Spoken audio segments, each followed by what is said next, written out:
Good evening and welcome back for some Civ 6 action. This time we're gonna have WSS going against Arcane in the last game of this week. We do need to see who's gonna manage to get to knock on the board over there the first win from their side. Let's actually open up the screen so we can take a look at the pick and ban phase. I do also want to open up the map and caster over here. Not that one, map and caster. Come on, click the correct button. There we go, clicking on the correct button. We do have them starting to tick off the maps over here. As you can see, they already took out Pangea, Classic Ridges, and also the 7 Seas. Well, we do have Rich Islands, Lakes, Pangea East, West, and Primordial still available for them. Tilted Access just got knocked off, and also East versus West Pangea got knocked off over here. I do want to say hello to everybody and welcome back to the stream. Fortuna Belly, good morning, sir, and welcome. I do see Hector, good evening, sir.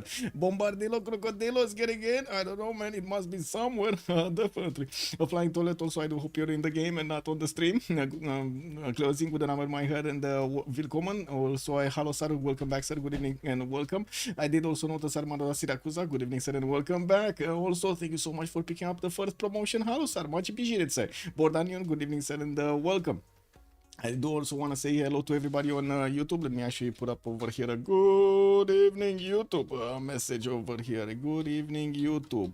And we go and wave, because you know that's how it is. Wave, a smile and wave, boys. Now, what we do need to take a look how things are gonna develop here with them needing to choose another 2 bands for the maps. They do have a choice between Rich Islands and Lakes for the last one. They did just take out Primordial by the looks of it, and we're gonna have Arcane actually choosing one map it will be, and it will be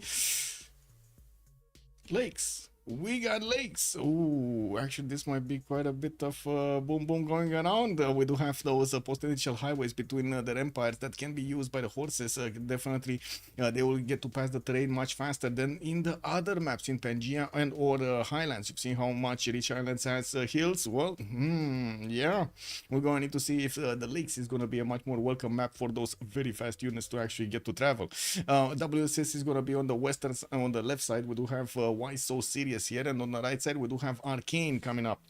I do want to also take a quick pick to see the players. Looks like Apul, Krudlov, Damori, Guawel, and Omega are in for Arcane, and one of them is not going to be a part of the game.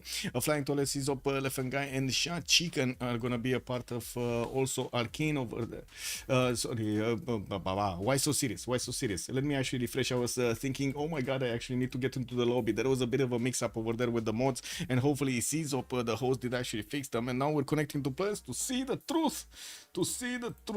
Well, looks like we also do have Basil II, one of the Byzantine nations, being taken out by Why So Serious, and we do need to see how they're going to go through this. On the Lakes map, I'm pretty sure they're going to try to take out a lot of these damage dealers, from especially the ones like Basil II, Theodora, you know, Genghis Khan over there, maybe some Alexander, boom boom, Scythia. Those are all very, very strong civilizations on this map, because they can create so much chaos so quickly. You've seen as so many times Basil II getting his +6, +8 taxes straight is just a bit too much for the players to withstand. Ethiopia on the side of Arcane is also going to be taken out, and it does seem like another one of these medieval timing civilizations have been taken out, but to be honest, it's a pretty good simmer also.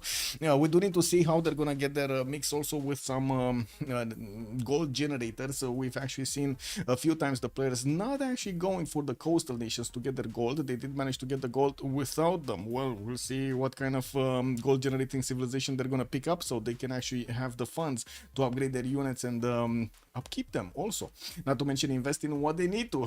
So it's so nice to actually just straight up buy GDRs at the late part of the game.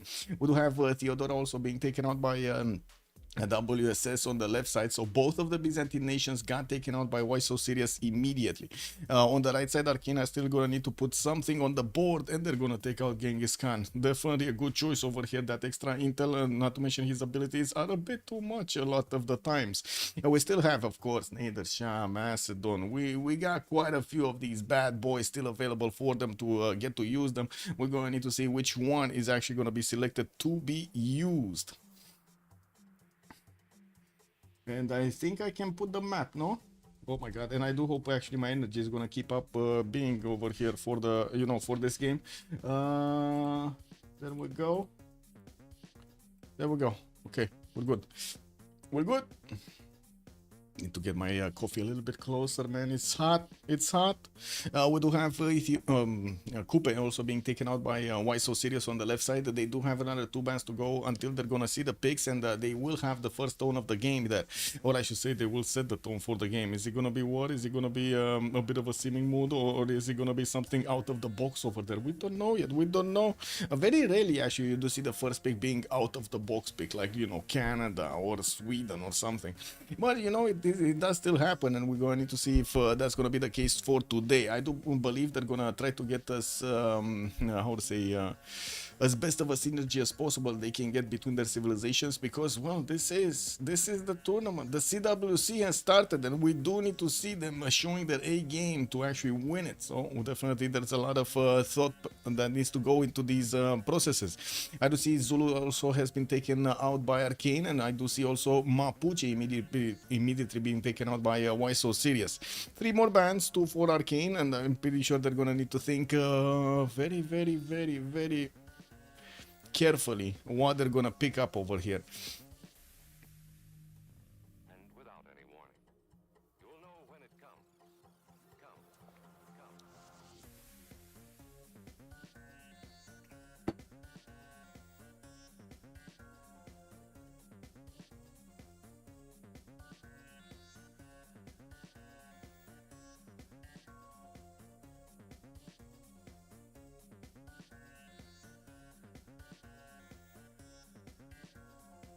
Oh, it's gonna be Catherine de Medici, the Black Queen, that's gonna be taken out by Arcane, or we don't know. 3 more seconds. Okay, there we go. It got locked in and it got taken out.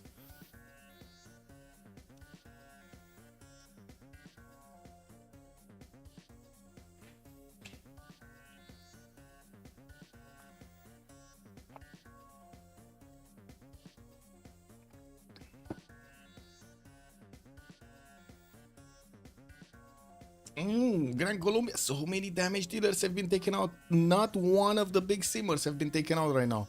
All of the damage dealers, look at that. Also, Gran Colombia is the last band from the first phase from the Why So Serious. Arcane are gonna need to get another one here. This would be their 5th one.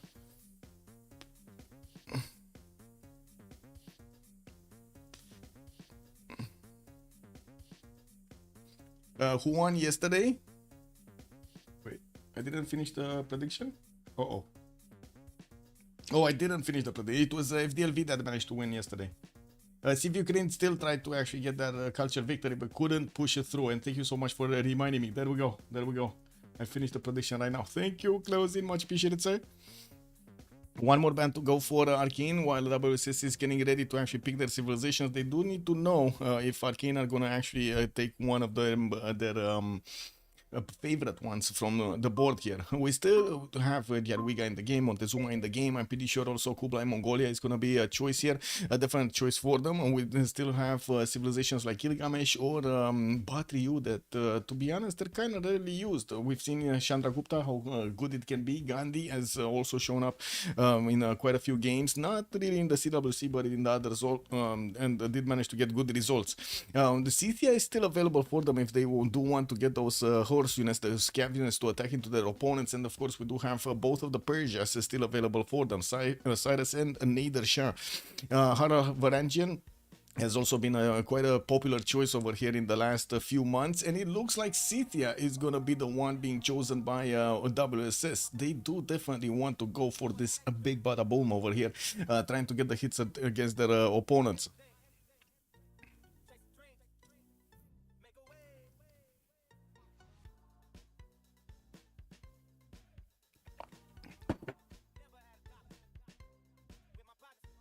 Okay, Goal was the last one taken out by Arcane. That is a simmer from their side.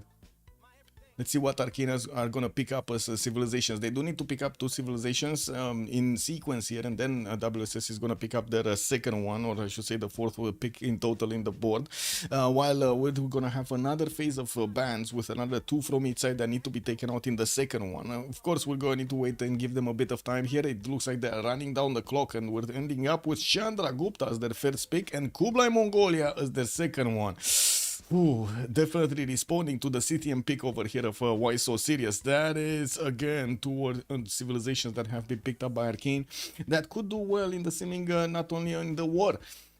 Yeah, we're gonna need to see if WSS, or I should say Why So Serious, is gonna figure out a way to get back into this with a proper nation. I would imagine something like Nether Shell would be required over here from them to actually get back on track. A pretty good tempo. We still have Matthias, Corvinus, Montezuma, so many civilizations here, but to be honest, I would actually spend quite a bit of time to talk about all of their advantages and disadvantages on their side. So let's give them a bit of time, and it looks like it's gonna be a gold generator here. Spain is gonna be selected but not confirmed. It's selected but not confirmed, and it is confirmed. Okay, so now we're going into the second ban phase. They do have on WSS a CTA with Spain. On the other side, the Arcane are gonna go for Chandra Gupta and Kublai Mongolia.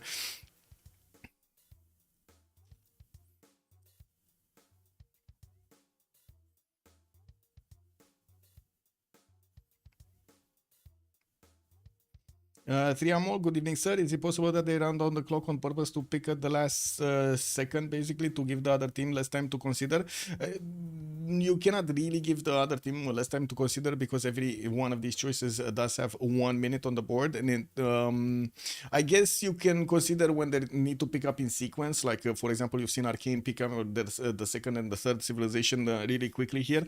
Yes, that you can run down the clock, but it's more to give yourself more time, not actually giving an advantage. You don't actually get that big of an advantage other than having more thought time for the other picks that you want to have in the game. We do have Gandhi also being taken out by Arcane, and I do see also Hungary is going to be taken out by Why So Serious on the left side, or at least it's selected, not actually confirmed over here. Are they going to pick it or not?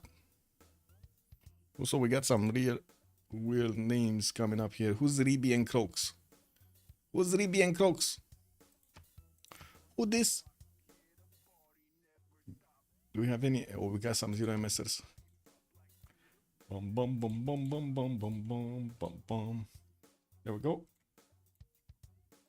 Okay, still not locked in. They do have 18 seconds to go, and this is probably one of those cases in that you pointed out. They're running down the clock, so they give themselves a bit more time to think. And now they locked in Hungary. Well, we do have Arcane that will also need to go for the last ban. This is the last choice to take a civilization out of the game over here that their opponents, Why So Serious, might actually benefit from. They are thinking about, okay, what are the favorite civs of their opponents and how what civilizations they do manage to shine. And it looks like Julius Caesar is gonna be their choice to be taken out from the game here with those. Well, I guess he does have a lot of free units over there. You gotta take care of that. Not gonna be allowed in. Actually, on the Lakes map, we've seen Julius Caesar win quite a few games, to be honest. Let's put our living stereo stylus in this groove.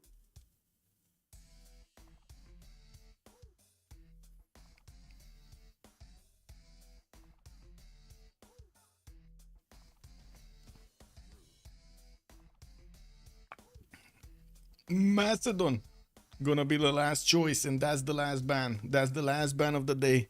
We do have Arcane needing to pick up their third, and then WSS is gonna need to show us their full roster here with their third and fourth pick needed to be chosen before the fourth of Arcane is gonna be chosen.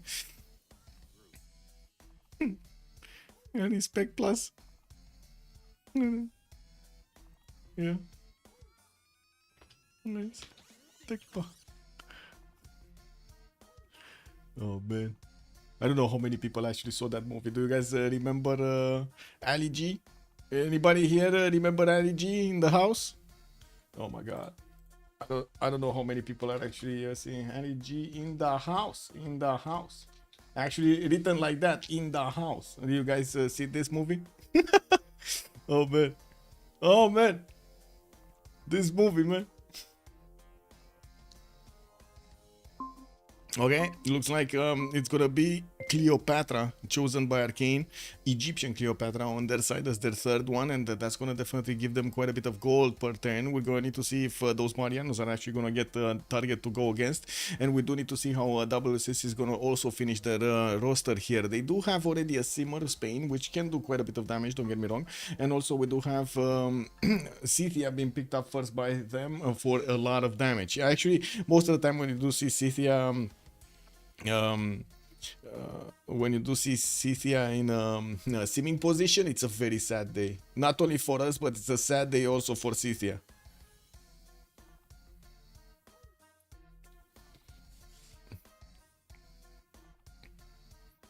Okay, Sumeria. Ooh, wait a second. Babylon or Sumeria? Babylon or Sumeria? Babylon? Is it Babylon or Sumeria? It's well, I guess both of them do have big beards, so it looks like it's a choice between the beards, and it's gonna be Babylonian beard being chosen. Oh, never mind. They picked Sumeria also.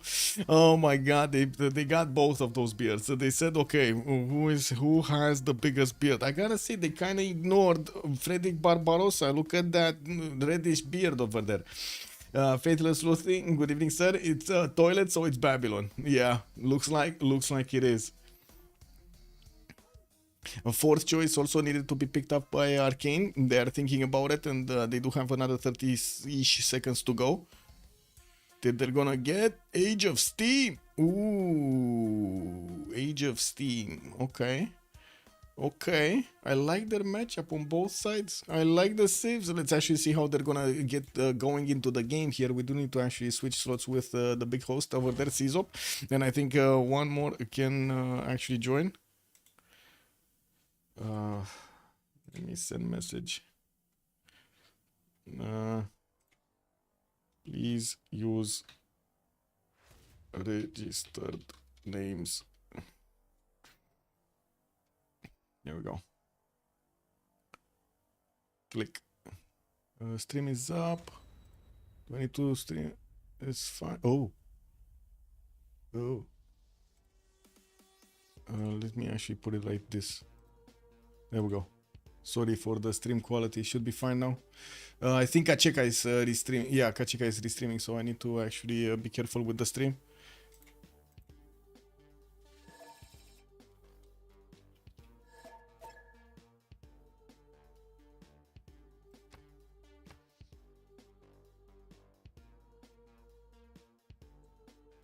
Okay, got the slot on top, and we do see they have pings. Got it. So we're just going to need to give them a bit of time so they can get their choices on the board here. They are also switching into their correct slots. I do want to put up on the screen here the prediction for how many remaps are we going to have in this game. 0, 1, 2 possible choices, 15 minutes as a submission period because we're starting a little bit earlier. Also, Toilet is playing? Yes, Toilet is playing. We got Toilet the Toil over here going for Gilga. Wait a second, he's not picking Babylon. He's not picking Babylon. He's going for Gilga this time around. We do have Damori going for Age of Steam, which is most of the time, of course, one of his go-to choices over here for his naval power. Paxine, good evening, sir, and thank you so much for the follow. Also, prediction, Toilet is Babylon. Well, looks like he's picking up Gilgamesh. I don't know if he's gonna switch his Civ soon.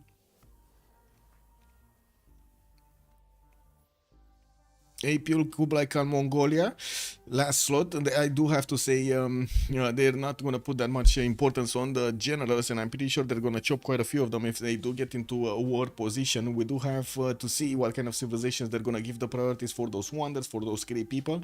I do see Kradlov is on the first slot over here. We do have, actually, he shouldn't be there, no? Yeah, Kradlov, I don't think he should be here. I think he should actually switch with one of the team members of WSS. So they get, with Shachikan. How do you call it? Shachikan? Shachikan? Or is it Sachikan? Chicken. Sachikan. Anyway. Your guess is as good as mine. Misclick. Yeah, maybe he misclicked. Maybe he might have misclicked. Elephant guy is gonna go for Philip the second. There we go. We got the two boys switching slots here, with also Kredlov getting right next to Damori and giving that slot to Zizo. We do have Damori going for the Age of Steam. I do see Kredlov going for the Cleopatra Egyptian. The top two slots from Arcane are already being chosen, while Sachikan and Zizo are not yet choosing something. Omega is gonna go for Chandra Gupta, and oh wait, he switched? Tomeris or Toilet the Toll? Man, this guy is playing with our minds over here. He's going Tomeris, Babylon, or Gilgamesh. Which one is it? I don't think they want Toilet the Toll being on. Oh, I see. He switched. Oh my God, Babylon. Babylon, it's Babylon. Toilet the Toll just got Babylon. Toilet is up early. It's almost It's he's very early actually. He's from Australia, so yeah. That's something to be how to say respected. And how do you call it? What do you call it? No, respected is probably the correct word. Shiba. Anyway. Oh no, he's back to Gilga. Oh my God, man. Is it Babylon or Gilga? Did somebody else? Is Czob gonna want Babylon? That's why he switched? I think Czob wants Babylon and that's why he switched. Yeah. Well, he's still gonna get his sim up. I'm pretty sure he's gonna be fine with Gilgamesh, just the same as Hammurabi. And I do see Czob is actually gonna choose Hammurabi on his side. We do have everybody picking their civilizations. We're just gonna need to give them a bit of time to get to ready up. I do see the Lakes map has been chosen, and we do have Natural Wonders. Okay, 32. The team labels did get set, and should be fine. I just need to give them a bit of time to get in. Let me also, good evening papas, and welcome on YouTube. Let me put my chats in order so I can actually see both at the same time here on my left screen. Just gonna need to pop them out properly. And I gotta say, I really wish my energy is actually gonna be fine until the end of this stream. I gotta say, man, didn't have that much sleep yesterday. Wanted to, didn't get it.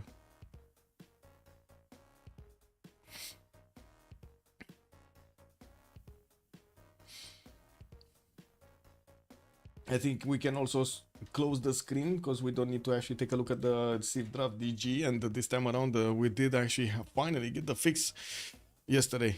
Kiride did actually take a look at the website, what did happen over there, and fixed it. He fixed it.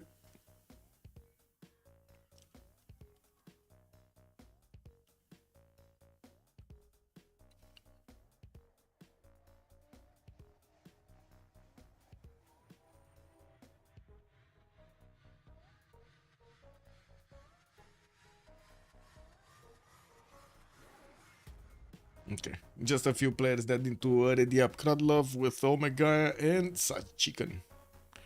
Still, oh, Shat Chicken. I guess it's Shat Chicken. Much easier to pronounce than Sat Chicken. Sat Chicken. Oh my God, I'm thinking of tzatziki right now. Not good, not good. It's ready up.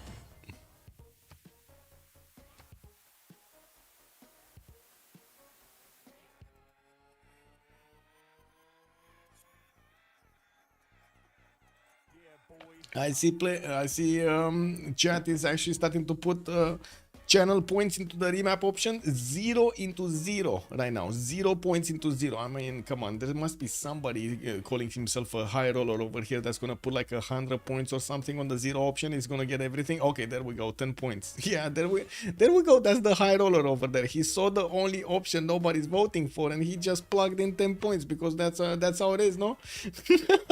We do have the second option actually winning the day with the 100 options. Whoa, points, not options.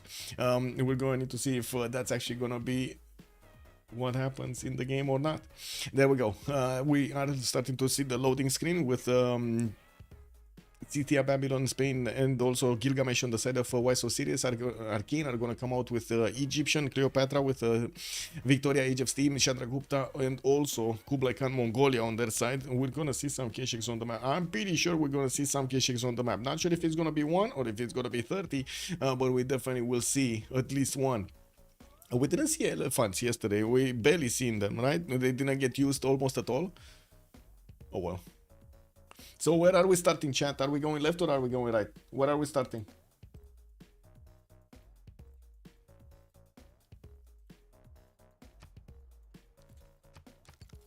Where are we going, chat? Left, right, left, right, left, right.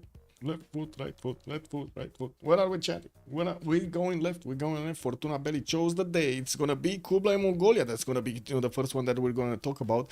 And we do have him getting a scout out in 3 turns. He does have the second city with Banana settled towards the northwest and a decent amount of rivers to actually settle all of his cities with fresh water. From what I do see, also Paititi is gonna be to the north. Not really any fresh water next to it, to be honest. It's not gonna be amazing to get it, but I've seen quite a few players going non-fresh water next to it for those extra culture points. Yeah, we do have Matotipila west side. Looks like he's also gonna have Kublai. No, wow, Kublai. Gilgamesh to the southwest. Uruk is going to be here, and they might actually trade some punches. We will need to see if those Keshiks are actually going to punch through the defenses. On the eastern side, the Chandragupta is going to be past this water body, and they will get to connect their economies together through the water. I do see also freshwater cities that Shanado can actually place on the right. Looking good right now for them. Omega is also going to have Pana with a scout coming up in 3 turns. He has Zulu on the eastern side, and that's going to be Scythia on the eastern side. Wow, different colors. Anyway, Shah Chicken over here is going to need to get to put up a defense against his opponent on the west, Chandragupta. Well, I guess it's kind of fitting that we're going to see these boys going against each other. It's not like Pana can actually go that much to the west side. He does have a water body to actually jump into. And from what I do see, his river just keeps on going until he's going to meet Scythia. Also, Flash Neo, good evening, sir. No, we just started. We literally just started. Sarasvati River, I'm not sure exactly which one is this, and my question is, can they figure out who is on this river by watching the river name or not? In the chat, you gotta tell me, Sarasvati River, what is Sarasvati River?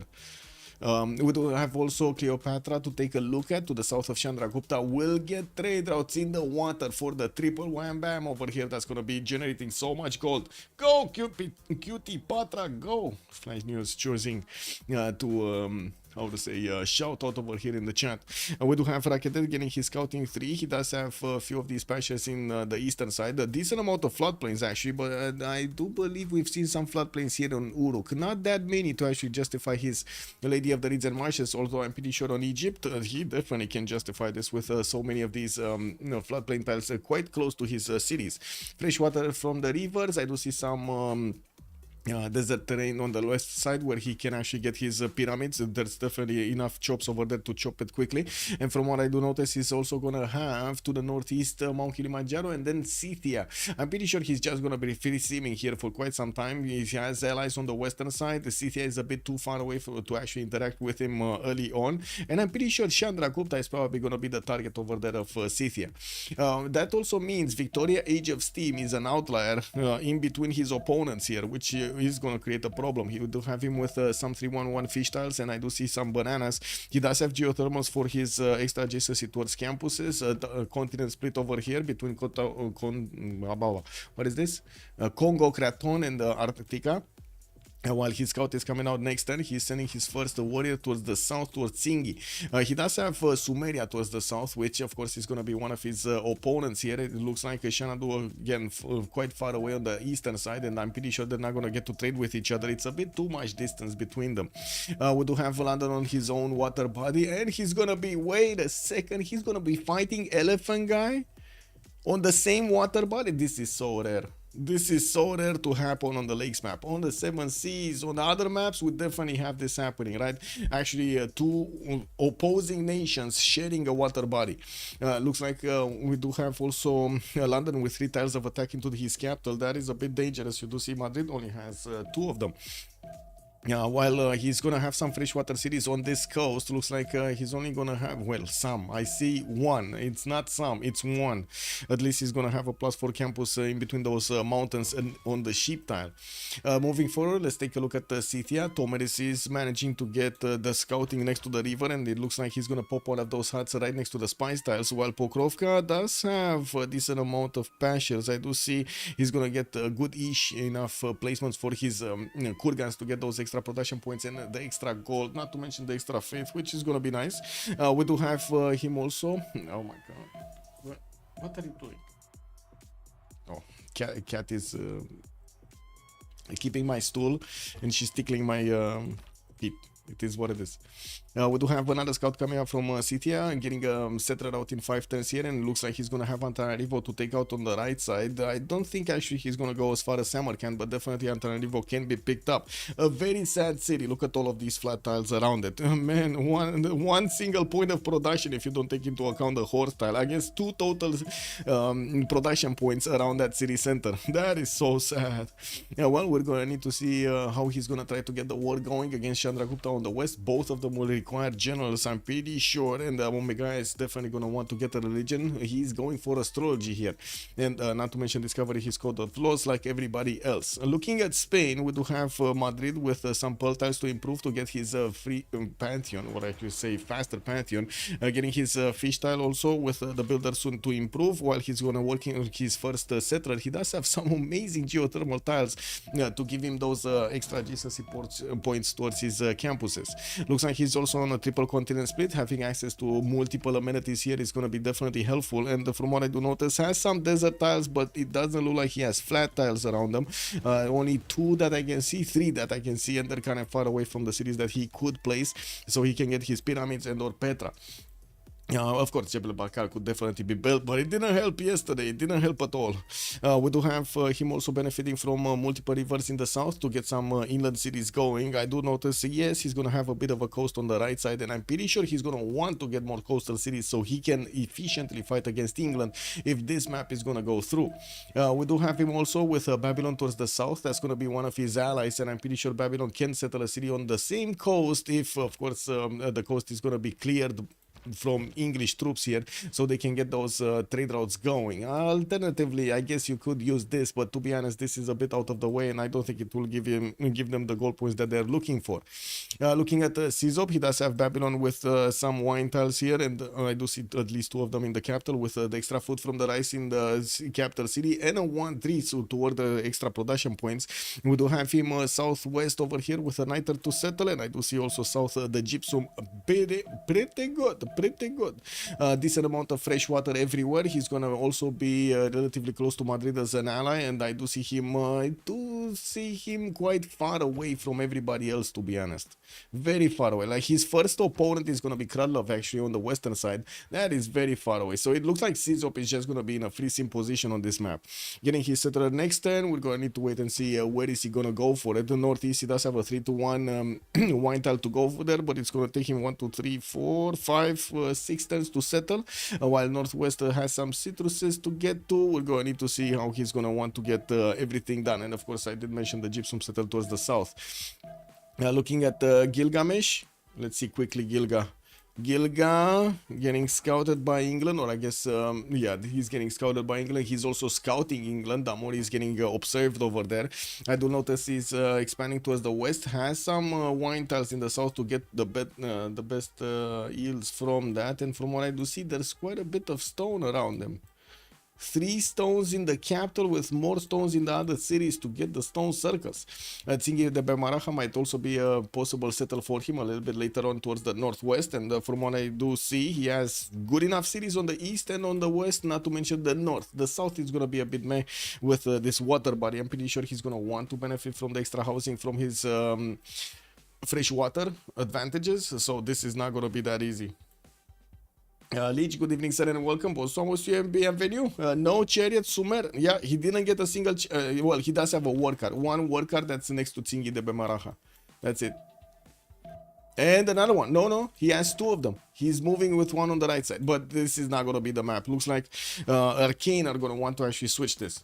Also, Sandeep, good evening, sir, and welcome. Where is Ribi? Who is Ribi? That's a good question. Where is Ribi? I don't know who Ribi is. Hustle Trees, hello there, sir, and welcome. Oh, for the settler? Yeah, he's not using it for the settler. He's not using them to give them the extra movement points on the settler, no. Yeah, yeah. Well, we do have a new map that's gonna be generated soon, so, you know, we'll see. Maybe he will use them for the next one. He said he messed up. Ubagat, good evening, sir. Wait, how do you know he said he messed up? Where did he say he messed up? Who's streaming? Who's streaming? Is Toilet? Oh, Elephant Guy is streaming, right? Elephant Guy is streaming from them? Yeah. Got it. So he did realize that he messed up. Well, it's fine. He's gonna get another go on this because of the remap. Just gonna need to give them a few seconds here to get going. I do have time to put up the team labels though. Let me see. I had a bit of weird stuff yesterday. Arcane. Wow. There we go. And then WSS on the right side. There we go. I think it should be centered, but let's actually see when the portraits actually come out, get revealed.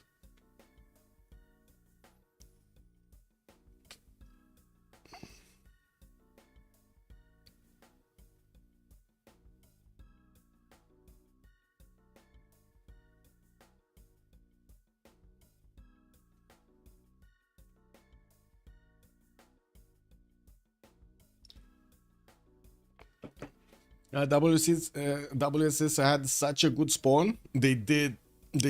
But to be honest, I kind of understand Arcane over there with Damori being in between his opponents. Ooh, it wouldn't have been an easy choice for them to get through. What? Ew.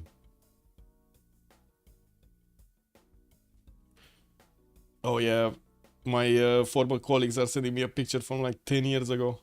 Oh my god, I'm gonna be like in the same classroom. Oh my god, we got a 20-year reunion of the high school. Oh my god. It's happening, boys. It's happening.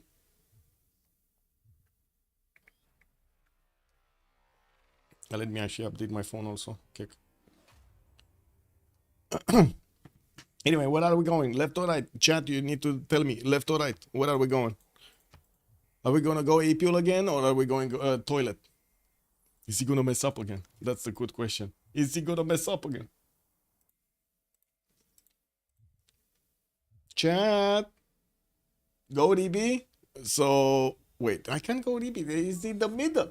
We go Cupid QT Patra team. So you're saying left? Flash News said left.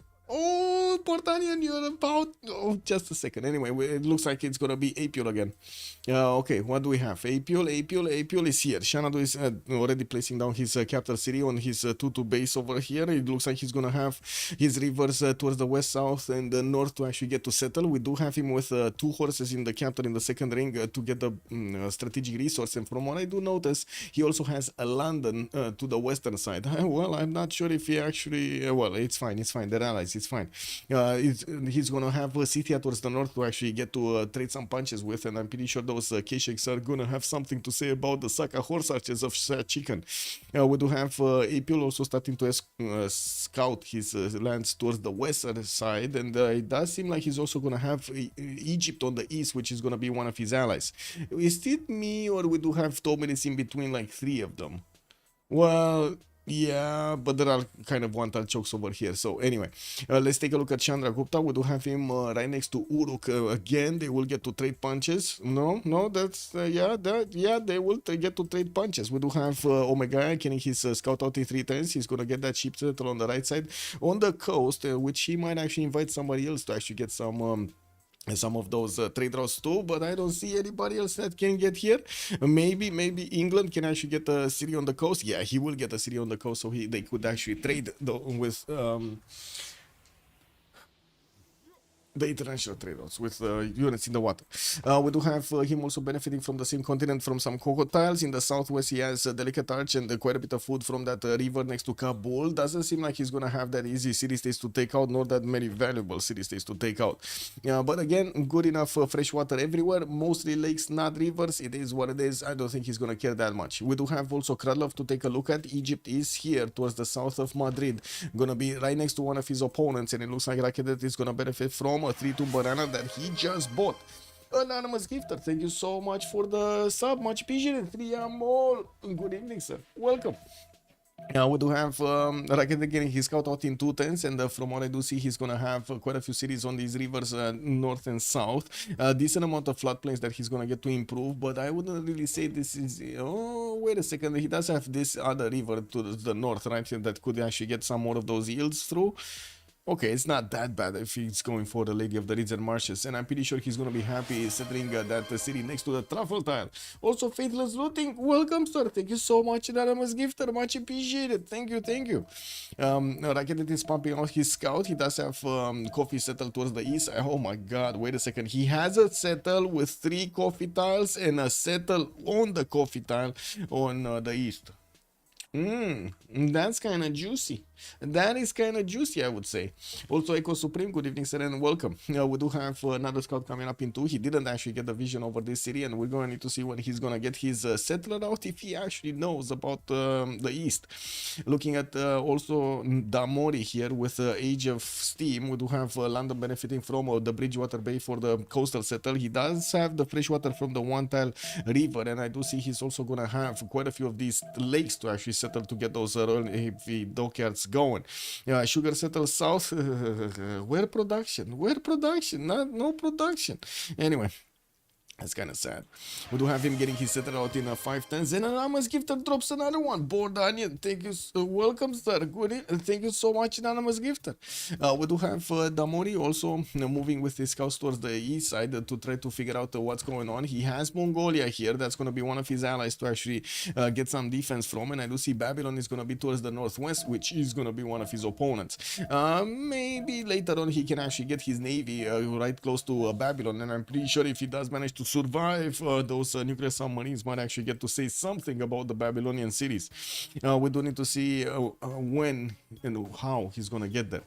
On the western side, he also has Chandragupta, that's going to be India, and we talked about the possibility that they might actually get these cities connected through these water bodies so they can get those international trade routes going.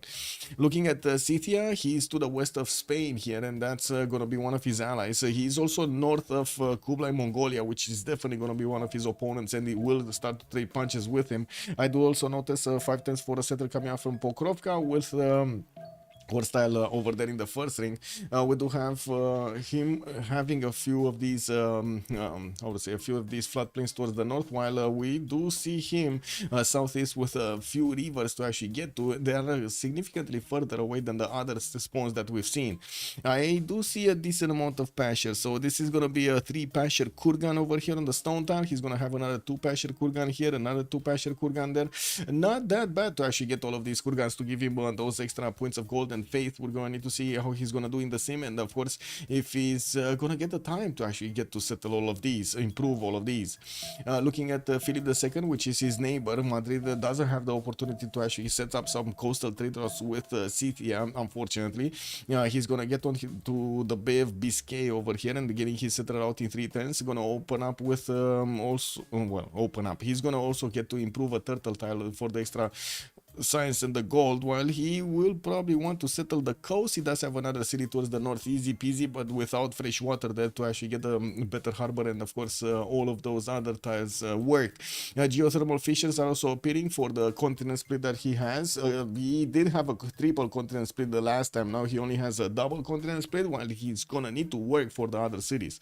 I don't see that many coastal cities though for him to settle, and we're going to need to see if he's actually going to get closer to Hammurabi, to Toilet. Where is this? To Toilet, to Sumeria. Oh, Toilet can actually put up city on the, like where his warrior is, around here somewhere, so he can actually get the trade routes going to Madrid. This is going to be quite, how to say, quite valuable for them to actually get to use all of the trade routes through the water. Also, Spain didn't buy the 1 faith tile. You mean the tobacco? Kick. Man, I don't know about this, man. I don't know if anybody would actually buy that tobacco tile, man. One food, one production, one faith. Is that worth? That's the big question. Is that worth over a 2-2 or a 2-3? He did manage to buy out this deer tile to the southwest of Madrid, giving himself a little bit more production. Well, yeah, let's take a look at Hammurabi here. Where is Hammurabi and why don't we see him? There we go. We do have Babylon getting his settled out in 2 10s. He does have fertiles for a bit of extra gold in the capital with quite an array of horses here towards the north. Looks like he's starting to expand his vision with the scouts next to the rivers here. While I do notice he did just buy another scout in the city of Babylon, he does still have 2 10s to get his settled out so he can actually, you know, start moving. We're 10-9, so we're just going to have a single turn to go while we do have Babylon here towards the north of Chandragupta. That's going to be one of his opponents, but very weirdly placed a land in between them to actually get potential attacks going. And of course, we did talk about London here being in the southeast. 2 tile chokes, 1 tile chokes actually, how to say, separating this territory. Not that juicy at the moment. We do see Gilgamesh also is going to have the north of Chandragupta, with Sumeria benefiting directly from cocoa tiles in his capital. He's moving his settlers towards the south to get, guess what, more cocoa tiles, more gold. Oh my god, I was just about to actually splash my coffee all over the place here. We do have another setter coming up in 6. More Coco territory towards the right side to get those extra gold points. I do still want to say, bring back Coco! Bring back Coco! Where is Coco? Oh my god, man. Yeah, the extra gold on the Coco tile makes me sad every time. Every time I see this, makes me sad. Where's the Coco extra gold? They put the gold on the marble tiles. Cake W, man. One Sumerian chariot for the great taxi service. Well, this time around, he's at least using it, no? He didn't... Wait. He's not really using it. He's not escorting it. Cake. You would actually need to escort it, no? So that actually activates.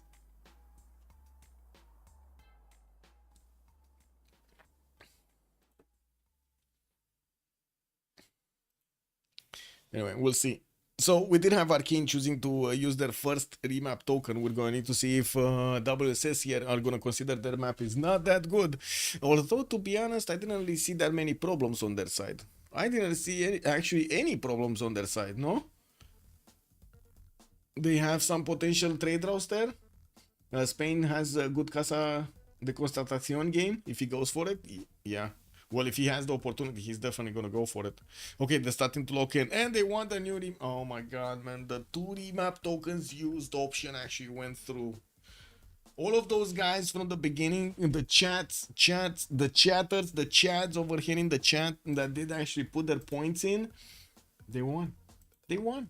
The high rollers, not today. Not today. Wait a second. Only 2 play. Oh my god. Only 2 chatters actually put onto the second option. Oh, and in the meantime, there is no high rolling option here because it looks like all of the options had enough points into them. Okay, okay, well, it is what it is. There we go. Points delivered. We're going to need to see the new map, and we're also going to need to put up the next prediction. That's going to be who's going to take the first city. Who will conquer the first city? Is it going to be Why So Serious on one side, or is it going to be Arcane on the other side with a submission period for 15 minutes?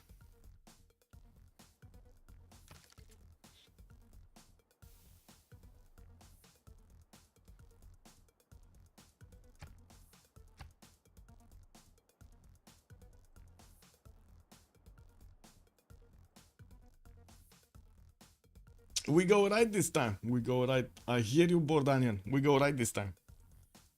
We're also going to need to take a look more in depth on getting the strategic options, or I should say the strategic resources counted over there, if they're close, if they're far away from the capital. Not to mention, again, take a look if they do have some boom options. We did have, to be honest, it was one of the best matchups here. Kublai Mongolia going against his opponent, Scythia. Looks like they chose not to have that matchup. Oh, I just realized WSS is not correctly placed here. Okay, there we go.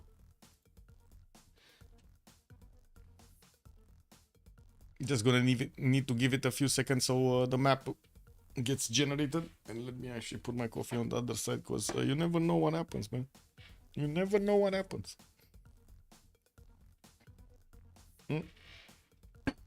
Get some tinted stuff going. Easy peasy. Bam. There we go. A lot of water in the tunnel. Wait, what happens if I do this? Nothing happens, no?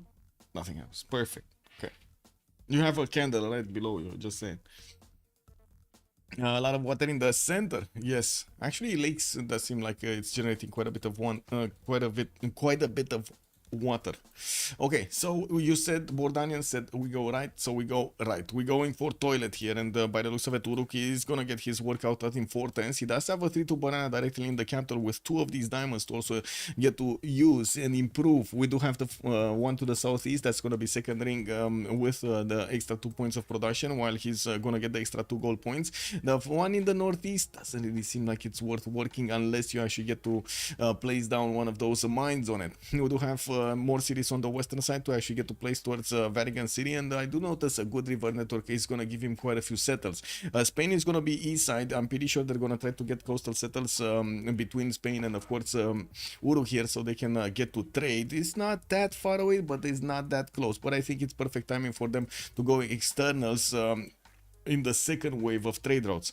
We do have Uruk also benefiting from horses in the second ring here towards the western side. I do see Iron is going to be southeast from his capital.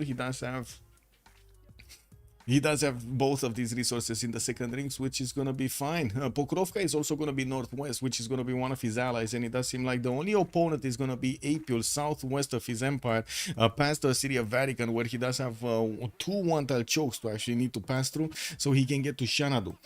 Kill Armagh, and then harbor out. Yeah, that could be an option. That could be an option, although it's kind of far away. No, it doesn't work, actually. Wait, it's too far away for the harbor to actually be... you need to have it at least in the second ring. If it's not second ring, it doesn't work. If I remember correctly, the third ring harbor doesn't give you the connection for the trade route. We do have also to take a look next on Hammurabi. Hammurabi is going to be on the western side, other side of Chandragupta, which is going to be split with this water body, actually giving him a decent amount of defense. We also have over there towards the north, Egypt Steam. Babylon is going to have his ship to settle towards the north, and looks like we do have southwest a lot of floodplains for Babylon to make use of. Unfortunately, he's probably not going to want to take away the bonuses of Egypt and or Sumeria there. We do have him with some fresh water, not a lot of fresh water from these water bodies, and I do see the rivers are going to be towards the north and towards the south. Some mountains for those campuses. I don't see an easy +3 though. I do not see an easy +3 around here. We also do have after the Persian Gulf on the western side, Egypt for him to actually trade punches with, and I'm pretty sure he's gonna try to get the cities a little bit closer towards his opponent. Has quite a few one-tile chokes to pass through, and I do see the chokes actually are quite given. Look at this banana city over here with the amber tiles, and he could settle easily on the tobacco over there. Babylon is also going to have Iron in the first ring, while his horses is going to be in the second ring towards the north. He does have another scout coming up in 1 turn, and he did manage to actually get to buy a scout with his probably allies' money. He did get a builder, and I would imagine he popped that from a hut. I don't think he actually spent the production points to actually get it. While he's starting to scout all around, he's going to want to figure out where are the best locations for his cities here. Looking at Philip II, we do have him quite far away on the northwest of the map. It looks like he's gonna have yeah, we talked about Uruk over here southwest.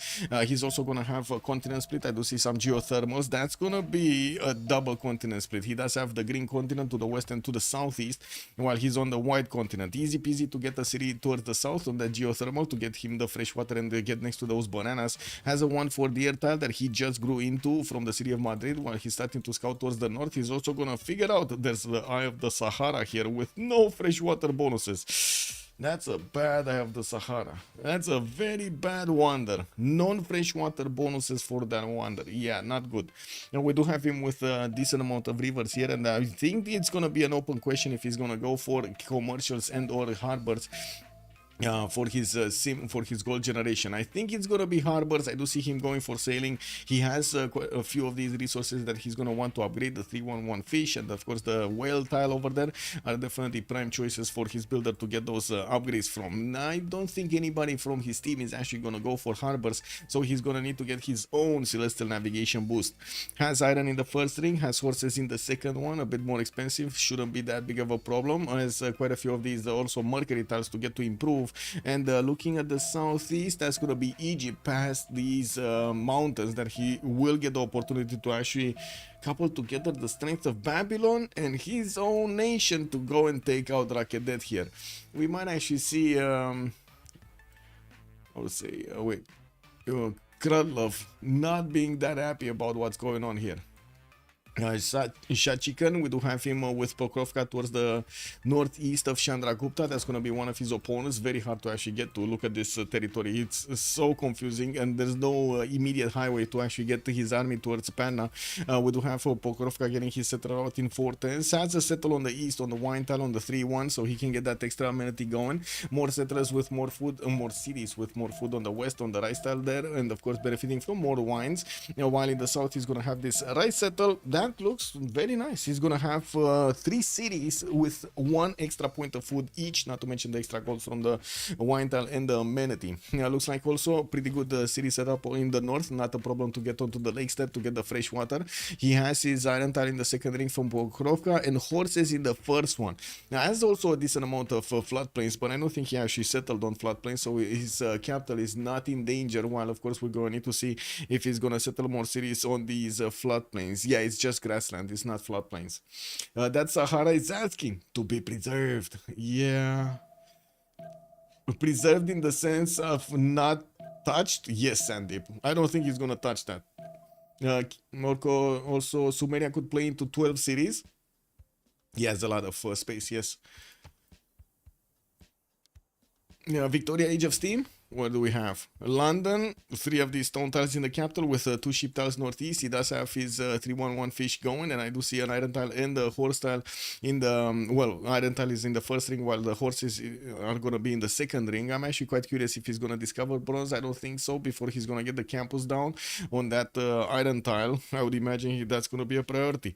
East side could easily get a settle on the stone or on the coast over there for the 2-2 base, while he's going to also have access on some amber tiles. They're gonna probably be from inland cities. We do have him with this the wash water body that he's gonna get his sim out, and we did also mention that India is gonna be to the southeast of him. Omega will have the opportunity to actually set a coastal city so he can trade with Tamori. This is gonna be a lot of economy that's gonna be generated in between them. I do see London just popped his settler out, and I do see him also needing to actually choose a location. He's going east side, probably. What is he? So he's going on the 1-1. He's not yet I would say convinced if he's gonna go on the stone or on the 2-2 over there. I think it's all about if there is something over here on the right side, so he doesn't actually expose that city to... Oh no, he knows he can expose the city. That shouldn't be a problem actually, getting on the 2-2 base on the rainforest. Anyway, I do see London. I did say actually iron in the first ring with horses in the second one. We're gonna come back to see what kind of pantheon is he gonna pick up. Doesn't seem like God of the Sea is gonna be that giving. We got 3 resources in the capital, but then only 1, 2, 3, 4, 5, 6 that are gonna get to be not even 6 actually. I think it's more like 5 that are gonna get to be improved here. So not that many extra production points coming up from his God of the Sea. We'll see what Damori is gonna choose for his bonus there. We do have also Cleopatra Egyptian starting to get his settler towards the southeast in a lot of marsh tiles, and from what I do notice, he's going to have a 2-3 deer tile and a 2-1 ivory in the next city he's going to place down. He did have the option to actually go and cross the river for a coffee tile, chose not to, chose to settle in place and not actually give up on that first tile. I do have to say also Fountain of Youth is going to give him fresh water towards the northwest to actually settle next to 3 cocoa tiles and bananas and some deers to actually get those people happy. And we do have him with, again, a decent amount of river network for him to settle. Babylon is going to be northeast, east side actually of him. And we do see already the warrior of Babylon starting to get through the mountains, through the one-tile chokes, and will discover his placement. Babylon also coming towards the south here. Looks like he's not expanding north first. Okay, this is, well, I guess he really wants those floodplains, man. You cannot, yeah, he wants the floodplains. What can you do? Rakete does benefit from iron tiles in the first ring. He does have his horses in the second one towards the northeast, and I do see his next settler is going to come up in 5. Now, did he meet the Fountain of Youth or not? Well, he didn't. As in, he knows about the Fountain. Okay, sorry. I assume he knows about the Fountain of Youth if he has his labels turned on, right? If he doesn't have his labels turned on, he doesn't see anything. Like, this is, what is it, natural wonders? There we go. So if you don't have this, you don't know about the wonder. But he did know about the wonder because of the extra name over there. You know, a little bit of extra information that you get from having extra text on the map that shouldn't be on the map. Well, let's actually see what they're gonna go with the next settles. I do want to take a look next on Chandragupta, because we do have him here in a peninsula. We do have him also with quite a bit of extra gold from his truffles, and I do see, of course, he's gonna have the fertile to give him some extra food. Immediately starting off on a holy site with 2 points per turn over there, soon gonna be built, but he does want to get his settler, and I don't see yet him spending the gold from Agra to get another one of these tiles for a holy site. Actually, I'm quite curious where is he gonna place the holy site. Doesn't seem like he has anywhere to place the holy site with a +1 bonus. Anywhere. Well, at least he did get that city of Agra next to the tobacco tile, and of course the bananas giving him those extra food points and the faith that he's gonna get a faster pantheon. And Flash Neo was mentioning a totally unhappy Cleo with 0 allies to trade. Very unhappy Cleo. Cudlove not gonna be happy. Does he actually not have anybody? I mean, there might be England, right? England might, yeah, I'm pretty sure it's gonna be England actually getting a setup here of a city here. And we can have a city here from Egypt, right? Or here somewhere. Yeah, I would imagine this is gonna happen quite a bit later on in the game in the Beaufort Sea. And to be honest, that's a very... Can you imagine just passing those trade routes here next to the Galapagos Islands? They're gonna be so happy about this. They're gonna have such a view from those boats. Okay, let's come back to Chandragupta. Okay, he did manage to place down his holy site with a 0 option. Maybe he's gonna go for River Goddess to get a bit of extra, and from what I do notice, he has some geothermals to give him those extra GCC points towards his campuses. With also freshwater cities in the north, he has a bit of a problem, to be honest, with all of the fresh water. The cities on the right side are gonna need to take quite a bit of time to get to, so he can get that fresh water. And he also has Met-Scythia. If he goes too much into the northeast, he's definitely gonna need to trade punches with Scythia here, with Shah Chicken. And we do have 2-1 for the Eltars in the north for him to get some chops from, and I do see more bananas over there to give him those extra points of food for his cities to grow faster. We're gonna need to see exactly how he's gonna plan this out. Omega is already expanding his cities on the rivers here, benefiting also from iron in the second ring from Pana. He does have his horse style also in the second ring from Pana southeast this time, working on his holy side, so he opens these up and starts getting those great prophet points. I don't think anybody's making great points at the moment, but I do want to double check. We're barely 10-15. We also have Ibfadlan as the first merchant, and also Isodor of Miletus as the first engineer here. I think we did see the war declaration being sent. I'm not sure why, but I do want to double check if anybody has you know, a settler out and about. This is not Civ 7, you know, we don't have defensive pads for the players. If they lose a settler, they lose a settler. That's how it is, right? It gets captured over there. It's not like in Civ 7 that you, for some reason, there's a magical shield around the settlers. We do need to take a look also on Kublai Khan, Mongolia. What do we have over here? Shanadu and Urumqi, we're gonna have a trader coming up in 2 turns here, and another one of these settlers in 5. Looks like April is gonna start off on building up his pasture count, while he's gonna also get his spices work for the extra food. We do have him up with a bit of gold from that. Choosing to go into the floodplains into the north to actually get his second city. This is interesting. A second, is that actually his best location? That is kind of okay location for what he has comparatively, no? Yeah, it doesn't look like he's gonna have much better cities. I guess this 1-1 would have been a little bit better, but he wouldn't have had the river. And I'm pretty sure he's gonna want to go commercials here, so I would imagine that's the reason. We do have him 14 turns out from in currency, also early empire coming up in 6. The extra adjacency on the commercial is not that important, but a lot of the times, of course, it does add up quite a bit during the game if you do manage to get those going. Not to mention opens up the way to get a free inquiry. We do have him also with iron tiles and horse tiles in the second ring. He will start to improve those patches for those extra production points, and we'll see if he actually is going to follow up this opener with an encampment.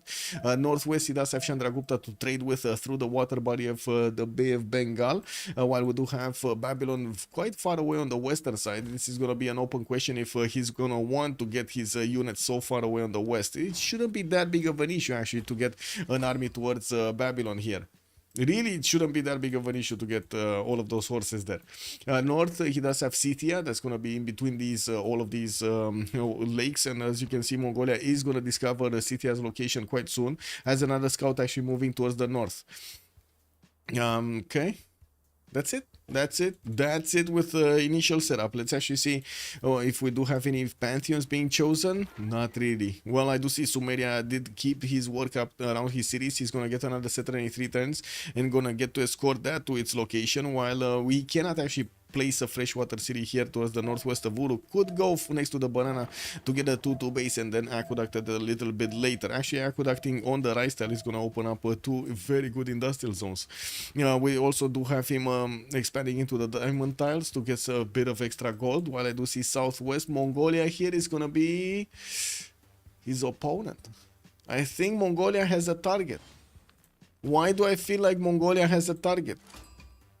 I'm pretty sure it's going to be much easier for Mongolia to get a city in between the mountains toward Vatican City connected to its capital and start pouring out units from that city center against Babylon than it will be, against Sumeria. Then it will be for Sumeria to actually get to close this choke for himself. We do also need to see Egypt, still no Pantheon, working on Temenanki with his 2-3 deer tile and the 2-1 ivory. I do see he's growing quite quickly, and he will also have a rice tile over there to give him the extra food.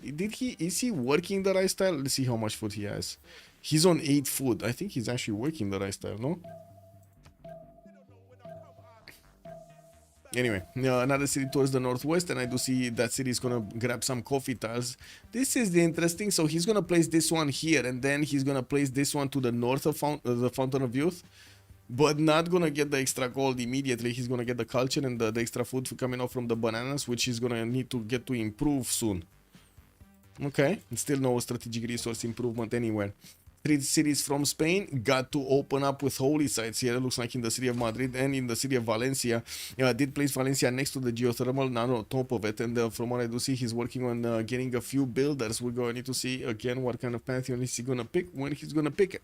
Babylon already has a bit of trouble with Egypt. And Anonymous Gifter just joining in. Oh, thank you so much, Anonymous Gifter, for another drop sub. Thank you so much, Flash New. Welcome, sir. Welcome. We did have a bit of a... Give me a second on Discord. Oh, we're still waiting, actually, on Discord. Cleozine, you need to give me my... how to say...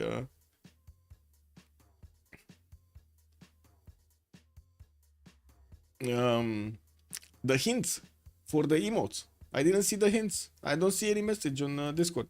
Anyway, when you have time, just let me know.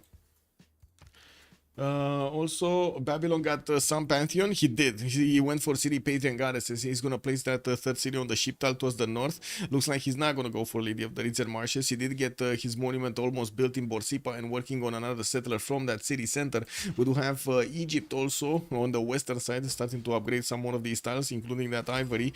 And I do notice he's 10 turns away from finishing at Temenanki. Well, 9 turns now. Okay, he's gonna finish at Temenanki by the looks of it before the start of the new era.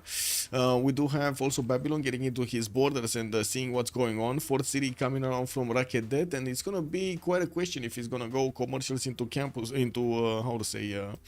encampments here, so he can take on the great Babylonian Empire.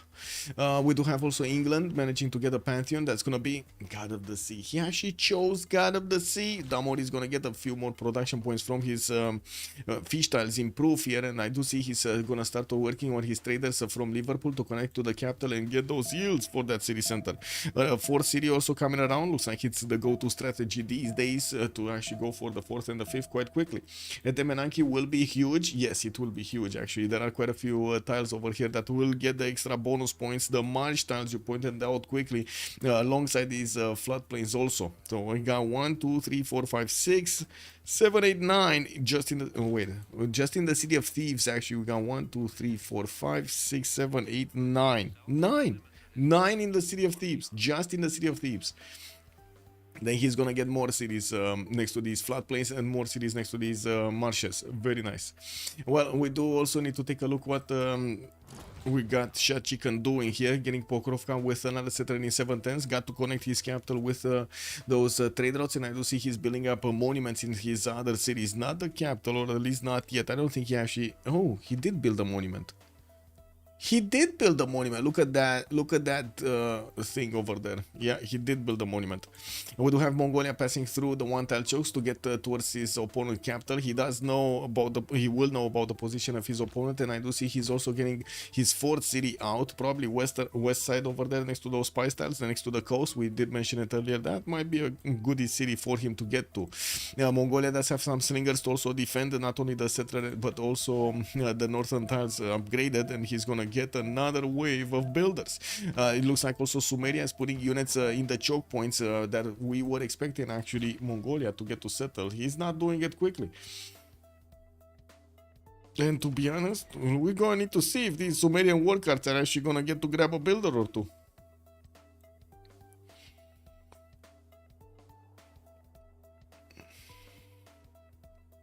Pingala opener on the city of Rakedet, getting fourth city out. Okay. Magnus establishing 4 in London. We got more settlers, and Shad Chicken just dropped. Ooh, Shad Chicken, my man. What happened? It's unfortunate. That is unfortunate.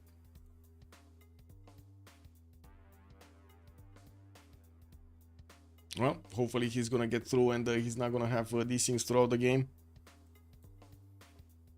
Sumeria did go for Lady of the Ridge Marshes, so now we know exactly who did manage to get this Pantheon. He's gonna work on his commercials, connected his city of Wood with the capital with a trader, and working on 3 turns actually, getting a commercial from that one. And Nippur is gonna want to get the builder first, and it does seem like he still has some war cards that are getting some heals back.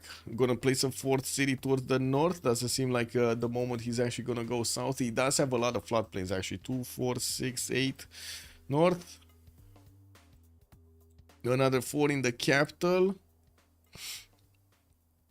14, 16, 18, 20, 21. 21. That's a decent amount of production, not gonna lie. That's a decent amount of production. It's a microwave moment. Yeah, looks like. Man, that would be funny.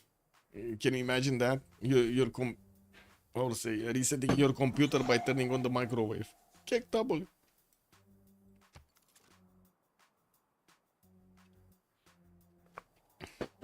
Ribi's microwave interferes with Wi-Fi. Wait, really? So basically, whenever his wife wants to make something for dinner, he gets disconnected from the game. Oh my god, that would be so frustrating, man. That would be so frustrating. Why is he like, wait, why is he still using Wi-Fi? Cannot he just plug in a wire over there, or is he like forced? Does he have like a, how to say, a building wide Wi-Fi or something like that he needs to use? And he doesn't have the option to actually get a wire connection going. I never understood this, by the way, with the Wi-Fi. I mean, of course, I know the technology and it's easy and blah, blah, blah, blah, blah, blah. It makes sense. But when gaming, you don't play on Wi-Fi. No? First rule of gaming, no playing on Wi-Fi.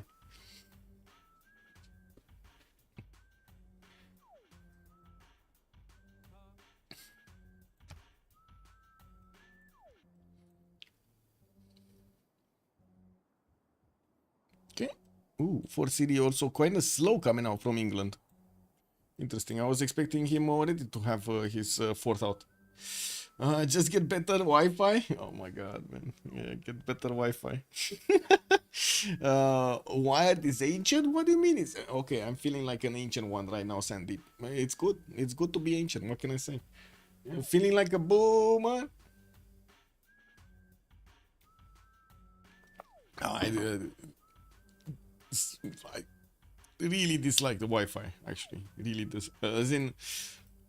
I don't see its uses in the main PC. I see its uses when you go, like, I don't know, at the airport, for example. Even though even there, I don't really understand the Wi-Fi. I like, you know, you have the carrier options anyway.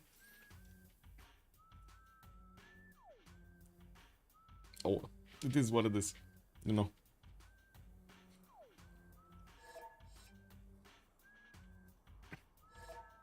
Okay, Team Plus is coming on, and we do need to see if we're gonna have any these things. I hope not. I really hope not. Well, he didn't desync this time. We're gonna need to see next time. We also do have, by the looks of it, in the yields tab, a bit more gold on WSS, but it's not a major advantage here. And from what I do notice, a bit more production on Omega and Apule, but again, not that big of a difference to actually mention. We do have also Pokrovka getting 4th and 5th settlers out. He did manage to get a slinger to defend himself against that unit, Mongolian unit coming through the choke point there. England is plugging in Magnus in the city of London. We do have Panda. Ooh, Divine Spark actually picked up by India here by Chandra Gupta, not going for his river goddess to get a bit more adjacency on these holy sites. And I do see the third one is coming out from Mumbai. That is going to be at least a +4, so he's going to get the splendid bonus before the next era. Got his shrines improved, and from what I do see, going to get some traders also to connect his cities towards the capital. While he did get to scout around for more settles, we will need to see how close or how far away he's going to keep away from Scythia. With Mongolia also managing to get God of War and Plunder, he's going to get extra points for his generals from his encampments, and I do see he's gonna get also Moksha and Fortens to insert himself over there in Shanadu. Did get Kora Balgasun settled on the lake towards the southwest. He does have his builders coming out there, and he also sees the Scythian scout is starting to take a left over there, getting out of his territory. He doesn't see this yet. He doesn't have vision over Sumeria moving units on the right side, which are gonna get very, very creepy close towards his cities here. And wait a second, okay. Should we make a bet? Where is this builder going?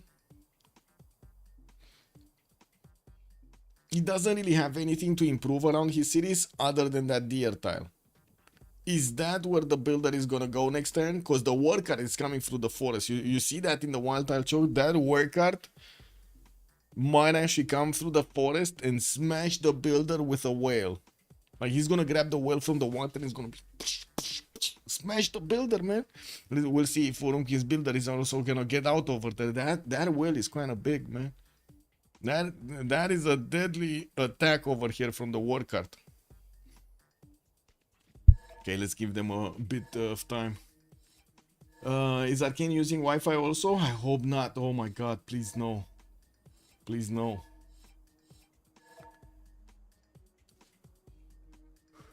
Like, to give you an idea, I have Wi-Fi in my home, forced Wi-Fi in my home. I don't want to have it. I have forced Wi-Fi in my home for like 2 years now. I don't use it. Zero usage out of it. Zero. I think the only time I used it was when I lost my phone in a taxi, and I had another phone, like my old phone, and I used the Wi-Fi to connect to internet and called the guy using the Bolt app, you know. I mean, as you public, you're using Wi-Fi, all good in Civ? Yeah, but do you play multiplayer Civ? Because I'm pretty sure it doesn't really care about single player Civ, no? Are you playing pubs? Are you playing CPL or like in the games, Meneshu? That's the zone. It actually creates problems, right? Okay, we do have a bit of a slow turnover here. I would imagine Shad Chicken does have a bit of a problem over there. Okay, he has ping. He actually has ping. Lower, like very high ping, but he has ping. Like some be also just with friends. Okay, makes sense. I use Wi-Fi to control some home automation, just like Lot. Okay.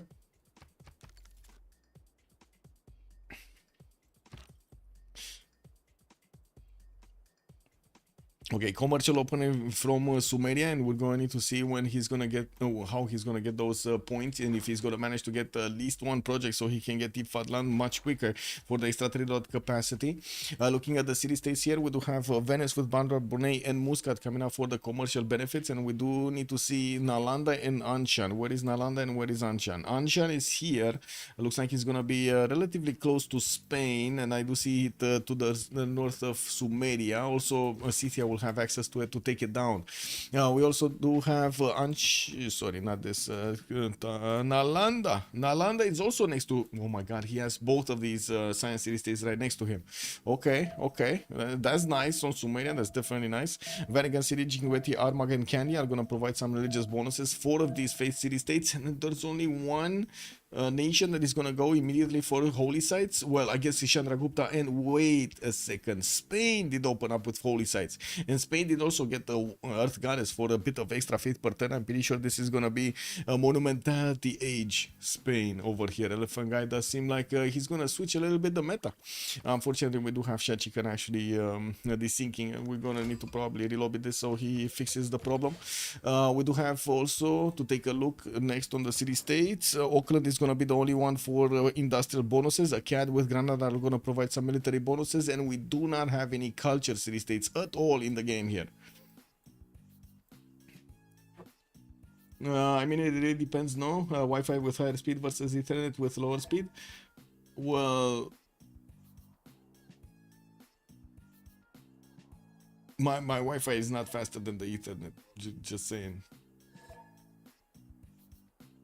And I think it more depends on the stability rather than the speed.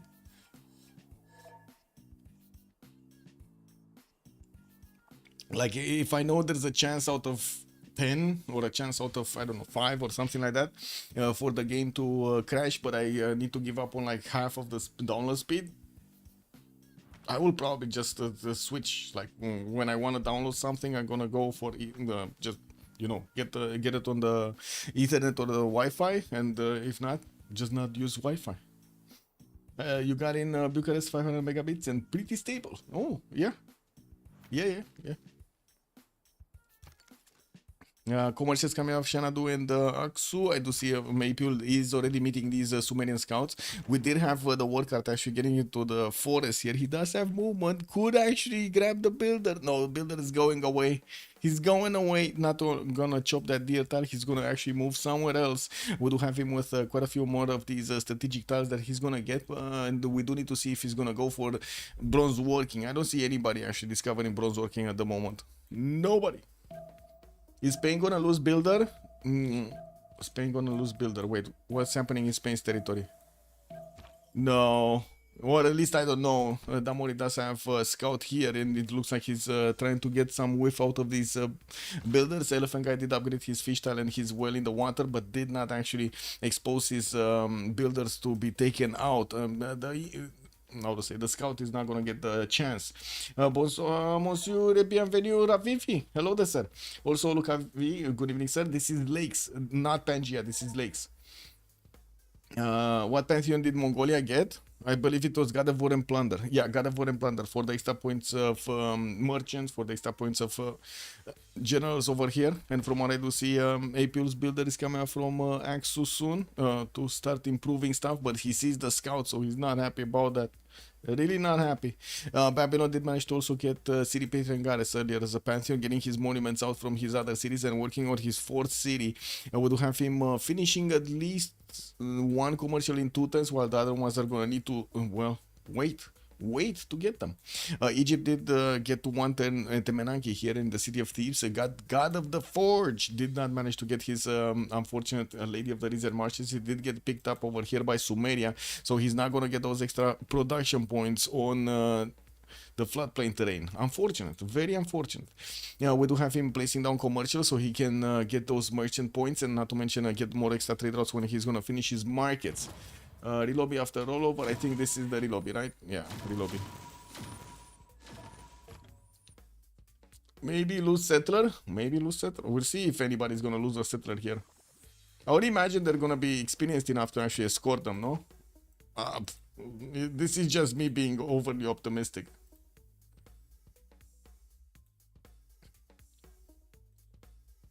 Just refreshing the page of the host on. There we go, so I can get in.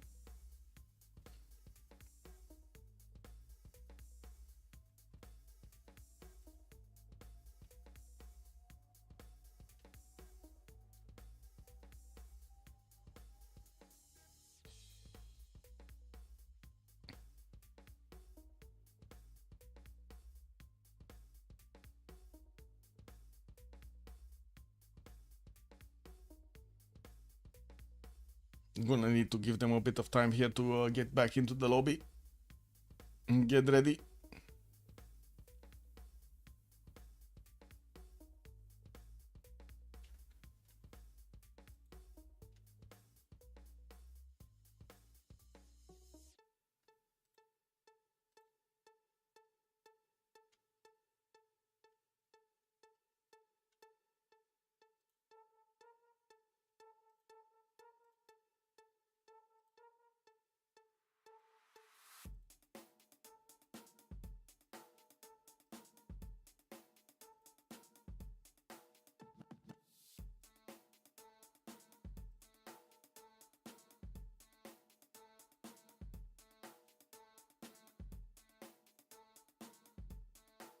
Just waiting to see if there's gonna be any zero MSS, and I was checking Discord, checking off my pings over here.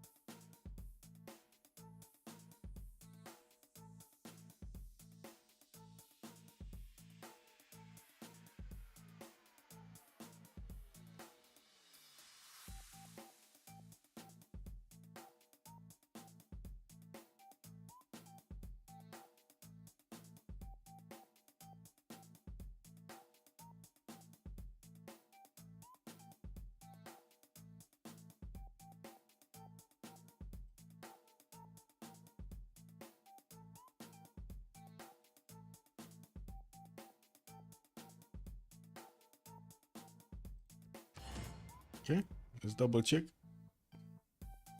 Still missing Omega. Let's actually quickly rejoin. Maybe Omega is in and we don't see him. This would fix the issue. Anyway, it only takes us a few seconds. Yeah, he's not in. Oh, yeah, he's not in. And Tomanis is not in.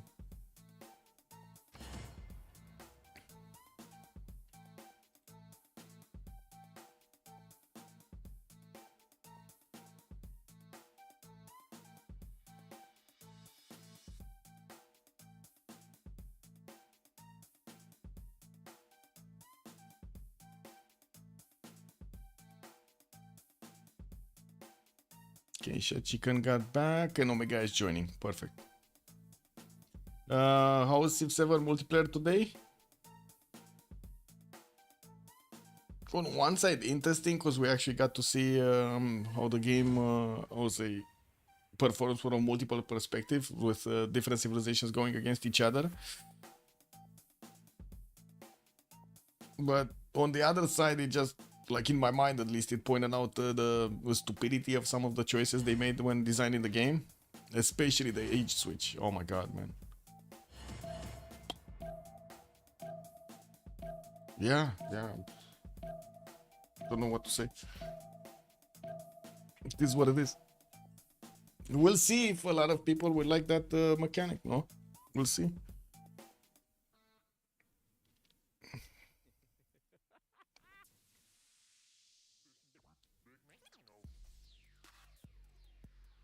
Oh, wait, I don't want to click anything. I was thinking to look at the game numbers. I did notice a little bit of a comeback over there versus the previous week.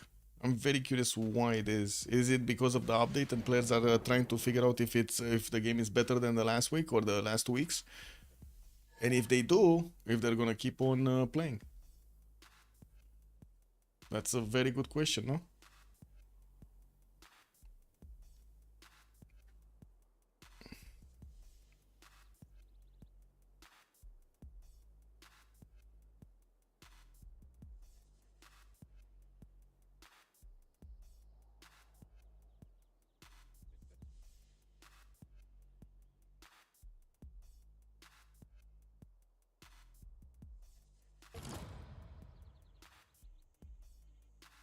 Well, we do have Damori double loading, so unfortunately we're going to need to wait for him to rejoin, and we might actually need to get another relobby going. I do see religion has been activated here by Chandra Gupta, and we're going to need to take a look. He never double O when I host. Oh my, there was quite a bit discussion between the players of having a host from Australia, Toilet Toll being from Australia, and he's the only one in the lobby from Australia. Right? He has the highest ping over here, 323. He would make it lag for everybody. No, I'm kidding. I'm kidding. He's not that bad to actually play on his host, especially on this kind of a game, right? A strategy game. You don't need the pixel perfect shot that you would need in other games.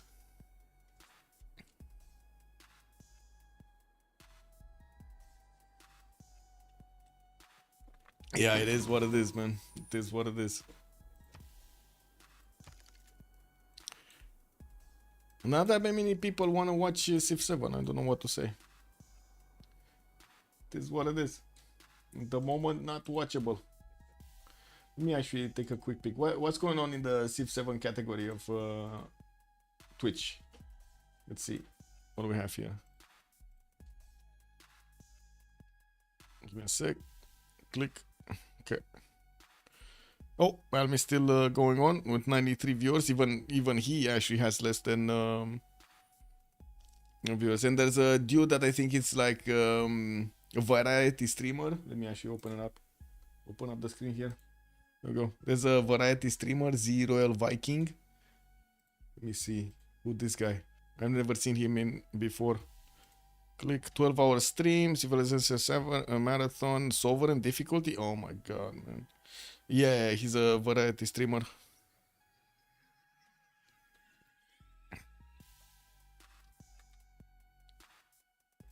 And that's it, other than this. While in Civ 7, wait. Civilization 7, what do we have here? 6, sorry. Solo, me, Oransi, Elephant Guide, Historia, Milia Gore. Ooh, Milia Gore is also casting. I'm very happy to actually see more casters showing up. By the way, if anybody wants to cast CWC games, feel free to actually ask us for some restreams or getting the feed from us. We definitely will help.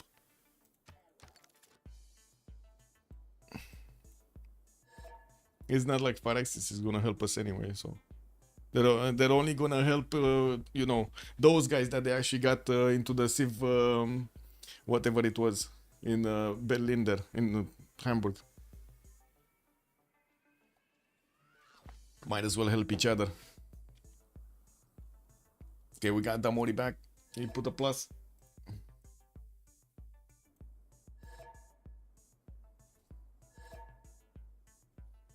Wait, how do you mean pig double loaded? Who's the pig? Is there a pig? There's no pig, no?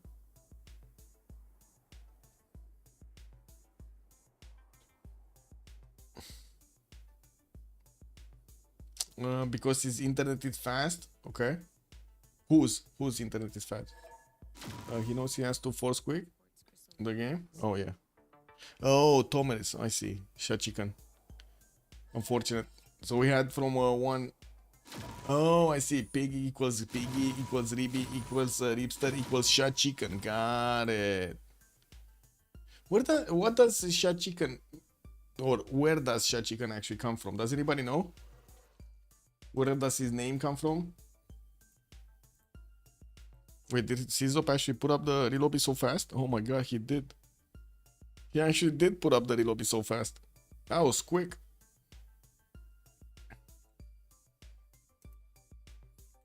He's in States, that's not his name, obviously. Okay.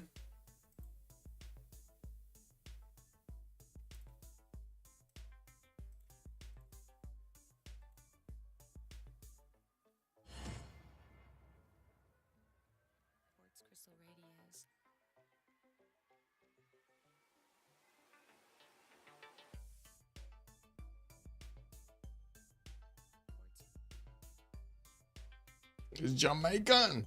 Oh yeah, man. Very nice, very nice.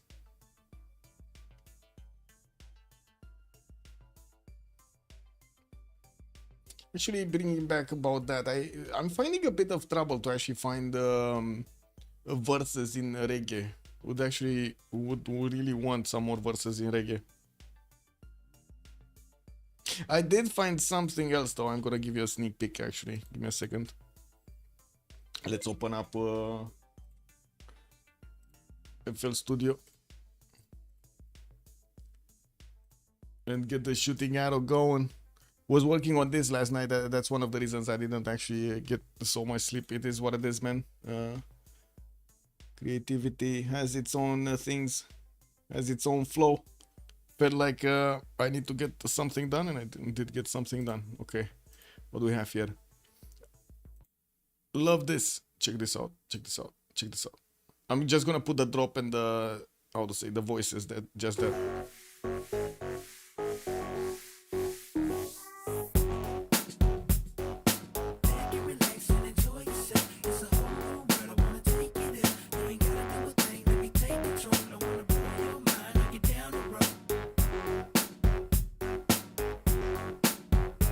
Oh yeah, amazing. But reggae voices very hard to find. Like if I take a look on the options here, I'm not finding them proper. This is unfortunate. Where was it? Yeah, no, this. Where? Yeah, this sounds reggae. I only have like a few versions that I can find in the cloud. Instrument vocals. Yeah, look at this. There's like 1, 2, 3, 4, 5. That's just that. Let me actually take a look here. Yeah. Would really love some more reggae. Really would love some more reggae. Let me close the program. Oh, but I love it, man. I love it. This. Oh, love it. We need to work a little bit more on it, though. Need to find some more elements. Something fun or crazy.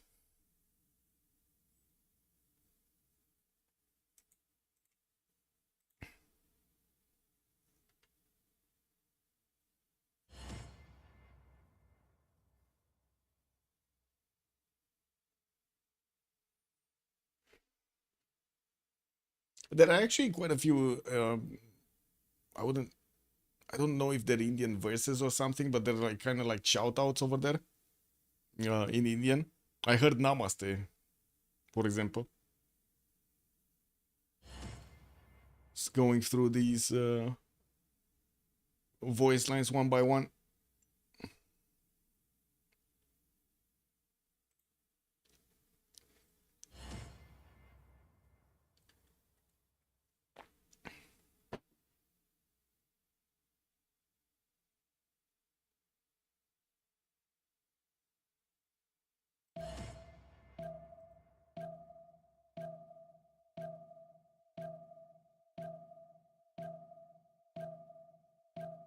Okay, loading back in.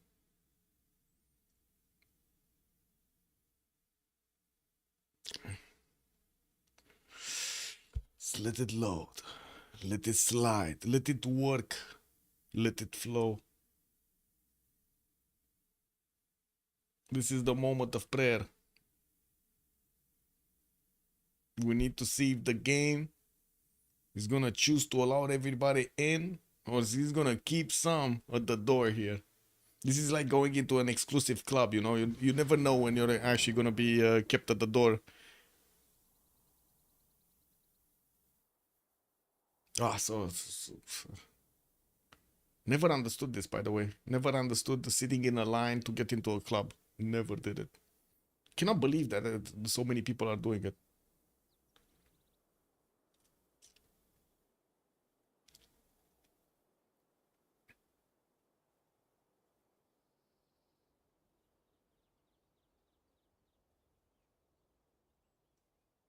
Okay, well, at least the globe is still spinning. And we did it! We did it! Nobody said anything here. Perfect. We got it. We got it. We got it. Okay, let's see the religion of Chandra Gupta. He went for choral music for the extra culture on his shrines and temples. Pilgrimage also plus to faith. Now, while we do have 4 turns for a settler coming up from Pana, he's also gonna get moksha in that city to give him those extra culture points and the extra faith. Some more shrines to get him, of course, those extra yields. And I do see him sending scouts towards the east side where he's gonna figure out where City is gonna get going. Wait one more turn to celebrate. Okay. Okay. I'm waiting. I need a celebratory cookie, Flash Neo, I gotta say. Yeah, we do need to take a look if they did pick up more pantheons. Yeah, Earthgard is coming up on Spain. Still didn't get his religion, and I do see he's gonna get 2 turns for Great Prophet points, 2 points per turn actually. We do have the commercial hub investments coming out from Toilet after he did finish his first commercial. He's on 2 points right now. Gonna get those commercial points, and he will get Ifad land to actually get him an extra trade route capacity. Actually has 2 projects that are going to finish next turn, so I'm pretty sure he's going to finish also all of the points needed to recruit the merchant. With another 2 merchant commercials actually he's finishing up in Nippur and Eridu, he's going to have an easy early beginnings for his economy here. A few geothermals are going to give him the points, as 2 of these Faith City states probably will want to take one down. Not sure if he's going to take Varangas City or he's going to take Chinguetti right now. Nalanda is also on his east side to give him a bit of a boost towards that size number, and I do see Elephant Guy is starting to actually put cities towards the west, that is towards his ally here. CTL still did not put down his encampments, nor does he actually have a very close target to go against. Chandra Gupta is here, but yeah, it's kind of weird with all of the one-time chokes that he needs to go through. With 4th and 5th settler coming around, he's gonna need to push back the Mongolian scouts and start working on his commercials, finish them, and also get his merchant points, not to mention the markets in them. We do have him getting at least a builder, and I do notice he's going to want to get his amenities improved here, so he has the happiness in his cities staying strong. My honest opinion, when someone tries to discount Gulf Plaza, just wait one more turn. Kick double, man. Yeah, to get the discount activated. Yeah, just wait one more time. Anyway, Sumeria did manage to get into the borders here of Mongolia, and it looks like he's putting quite a bit of pressure on the Mongolian slingers. Does have the workout with enough damage to actually two-shot the slinger, but these slingers are not gonna be easy pushovers. They're gonna throw rocks, every rock they can find on the ground over here against these units. We do need to see if the other units are also gonna come. Oh my god, wait a second, he can actually get to Aksu very quickly. So this scout can move spy style, this warcard can move here on the stone, this scout can move over here, and this warrior can move over here. And next turn he's gonna start bonking Aksu and put it under siege. Bonk it and put it under siege. Well, I think we do need to take a look at their gold. Toilet has the gold, 0 gold on Arcane. Check this out. 1, 2. Oh, he got the... Oh, he wants to get the builder. He doesn't want to actually attack into Axe with all of his 4 units. He wants to take away some of these Mongolian defenders. And as you can see, that slinger did get taken down.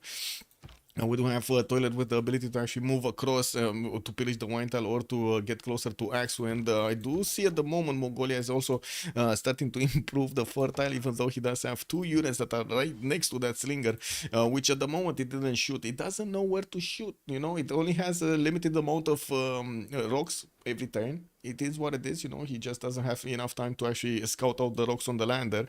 And at the moment, he's not doing anything. We do have another one of these slingers coming out from Xanadu, while we do have also the trader being escorted by the slinger. It looks like that one is going from Urumqi to Xanadu. We're 1028, and we do need to see if they do manage to get their era score going. They are getting their era score going. Is this worker gonna get a promotion? Because I do see he needs 5 more points. Doesn't seem like he's gonna get a promotion before he's just gonna fully die here. He needs to get out of there. GTFO, this is the moment to get out. Etemenaki has finished in the City of Thieves, and now a bit of extra culture is coming out from Krudlov's Empire. We do have him on 15 with 8 culture points. He did also choose to go for Pingala in the first government in the government Plaza City, in the main city center that he has, Rakedet in the capital, which means he's not going to get that much early culture, and it means also he's going to get a lot of extra science, exactly how it shows up. He's going to want Pen Brush and Voice in the next era, and I'm pretty sure he's going to get that with a decent amount of bonuses coming up from his districts here. He does have 1, 2, 3, 4 commercials that are going to get built. Actually, right now, Edfu did not replace one of his districts at all, but I would imagine that is a commercial anyway. We do have Age of Steam managing to plug in Magnus. Here is Moksha. We do have a fourth city from Scythia moving towards the south. Looks like he might actually end up on the coast over there on the right style in the Black Sea. It's kind of a tiny Black Sea. It doesn't seem like he's going to be connected to anybody else. And while Scythia did manage to push back the Mongolian scout, this scout is trying to get hit one more time, but it's not going to work. It's not going to work. Apul is going to need to get out of there unless he actually wants to well, see the smooshing on the walls over here from the scout. Now we do have another settler coming up from Naples with Pingala establishing in Prokofia and Teutons with also multiple commercials to get out for the extra gold per 10. Looks like also we do have Spain with Earth Goddess getting that nice and juicy 21 faith at 10. I gotta say Omega is on 56 right now. This is insane. 57 faith at 10. What did Omega do, man? 57 faith at 10. Oh my god. So 4 plus 2, that's 6. This is 4. Did he get projects or something that he has? So he has 10. 10, 12, right? 4 plus 2, 4 plus 2. And this would be 0 plus 2. Another 2. So yeah, what? These numbers don't make sense, man. How is he making so much faith? Does he have the cities? Did he manage to get envoys in every city state? Omega has 1 in Vatican City. Okay, 0 in Cinguetti. Candy has 1 in Candy. Oh my god, man. And Armagh doesn't have. So only in 2 phase city states, man. Right promotion on Moksha might also be something. Let me actually take a look over here. You're talking about this one, right? The Citadel of God, the plus 4 prophets, and also plus 2 faith per 10 for cities with a holy site within 6 tiles. Well, that's another 6 faith, no? Okay, so that's 18 plus the points that he's getting from the city states. Oh, that still seems like a magical number. 61, this does seem like an insanely strong number. It looks like the city of Aksu is not going to be taken out. It was being placed under siege for a little while, and we did have Mongolia managing to get his archer technology, taking out one of the Sumerian scouts, and also the war card. It's not here anymore. Yeah, and the plus 4 from the Moksha. Did he get the 2 districts? Yeah, he did get the Governor Plaza also. Okay, but this he did get that one. And of course, Omega did choose his Monumentality Golden Age in this one to use his 61 faith. This is insane. This is like Russian numbers of faith per turn at the switch of the era. You know, like Russian numbers of faith per turn with all of that Dance of the Aurora bonuses that we had like 2 years ago and so on and so forth. This is so much faith. Apul is gonna also go for 10 science and 18 culture. He has his Pen Russian voice on Kublai Mongolia, still on 4 cities, managed to push back his opponent. No encampments yet. He's getting his sword by riding in 3 turns, and we will need to see if he's actually gonna get some units against Sumeria. Did have one of his commercials pillaged over here in the city of Urumqi? While I do see he did manage to upgrade his horses, again he doesn't have his iron available. Now we do have the units of Sumeria also retreating for the borders of Aksu. A bit surprising. Oh no, he did pillage. He did pillage the camp. Okay, I was a bit curious if he did manage to actually pillage that camp or just went in it. So it's very good, you know, it's very well trained, and then he went back. But no, he did pillage that. On Omega, we did have him on 14 science and 24 culture with that 50 points of production and the 63 faith attempt. That seemed like he's gonna have a very fast expanse here, a very fast monumentality golden age. Government Plaza did get placed next to the mountain so he can get some very good campuses. Started working on one, but it looks like he placed it in the north where he only has a +2 instead of getting it over here in the south in between. But I would imagine he didn't want to get the bronze working so early on. Oh my guy is getting his Celestial navigation, and I would imagine he's going to get a harbor in Delhi so he can start trading with Liverpool. It's going to be extremely valuable to get these trade routes in the water. He's only on 7 gold a turn right now. Kradlov, 21 science with 15 culture, getting his Government Plaza between Edfu and the Racket Dead. Will also get the opportunity to chop that deer tiles with 2 of these builder charges. And I do notice he is getting a decent amount of science from all of these tiles next to the City of Thieves. Not to mention Aketata right now, which did manage to get some of these Maj tiles in his border. Still did not place the city next to the Fountain of Youth. We don't see new builders coming around. He's going to want to sit a while and get his bonuses going going before he's gonna start expanding.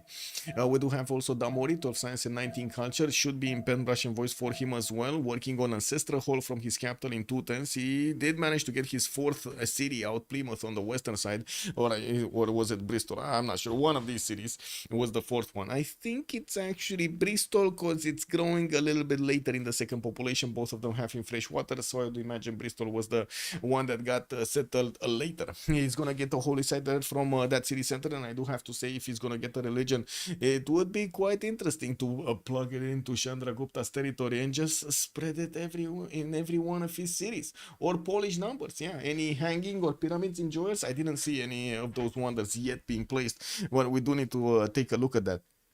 We do have the lighthouses also coming out from Damori to get those extra trade routes going, and I do see he started placing down some of his campuses. Only a +2 here and from Liverpool, not giving him that many bonuses, but slowly getting there. 50 points of production also for Damori. Shachikan, 15 science, 12 culture, already on 5 cities, finishing his commercials here, and will start adding those points to his empire. While the first great merchant did get picked up over there by Sumeria, he's not gonna get the opportunity to recruit one of these. Well, they're from the same team, so at least, you know, one of their teammates did manage to get the bonus. Gavan Plaza from Pokrovka, 1 turn. We do have him already connecting his second series with the capital, but although he's gonna need a lot more trade routes if he actually wants to connect everything. Spices southeast of Komstromskaya, monuments coming up in 8 turns, also general 7 turns, and I do see he's getting a few slingers, defensive slingers, to push back these Mongolian scouts from his territory. Working on will in 2 turns and drama and poetry. He's slowly getting closer to the Indian cities towards the southwest, and we're going to need to see if he's actually gonna get a military against him. We don't know yet. No wonder at the moment from either of the nations that we've actually spoken about. Wait a second. We need to go Philip II here, no? Philippe. Getting his audience chamber in 3 turns. We do see his lighthouses are also starting to appear in his harbors to be built, and he did get his 5th city coming around from Valencia. Looks like he's gonna want to actually add one of these non-coastal cities on the rivers on the eastern side of Madrid, and he did get John the Baptist as a great prophet that he's gonna get to establish a religion with. Also managed to put down in Barcelona not only his harbor, but also a pretty good campus. That's gonna be a +4, +5 when the harbor is gonna finish. Actually, no, it's a +4. If he gets another district over there, it's gonna be a +5. Anyway, we do have Magnus establishing the capital with a lot of decent chops. He does have Earth Goddess, so I would imagine he's gonna want to make use of it as much as possible from the charming or the breathtaking appeal. I do have to mention as upgrades and taking out forests in killing the chops out and so on does increase or decrease the appeal of a tile differently depending on what you do. For example, forest that does apply appeal around it, while rainforest is going to apply negative appeal around it. The mines are applying negative appeal, and so on and so forth. There are quite a few things that you need to take into account, although I do have to say, every time I actually ask the players, why are you choosing Earth Goddess for this, most of the time the answer is for the early bonus, not the later bonus, for the early tempo that you do get immediately. And you've seen the Faith Porten jump up a little bit here on Elephant Guy. He's on 38 right now with 21 gold a turn, and he did choose his monumentality to make use of the investment of faith. This is a serious investment of faith, like 1, 2 holy sites coming around, and his pantheon that did get taken for the Faith Porten. Hammurabi here, Pembrash and Voice, 12 science, 24 culture, 4 cities strong, getting 5th and 6th out from Babylon, Durkuri Galzu, while he's placing down more commercials and finishing campuses from the city of Borsipa. I see this is the +3 here next to the Government Plaza and that commercial, not to mention adding the mountain extra point, while he kind of hit his cap over there of population in the city of Babylon. He's definitely going to need to do something to get more housing.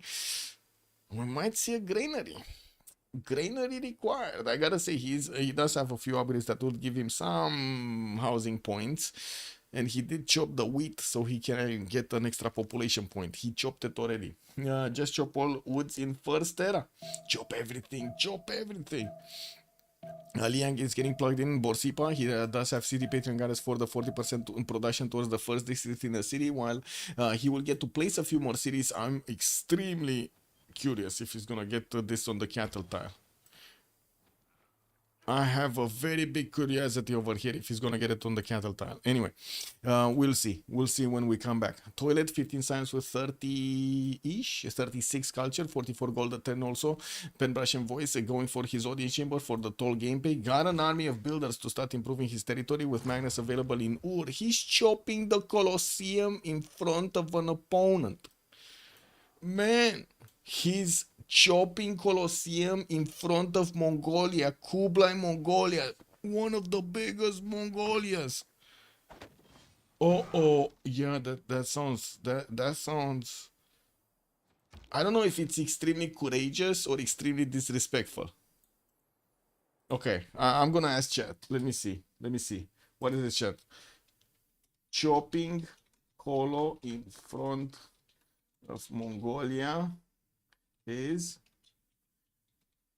biggest, or let's see what does chat think.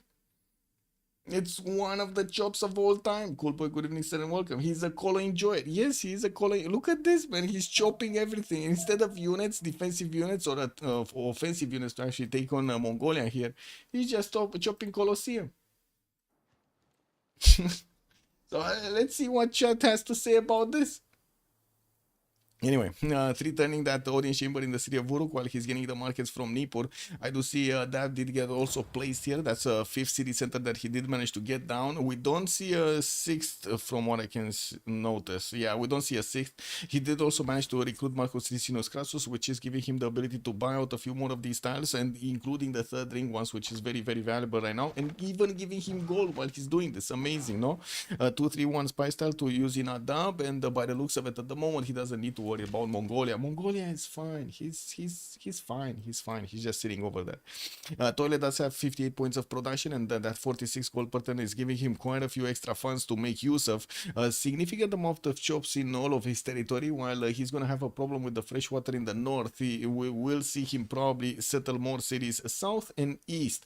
Yes, he could take on a Vatican City, just a few horses, and boom, that city is going down. While we do have him managing to chop with at least 3 builders here, I'm not sure. I think it was a 4th one also, but never mind. I mean, it might have been imagining things. We got him with the Colosseum coming up in 4 turns from that city center.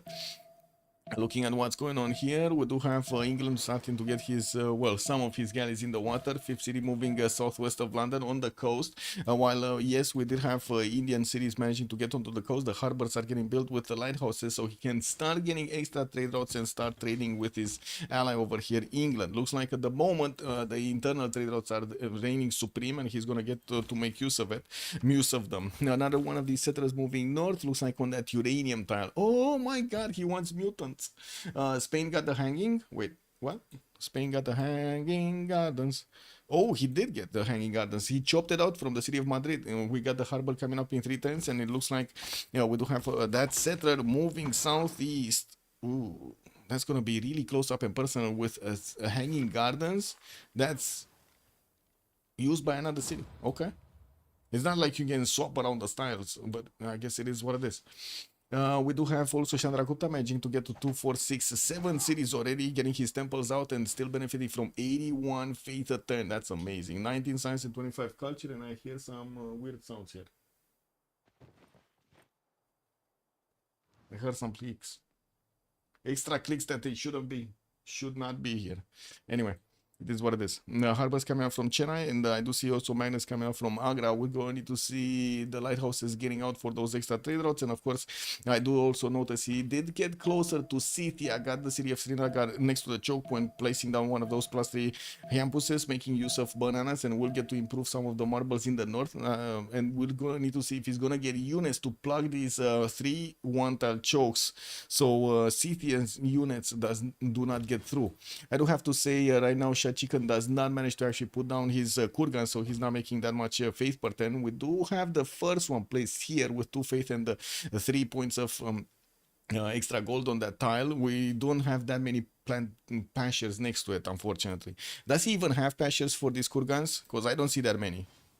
I don't like 2 here. One, this is not good. This another one. This is just one. These are not like, usually you do want to get them at least with 2 patches hitting them. Otherwise, they're just not that worth. Anyway, we do have some campuses coming up from Napoli. He chose Initiation Rights as a Pantheon, so whenever he's going to pump out of unit, he's going to get some extra faith per turn. And we do have him with the campuses from Komstormskaya and Napoli, getting out in 2 and 2 turns. Very nice. Horses coming out from Mongolia. Finally, a classical unit. His Gavron Plaza did get pillaged, quite unfortunate, to the south of Shanado. While we do have the markets getting built in his commercials, he's going to need to get his bronze working done. Usually, we do have Mongolia following up the commercial opener with some campuses and then going either or for encampments. Actually, most of the time we do see him going for campuses into encampments, but it does seem like Apil here, this time around, he chose another route. We do have him also settling a little bit closer to India, which is going to be one of his allies, and India will have the opportunity to settle a coastal city here. Oh my god, he's not. On the banana. He can settle it on the banana, no? That's a bit weird. Maybe he's going to get a canal, but that's about it. Anyway, looks like we do have a winner. Coco, hello there, son, and welcome. What do we have for the religions of Spain and India? I don't know Spain, but I do know India. India went for choral music with pilgrimage, and Spain went for Jesuit education and stewardship. Okay, may purchase the campus and theater square buildings with the faith, reduce the purchase cost for campuses and theater square buildings by 15%. Also Omega is showing everyone how to sim. Yeah, basically on Chandragupta over 100 faith a turn. We're 1040 with 100 faith a turn on Chandragupta. Amazing. Amazing. Also, I do see a holy site has been finished in Bristol. London is gonna work on Stonehenge so he can get that religion spread into Bristol and London. We do have him placing down a few more campuses and managing to get the discounts on them. Very, very valuable to actually get the discounts here. Liang is getting plugged in Liverpool, which is kind of weird. Is he gonna go City Park Liang over here for Damori? I guess he might actually go City Park Liang. Yeah. We do have Warlord's Throne also getting built by Kradlov. Looks like he's going to send that city towards the coffee tile, towards the southeast of Thebes. And he does see that Babylon does have 13 strength cities, which means Babylon does have classical units out. There is a first horse here coming around from that main capital city of Babylon. While I do see he's going to send another wave of cities towards the north and northwest. He's staying clear away from actually settling too close to Egypt, even though he does have a pretty good east city over here next to the river. Now we do have him getting another settler from Borsippa, although there is an Egyptian scout right next to that city center. I'm pretty sure Babylon does have the units to actually deal with that threat. Did also get the mine improved on the iron tile, which kind of begs the question, did he get iron working or not? Let's actually take a look at the army tab. He did get iron working. He's actually 25 points. We do have also Omega managing to get 8 points, so he also did manage to get that one down. I didn't see an encampment being placed down from either of them, so that's one of the reasons I didn't know if they did get it or not. Nor do we have an encampment yet from Mongolia. Looking at the army tab, we do have Mongolia not making any iron at the moment, getting more cities out and getting a few more builders. He did send his first horse to take a look what's going on in Sumeria's territory, while Sumeria happily chopped the Colosseum in front of Mongolia. Oh man, look at this. I gotta say, chat just gave Toilet the toll over here. How do you call this? The prize of the biggest balls. Price. This is a big price. Biggest balls price on Toilet the Toll. Chopping Colosseum in front of Mongolia. I mean, you cannot call it otherwise, no? Toilet the biggest balls. Now we do have Pingala also established in Nippur, while we do have builders coming up from multiple cities. Finally, the first encampment of the game started to be built in the city of Veridu. Far away from his opponent, but at least, I'm happy he's getting an encampment. We're going to see some general points. We did have also more cities settled by Egypt too, and he did manage to finish 2 of these encampments. Oh, excusez-moi. We do have over here Edfu and Aketatan actually getting these encampments down. He did manage to start working on encampment training projects, and yet no Marianos are coming out from his cities. We're going to need to see what kind of unit he's going to choose to use against his opponent.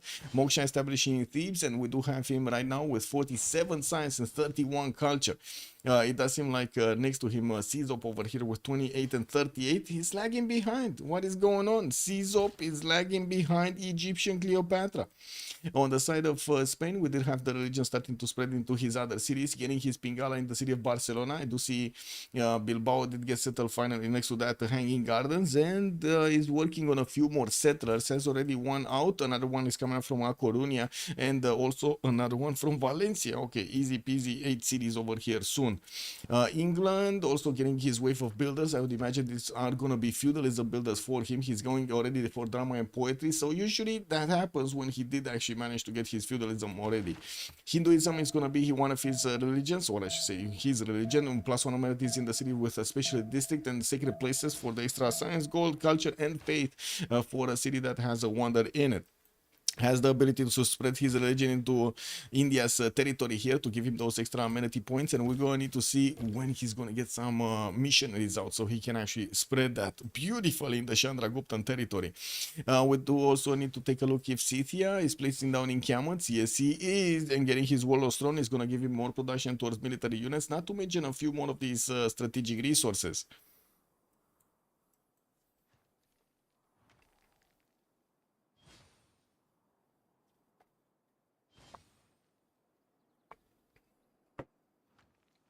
Czop is simming? Yeah, Czop is simming. The question is he simming to win? He got Hypatia also. Ooh, free library. Free library. And extra point of science on each of his libraries. Looks like Raja Tudarmal is about to be picked up by Mongolia. We did have another general recruited here. Looks like Hannibal Barca has been Egypt's general to choose. Oh my god, he got 2 of them already. He got Trung Trak and Hannibal Barca. Is he gonna get more? Is he just gonna deny the generals here? He's gonna get another encampment training project. Oh my god, man. Look at that. Scythia is on 2 points. We got Egypt here that just got 24.3 with another project finishing next turn. He's probably gonna pick up Sun Tzu also. And the question is Sumeria or Babylon gonna get one? Because look at them go. They're only 2.3 points a turn, and Sumeria doesn't have yet the ability to actually chop that. If he, I mean, he already chopped Colosseum. You know, he can't really complain about this. I'm just saying, man, you cannot really complain about this. He chopped already biggest wonder in the game over here. Getting to plug in Pingala in the city of Nippur, while we do have a Mongolian horse starting to sniff around the cities of Sumeria. Sumeria is going to take down Chinguetti. He's not going to leave that bad boy city over there for the extra faith points that he's going to give to his opponents. I'm pretty sure he doesn't want to take that away from Omega. That's a lot to, that's way too much faith per turn anyway for Omega. Can you imagine if Omega would have had Chinguetti here? Oh, he has Chinguetti. Never mind. Excuse me. He has Chinguetti. And also there's a heavy chariot coming out from that city center. Will make it a little bit tougher for these horses to actually take it down. I wouldn't be surprised if we're going to have Omega, you know, just give some gold to Chinguetti to get the levied units to actually attack into the units of his opponents, all 3 of them into a single unit, and not actually, you know, dispersing the damage everywhere. Okay, Morning Camon's finishing up in Scythia's territory. Way too late to get one of these generals. Way too late. Another general just got picked up. Sun Tzu is on the side of Egypt. And Egypt, we don't know how many points of passive is he making. He did go for God of the Forge here. Has 2 of these encampments. Doesn't have barracks, so I would imagine it's 2 points. Let's see his government. If he has the card, he doesn't have the card, so it's just 2 points. Well, 2.3 points a turn, because Classical Republic? Classical Republic, yes. A few more horses coming around from Rakedet and Edfu. He has one of his generals deployed toward the eastern side, and I do see one of them did go towards the north, towards Spain. Spain is one of his opponents, and of course on the right side we do have also Babylon as one of his opponents. Kralov did jump up to 54 science, actually having the most science in the game at the moment with 33 points of culture and 74 points of production. Looks good, but not that good. Look at the other side. WSS shot chicken, 83 points of production.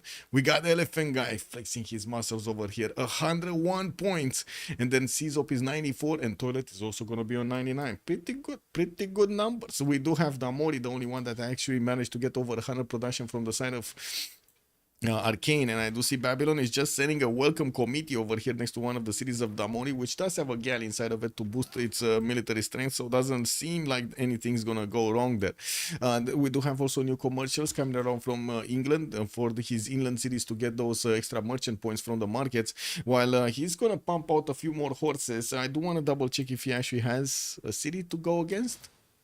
Not really. Like, unless he's targeting Candy, doesn't seem like he's gonna have a city to actually work. He will have the opportunity to settle a city next to Galapagos on this river over here, and I'm pretty sure he's gonna want to get that going so he can get the trade routes between him and Egypt. Egypt is gonna have a bit of a challenge. Who is he gonna go against? Is he gonna be Babylon, eastern side, or is he gonna be Spain, northwest? And I do have to point out Chandragupta. Yes, you can see this one tile of water separating these two continents and separating these two land masses. I would imagine horses or other units are not going to be that shy of actually jumping into the water and crossing the seas, no? He's not pushing into Spain. Okay, makes sense. So if he's not pushing into Spain, that means he's pushing into Babylon, no? Babylon is in between three opponents, so I'm not sure if Seas of Seeming over here would actually be a good thing. We do have him getting some more traders and building up his palgums for those extra points of food on all of his improved tiles next to fresh water. While he does have new traders to connect to his cities, he did manage to recruit Buriga. That's the fourth and last general available for them in this era. And I guess it's the better one, no? Those chunks are strong. I mean, those chunks are strong everywhere. Unless he takes Candy, right? England needs to take Candy to actually open up the way towards Babylon.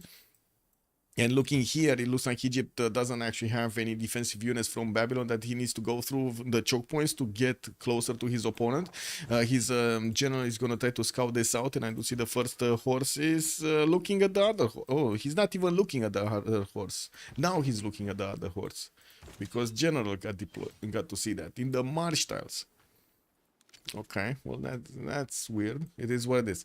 Let's see the Corsair timing. Where do we have it? At the moment, we do have Krudlov going for his iron working, civil service coming up in 3. I do have to mention Kressels is on the bottom 3, and he does need to get iron working, and that's the previous technology. We're going to need to see if he's also going to have the time to go for printing, and of course, we're going to need to see how many units he can pre-build in the meantime. He's managing to one turn the one in Thebes, two turning the one from the capital, unfortunately. Definitely would need a few more of these tiles improved so he can one turn that one. You see, he's just missing like 1 or 2 points of production to get to one turn a horse from his capital with the card.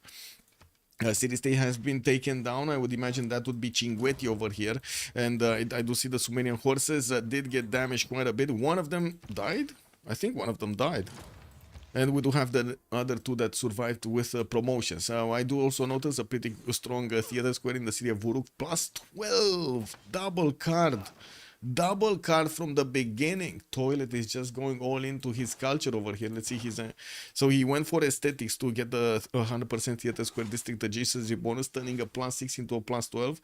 Got colonization for those settlers, and of course maneuver with charismatic leader there. More settlers coming around. I gotta say he's quite a bit faster than Mongolia to actually get his units, his settlers out. Although we're going to need to see what Mongolia is gonna do when he needs to get units. The biggest issue that I can see over here, Mongolia does need his 7th population to actually start placing down encampments, unless he's gonna want to just get 1 or 2 encampments and that's it. Korabalgasun, for example. Oh no, wait a second. This is from Korabalgasun. Yeah, this campus is from Korabalgasun, and this commercial also. This is such a weird placement for a commercial. Why did he place it over here? I guess he didn't care. He didn't care. Anyway, it is what it is. Now, this is going to be a challenge. He went for a holy site here from Ulaanbaatar. We does have another settler moving west side of Ulaanbaatar on the other side of the coast. We'll probably want to get the banana city so he can get a connection with India on the coast. And I do see him working on holy site projects to actually get his great prophet quickly. This is going to help out Chandragupta a lot during the game if he manages to get multiple religions into his territory. 67 science with 54 culture at the moment for Chandragupta. Also 60 gold a turn and 112 faith, 126 production. Man, he has more production than all of the players of Why So Serious, plus the 100th faith attempt that he's making. This is such a good start for Chandragupta. I cannot say it otherwise. This is such a good start for Omega. Who all got the generals? We had the 3 on Egypt and one on Babylon. Sizop got it. It looks like that Babylonian general is trying to get to the choke point, so he pushes out the horse. Also, anonymous gifter, thank you so much for the gift. Thank you, sir. We got Cool Boy joining us. Can you show how Chandra has this good tempo? The faith pattern, man. The faith pattern plus early 2 envoys into faith city states plus the Susan Chinguetti. It was beautiful. Like, he had 50 faith turn at the beginning of the first era. 50 faith turn at the beginning of first era. We do have some industrial zones also coming around from him. He did manage to get one over here with seeding one of the industrial zones as a plus. With an aqueduct hitting it, so it gets +4 bonuses. While we do have his lighthouses coming around on the western side, he's starting to also connect his economy with his next door neighbor over here, Damori. Anonymous gifter, thank you so much for giving Coco Clash a tier 1 sub. Thank you, sir. Much appreciated. 3-2 in all expands and cap. Yes. Oh, that's another thing, right? He had what was it? Wait, you said 3-2 in all expands? Oh, you mean the bananas? Yes, he did have.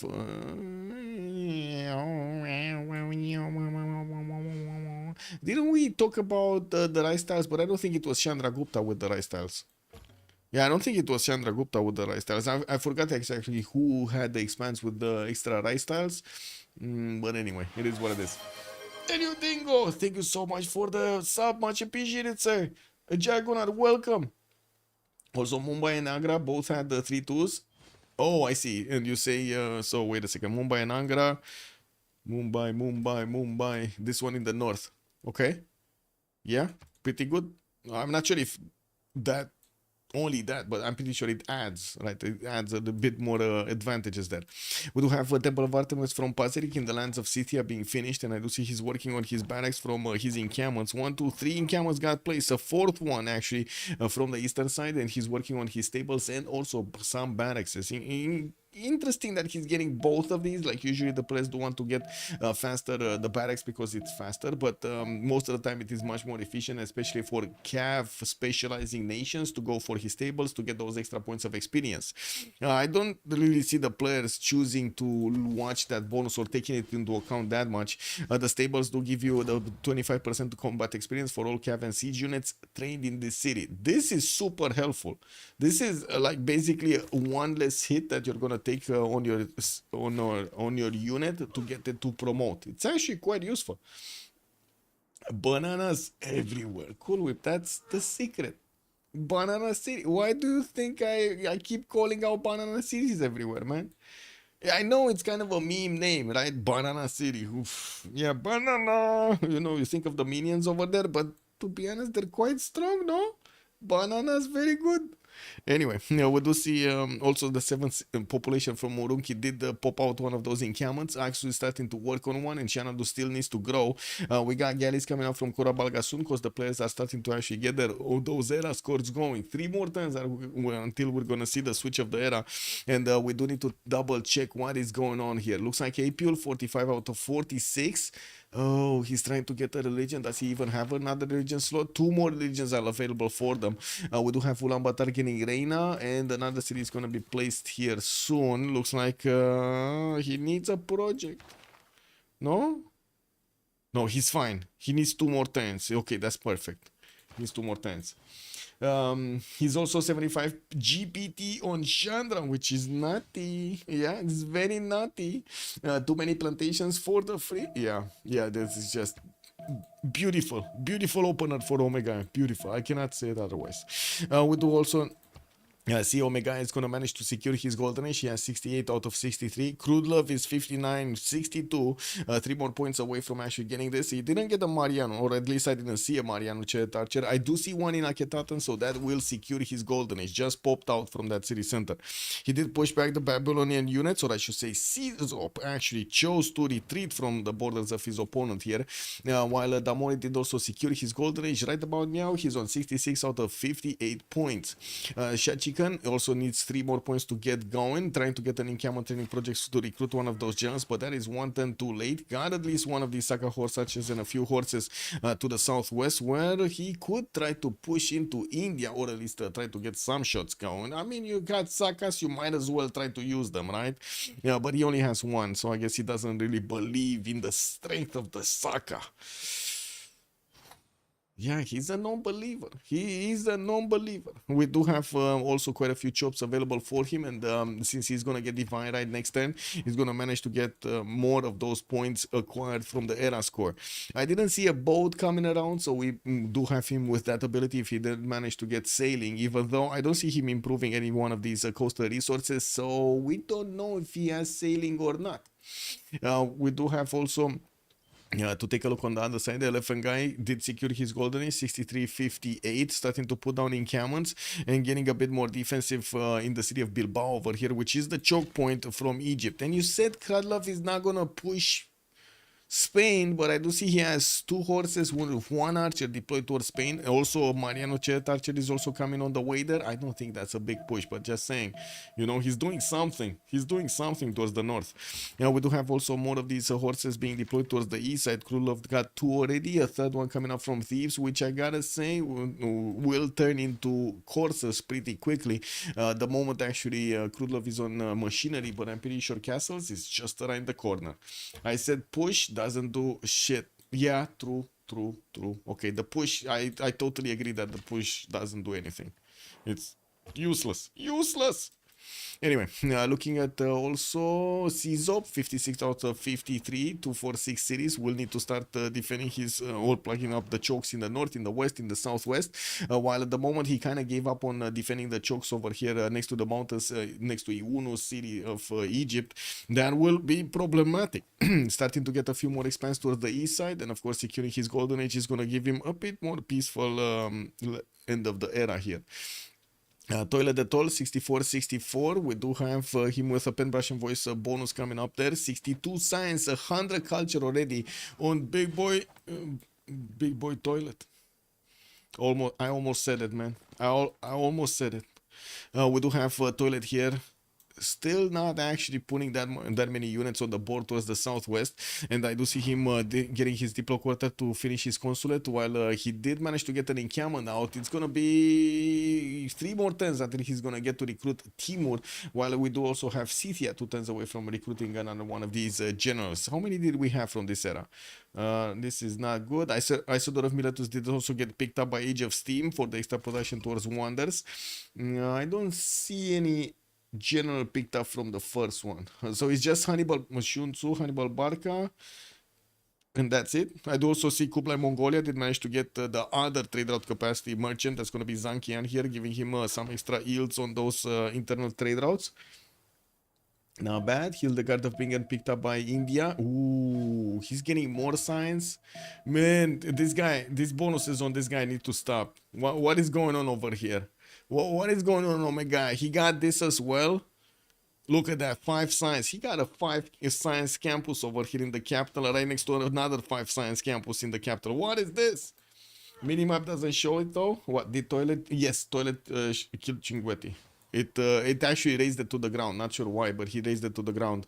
He has 2, 4, 6, 7 units, and he might actually want to take Armagnes. There is a Spanish. No, he's not. He's not gonna take away a city from his ally there. We did jump into the new era, and I do see everybody except Shah Chicken managed to get a golden age. How did Shah Chicken miss it? Wasn't he like 2 points away or 1 point away?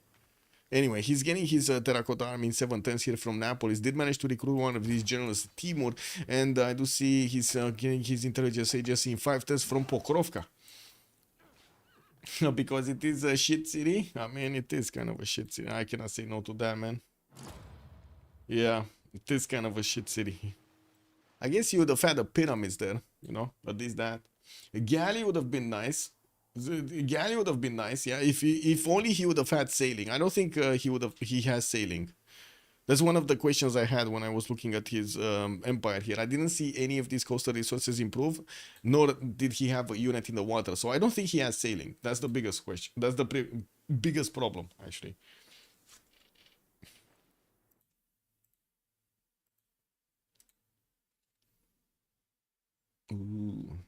finishing the coffee. We're gonna have a pause in just 22 seconds for 2 minutes.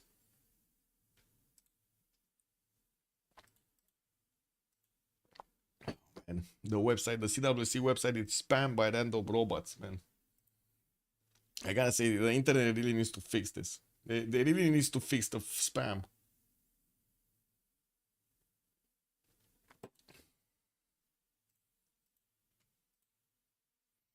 Okay, there we go. I think I'm going A or B. Let's see. Going A.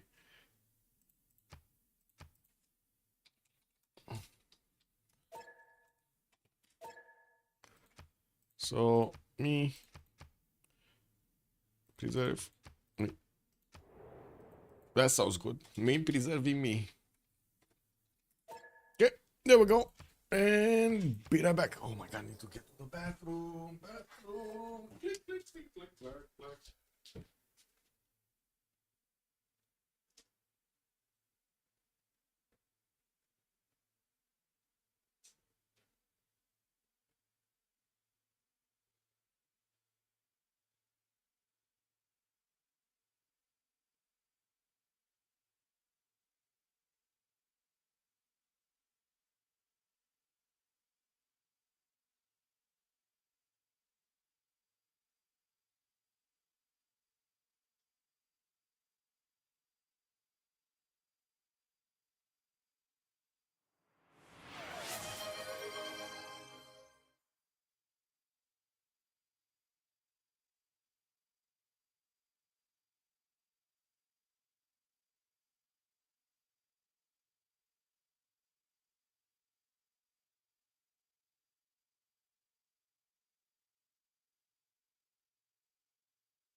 Sorry, needed to actually, wash my hands and shit.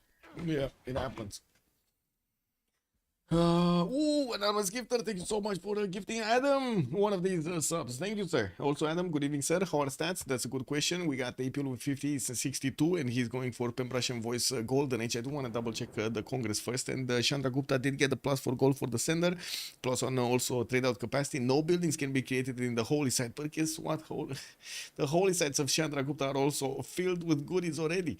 We do have Philip II also getting 2 Diplo victory points. Well, unfortunately, he cannot get his specializing building of choice here, but he's going for GMC to get to use that 141 faith turn. Omega is on 110 science with 111 culture. Pen brush and voice showing up on Chandra Gupta. Man, he's too big. Right now, his muscles are getting out of his t-shirts, man. Yeah. Also, Chandra cannot build his. That is true. That is true. He's not gonna get the watts or any specializing building of any kind of in his holy site. 2 turns for GMC to finish. He's on 394 faith in the bank. There are a few more units coming out from Scythia, and I do see Corsas are also getting out from Scythia's territory. And we're going to need to see if we're going to have Mongolia converting quickly, or I should say sending his missionaries quickly towards his ally. Mongolia did choose to go for Buddhism. Shrines will provide plus 6 gold. Oh my god, this is beautiful. There's going to be so much gold per turn here. He's already on 100. Man, how is Chandra Gupta making the most gold out of their team? Yeah, they blocked the holy site buildings. Yeah, how is Shan? Look at this, 100. He just is making the most gold out of the entire lobby. This is insane. Cool, this This is insane, man. Anyway, Crude Love, 70 Science, 56 Culture, Cleopatra coming up with 2467 units. We do have him needing to defend against Babylon's little push. You know, we got Corsairs already getting ready in the city of Borsippa with a general next to them. Then we'll get the opportunity to bonk some of these Egyptian units. We do have 122 points of production on Kralov, 171 on Caesar. Ooh, that's a bit of a problem over there with 40% more production. Caesar might get to overwhelm Egypt here. And we do see in the tech side, education is going to come out next from Krudlov. He does have still horses, no Corsair upgrade. He's still going to need to get his castles. Of course, he did manage to recruit most of the generals here. And the next ones are going to be a bit more expensive. 155 already. Wait a second. That means Ethelflaed got picked up by Scythia. I do see El Cid also got picked up by Sumeria. Okay. Damori, 72 Science, 83 Culture with a Pembrasian Voice Gold Range, 2467 series at the moment. Isidore of Miletus is gonna give him some bonus points for the production. He did use it for Mausoleum. Actually, no, he didn't use it. He still has 3 charges. He built Mausoleum, hard builded, man. And I do see it was indeed Liang City Parks over here starting to paddle jump everywhere to give him those extra amenity points from his city parks. They might have a problem with the continent splits. We're gonna need to check out after we finish through this. 186 points of production, while he of course did place his aqueducts here to give him more JCC points towards his industrial zones. Some of them are very, very good, plus 6s. Shad Chickens, 68 Science and 37 Culture. This is starting to be a problem. This is way too little science and way too little culture for this moment in time, and it's not like he's gonna have an easy picking target that he's gonna get to attack into. Yes, his courses might do some damage to the Indian troops, but I don't think they're gonna take cities. And if he's thinking about going Mongolia, I would say think again. We do have also Shad Chicken with 133 points of production, working on his universities to get a bit more science, and he's in a normal age. That's the problem. No free inquiry, no Pembrasian voice, no extra culture, no extra gold, no extra science. Not even a smigly monumentality to use his meagly 16 faith attempt to actually get that going. I think there's another word except of meagly. Can somebody tell me another word? Meansly, I think that's it. A meansly 16 points. Is that like a tiny bit of points? Is that how you say it in English? Bananas, truffles and furs. Yeah. Cool Whip just spelling out over there the Chandraguptan amenities. Well, it's a good spawn. What can I say?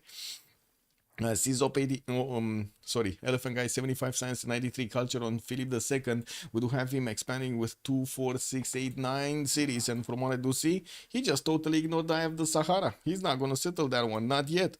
We do have Egypt sending one of his horses to see what's going on in Elephant Guy's territory, keeping him away from actually getting too many units, too many settlers on the eastern side, while he's going to keep on getting his harbors. He's also going to want his trade routes. We do see Elephant Guy just upgraded his first knight in the city of Bilbao to increase the strength of all of his garrisons, and I do see he's keeping admirals right in the face of Egyptian borders, so he knows if his opponent here is going to want to get units in the water.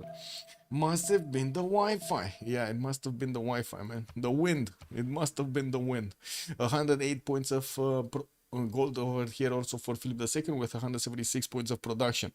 Caesar, Pen-Russian Voice, 81 Science, 70 Culture, 176 points of production on him. I do see he's getting his attack going against his opponent here, Krudlov, which I gotta say, Krudlov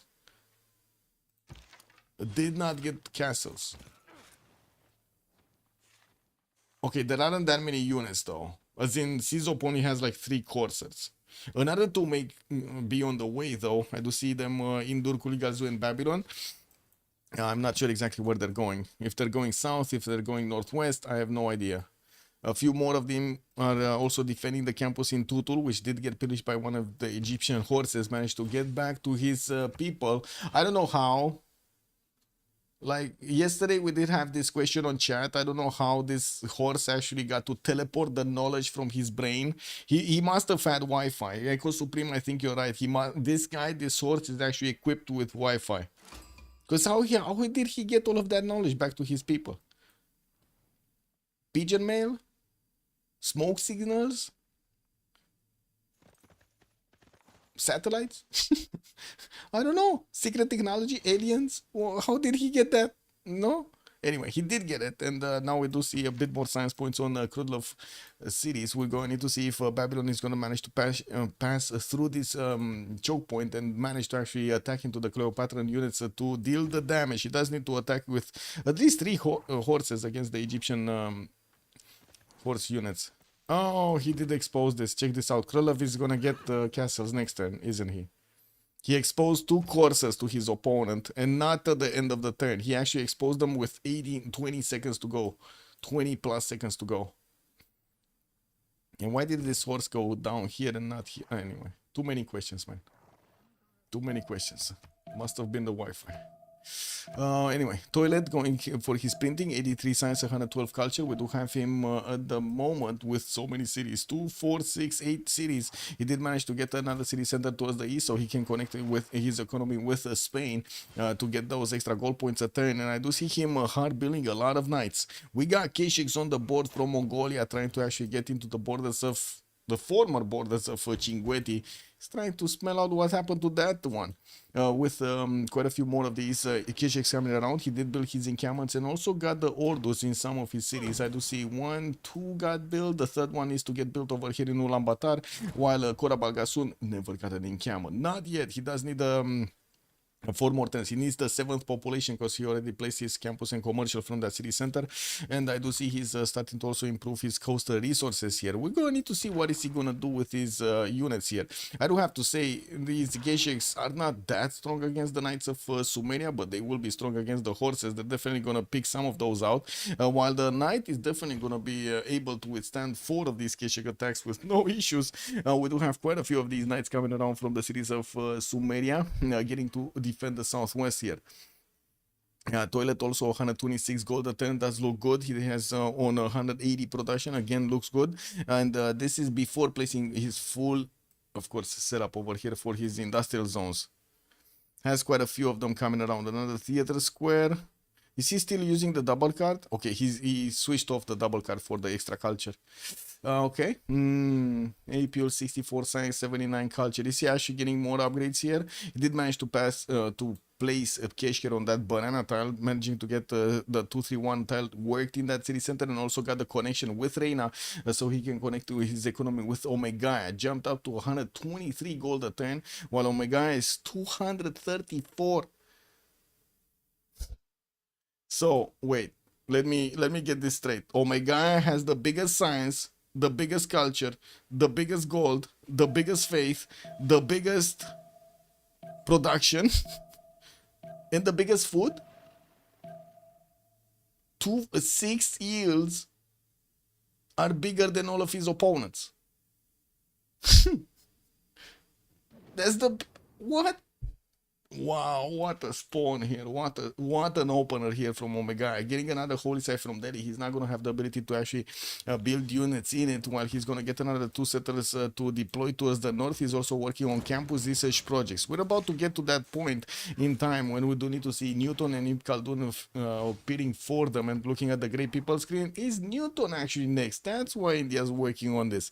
He's only on 16 great scientist points a turn. He's on 91 points out of 155, and I would imagine with 2 projects finishing, he should get that. He should get that. Now, let's see if anybody else is making points, like Mongolia, Scythia, and probably not England, maybe.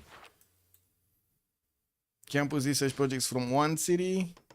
Okay, starting to get a few more wonders. He did get to build with Isodor of Miletus Angkor 1 for an extra population point in all of his cities, and keeps on discounting districts. Another theater square is going to get the level, the 210, and get to be 210 from Plymouth, while he also 210 his campus in that city center.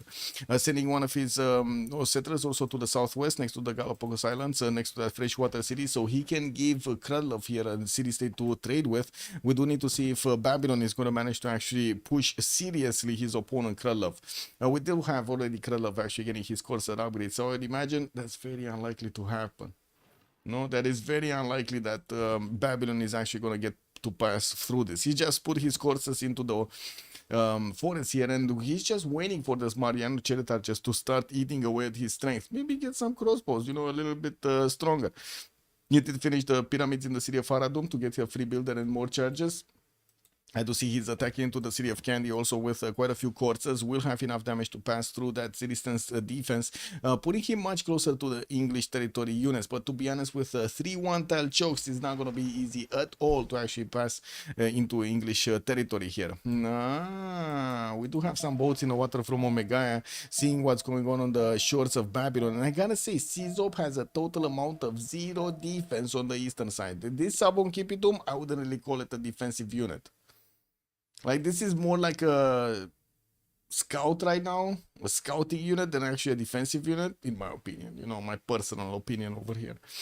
We do have Omega finally getting some of these encampments down. I do see one from Agra, I believe, and I do see another one of these campuses coming out from Akhtabad.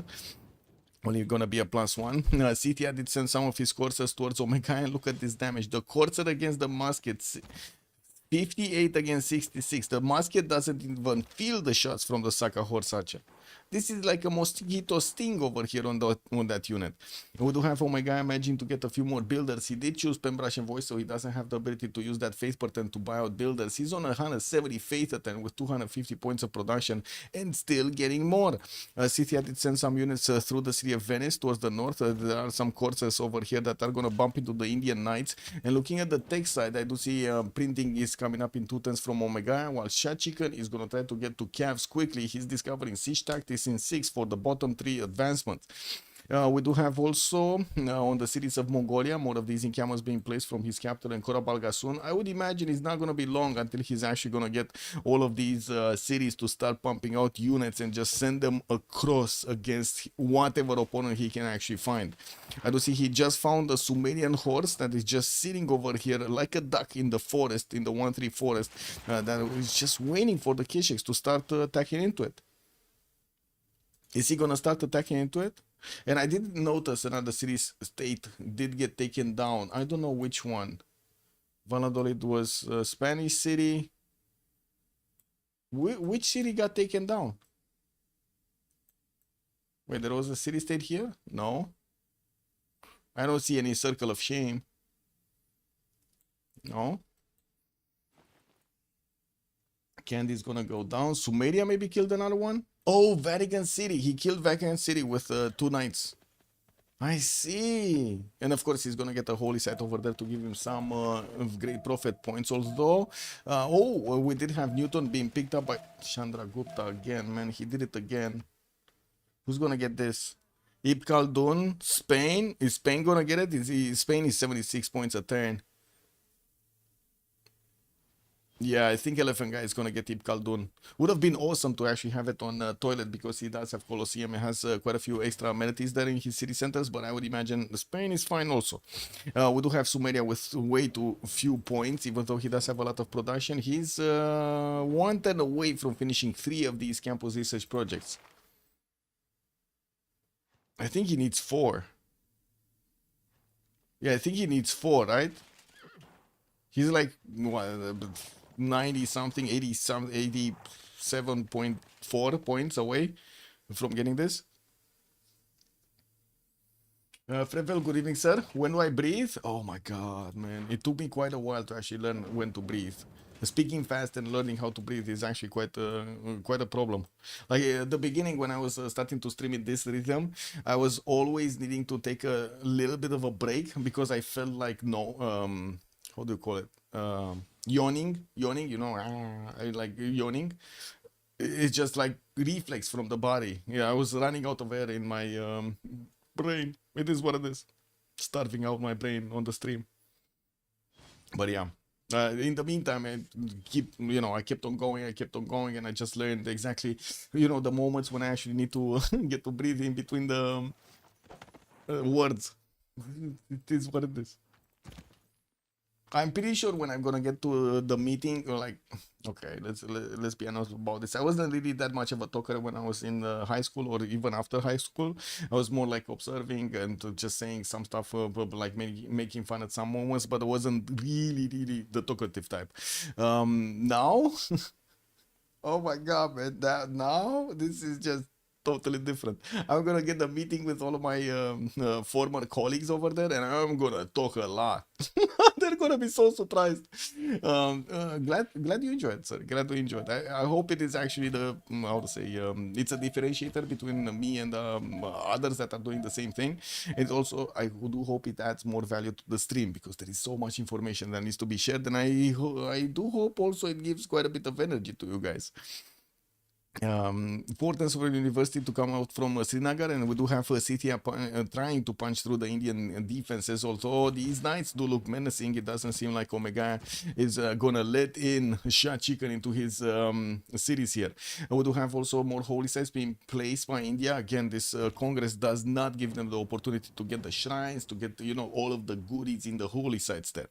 I do also see spies coming up from Patna, and we do have Scythia bonking a few of his units in the units of India, although it doesn't seem like he's doing that much damage. He's just, scaring a few of these units. Oh my god, getting skirmishes out. This is kind of a useless guy, by the way. This only has a single attack range, and he definitely cannot actually get next to the Scythian units and do something, right? We do have Apul, Mongolia, actually managing to get a few knights out, and I do notice he started attacking actually and pillaging some of the tiles in the city of Batibira, dragging all of the Sumerian defenses to the right side towards Nalanda, while he's gonna want to put another attack on the city of Vatican. Vatican only has a single knight defending that city center at the moment, and I do have to say that neither does Mongolia have that many units against his opponent here.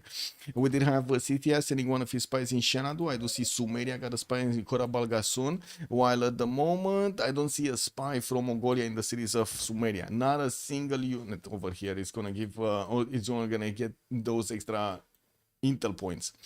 More holy sites, builders coming around. Did he finish his religion?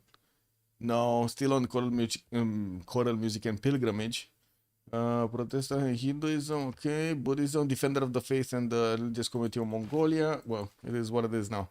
More orders in his newly built encampments, and we do have a few more horses also coming around. Candy has also been taken down. Where was Candy and why? Oh, here.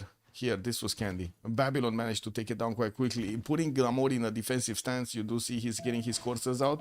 And I do have to say, he did not settle Brighton on the coast. He's going to need to get another city if he actually wants to connect his economy with Egypt. This might not even be in the plans. Like looking at Krudlov's lack of involvement in the northern cities, I wouldn't really say he's going to get those trade routes with Damori. They're just going to be happy having the trade routes between India and Damori, and they'll be done with it.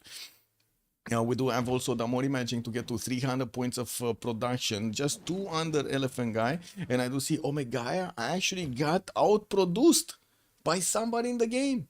Damori, his ally, and also, look at that Elephant Guy. Elephant Guy on Spain, 299 points of production. It's 299. Getting his entertainment complex for a few more amenities, also deploying a few more units to slow down any kind of Egyptian push. We don't really see that much of a push going around. We do need to see if also there will be something done by Scythia against his opponent here, Omegaya, with quite a wave of units. We might actually see Scythia trying to get to his ballistics as quickly as possible for a stronger unit to attack with. And it looks like, no, he's going for calves. We did actually smell this out a little bit earlier when he was going siege tactics, that he was going bottom 3. Looks like he wants to get calves against India here. And Omega is taking a bit of a risk. He's going for cartography. He wants the top 3. He wants industrialization. Also, Painter, good evening, sir, and welcome. I see a toilet city at the Elephant Lake, maybe for the better trade routes. Where's the Elephant Lake?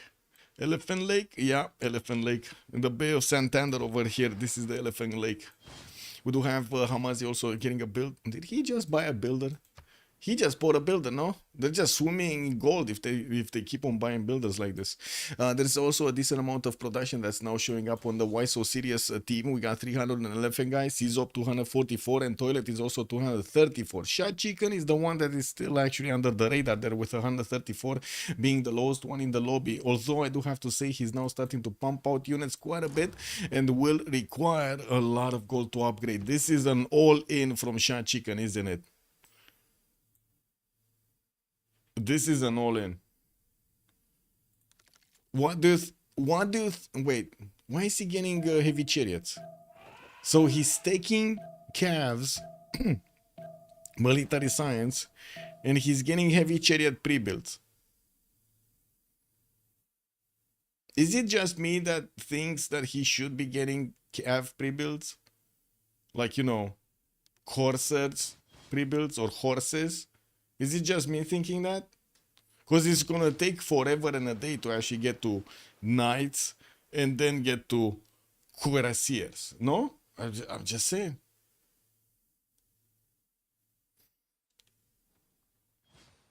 Yeah, but he's taking cabs. What do you mean? He's thinking tank. You think he's thinking tanks with 73 science? That man, this guy is thinking into the future, man. This guy is thinking way into the future. This is like tanks. He's gonna need like 30 turns to get to tanks, or even more. Actually, more. Wow. Yeah, tank. Yeah, Tremor. Good evening. I mean, yeah. This is like if he doesn't get an attack going against India and does something in this game, I don't think he's gonna have that much science to keep up with his opponents. But to be honest, from the other side, we got Apul in the same situation. He's kind of the Irel of the team here. We do have Apul starting to get quite a few more knights and a lot more Kesheks. He did send the first one. Oh, never mind. Toilet, the big ball, got to clean up all of the units of Apul. I don't know how fast this was, but like 1/3, we watched 5 units were alive and kicking over there, just doing the Mob Baker thing, pew, pew, pew, taking out everything. Next turn, no more unit. It's like they disbanded. You see this? They just disappeared from the screen. There is no more, not even a trace of the Apulian Mongolian Keshek army here. Chandra will just clean the map, you think? Well, I guess we're gonna need to see what Shah Chicken is gonna have to say about this, man. Shah Chicken over here, if he gets Chandra Gupta with his pants down, attacking into him with calves against his knights and pikemen, he might actually break through. Does have a team? Oh no, wait, he doesn't have a general for this. That's Timur. That's not a good general for this. He needs industrial one. He needs one of these. Okay, he's making 9 great general points a turn and only needs 155. Looks like Mongolia is probably gonna be getting the next one. And then, is anybody making more points? Ooh, Egypt is making projects. What's going on in Egypt territory? Okay, still watching CZOP's units. These guys are making barbecues in this forest. I know it. I know it. They're getting some Barbies over here. He will still need a mate. Top 12 get the sciences. The cheater sciences? What do you mean cheater sciences? Okay, we do have a few units from Kralov deployed to the western side. He did manage to get to 139 science. Oh, sorry, 116 science and 75 culture. Still lagging behind some of his opponents here with a Pembrasian voice Golden Age and with Toilet the Tall on the western side of his empire. And he did see Toilet's massive amount of, you know, muscles over here. We do need to see if Toilet is actually going to be swimming in stats in the next period or not, because it does seem like he still has a lot to catch up. He does have the production necessary to actually catch up. 265 is going to be definitely good. While Damori did jump up over 300, he's starting to get industrial zone logistics projects from some of his cities, going for actually passing James of St. George here. Or did he not pass it? We don't know. Did he pass it or not pass it? I have no idea. Because right now it's cannot recruit, and of course it is what it is. But England is 37.6 out of 32 points. You think that Mori is big enough? Oh, I see. I see what you're saying. I see what you're saying. So basically you're saying that Toilet is not going to get to punch into Damori. He's not going to get to punch into Omegaya, and then we're not gonna have Egypt also be taken. Well, I mean, Egypt is kind of low HP here. It's kind of low in the stats. Gonna need to see Egypt and definitely get his attack going. If he keeps building up an army like this, he basically gives up his advantages when it comes to the science and the culture in the next 10 turns or something like that. He's gonna also need the general. He was making general points actually. Is he gonna get more projects? Yes, he's gonna get another project from Edfu. Okay, we do have Babylon also getting his spies out. He did send one of his spies towards the English cities in Plymouth, and I do notice he did start to get a decent amount of damage against the units of Damori, especially with the the spy advantage. And I don't see his general being deployed towards the north. This general over here, Buriga, is to the west of Borsipa, and he never actually did manage to get another one. No. Yeah, I don't see another one.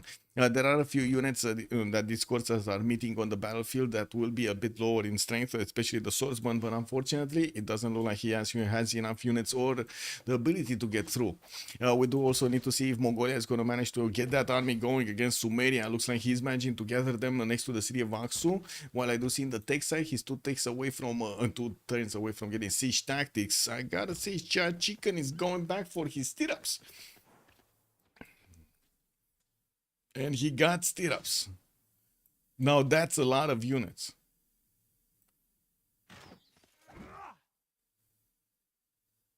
That's a lot of units.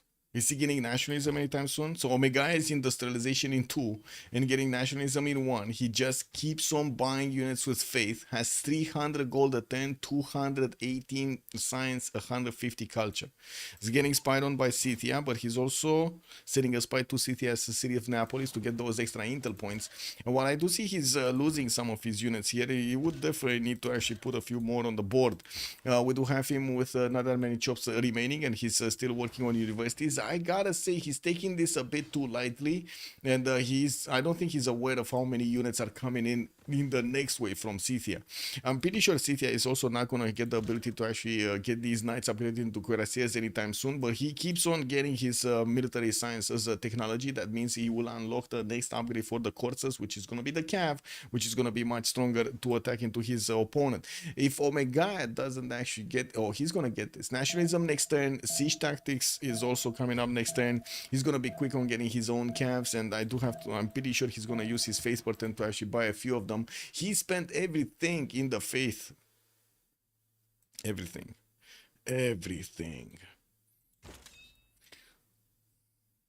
Wait, pass? 3 pass is 3-2? Cool Whip? What is that code language?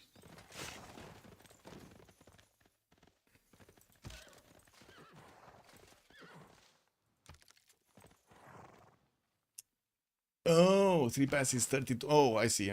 Okay. For James of St. George. I got it. So Egypt is gonna need to get the points for this one, or Sumeria. Whichever one is going to get a project or going to passively get it. We do have rider points also starting to show up, and I do hear quite a few damage points being done over here. It looks like Scythia is trying to get through the defenses of India. Lost one of his courses, and I do see he's trying to take out this crossbow over here next to Srinagar. Was not successful to do it. We do have these Indian units managing to get a bit more damage against the coursers, and we got Solo raiding us. Good evening, sirs, and welcome. We do have the last game of the week over here available to see. Arcane going against Why So Serious. At the moment, we're still not sure exactly who's going to win this, but we had the best spawn for Chandragupta that I have ever seen. He actually had earlier all of his stats, all of the stats, better than everybody else in the game. And as you can see right now, he's 227 science, while the next one up is going to be Elephant Guy with 205. You have 151 points of culture, puts him third one in the lobby. We do have him with 261 points of production and still 165 points of faith. He was denied the ability to actually get his holy sites built with more of shrines and temples, so that's one of the reasons he's not actually getting more of this faith. Dima, good evening, sir, and welcome. Thank you so much for joining. Yep, and I do actually put a shout out over here. Much appreciated, Solo, for the raid. Thank you so much, sir. Okay, the next attack coming in from Scythia with full knight strength. We do have 2, 4, 6, 8 of these units. More of them are going to need to actually get upgraded from the heavy chariots. And the next wave is going to be cav upgraded from these coursers in the Scythian territory. Looks like he's hard building quite a few of these coursers, trying to use his production capabilities more than he can use anything else. We did have Mongolia sending another wave of troops towards the north, and it looks like he's just going to stand by and watch this happening. Couldn't he have gone against Czop here? Why didn't he go against man, look at Czop not even having a scouting unit to the east side. Not even a scouting unit to the east side. Okay, well, it looks like India is getting quite a bit dangerous here, in dangerous territory. We do have the Scythian courses managing to get through some of his units. Omega did finish. No, he didn't finish his industrialization, but it's fine. It's fine. It's all good. He now sees also the next wave of knights. This might actually concern him quite a bit. Trying to get his next harbors from his city center, is also working on banking in 210s, while Apiol is also trying to get his military science. Shah Chicken is going to get there first and get to upgrade his calves here. We're going to need to see how quickly Omega can actually get there. We do have him trying to get his civil engineering in 210s, which will unlock him the ability to actually get those Diplo points. Elephant Guy was the first one to get the Diplo on the opposing team, and we do have Elephant Guy with 354 points of production, 174 culture, tech side, civil engineering next turn. We might actually see the Statue of Liberty getting built in one of the cities here of Spain. Did he manage to get, so first of all, he did get to his conquistadors, 4 turns away from finishing the first one, while in the south, Kradlov did get to upgrade some of his calves. Looks like he's gonna get to, wow. Did Sizov just run away massively? Yeah, he wants to get his own calves out. That's why he ran away. He ran away. He never put a city here on the cattle tile, and he needed to run away towards his main city center so he can upgrade those units into the stronger ones. I do see a few more of these libraries and the campuses coming out from Egypt, while he did upgrade his northern units. I'm pretty sure they're not going to pass through conquistador strength units. It's just a matter of putting them in the correct tiles over here for Spain. We do have a few of them starting to hard build from his cities, and he does have this one that is going to get the upgrade anyway, the promotion anyway. It's not going to cost him that much either. It's like 80 gold. More production capabilities coming out from his shipyards, and we definitely need to see if he's going to place down his Statue of Liberty. He would need, of course, the other one that is also like Potala Palace, Mahabodhi Temple. It does have holy sites anyway placed here, but I don't see any holy sites that would actually have the benefit. Oh, wait. He cannot build the Mahabodhi Temple because he cannot build temples. No? Why is Egypt IRL? That's a good question. I don't know. He never settled more cities. If you ask me, he didn't actually settle more cities. Well, we do have him also sacrificing this moment in the game to get as many calves out. Right? He has 3 fronts that he's upgrading calves to, like on the eastern side, on the western side, and on the north side. Now, I would imagine this also slowed down significantly his ability from getting more stats. Yeah. He didn't improve his tiles. I mean, he did improve like 70% of his tiles. I think it's more the production that he spent into getting military units than anything else, to be honest. He almost has no mines. Come on, man. Spreading misinformation. Cool whip. Come on, man. Don't pull a Harrison here. We got Iuno with 1, 2, 3, 4. Like, look at this. 4, 5, 6, 7, 8, 9, 10, 11, 12, 13, 14, 15. 16, 17, 18. Come on, you cannot say he has no mines, Cool Whip. Come on, man.